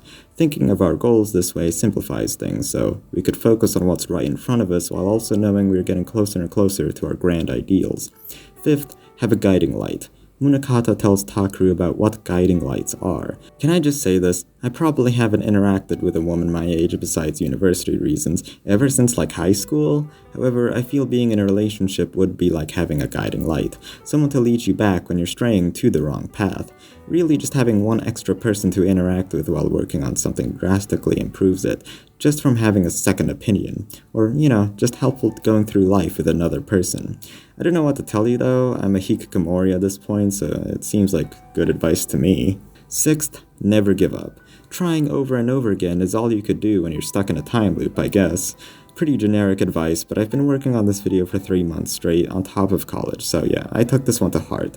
And if I can do it, you can do it too. Last but not least, taking life for granted. When Takeru traveled back into his old world, he looked at the landscape of his old town, saying they don't value what they have. So, be thankful.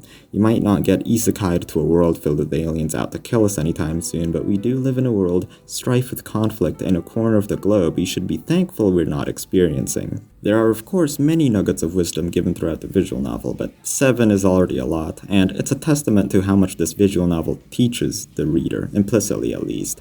Muvluv Alternative is one of the most ambitious stories in all of fiction, with a world at war, timeline and multiverse traveling, and political intrigue, but in the middle of all that shows the struggle of Takeru Shirogane, from a boy into a man. The war with the beta, in my opinion, was just the vehicle for the real coming-of-age narrative about how people change and mature through hardships and through each other. Thank you for watching, consume everything, and see you later.